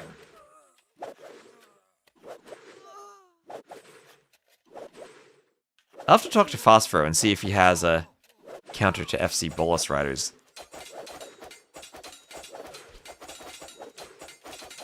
Is fighting with Vils the answer? Part of me says no.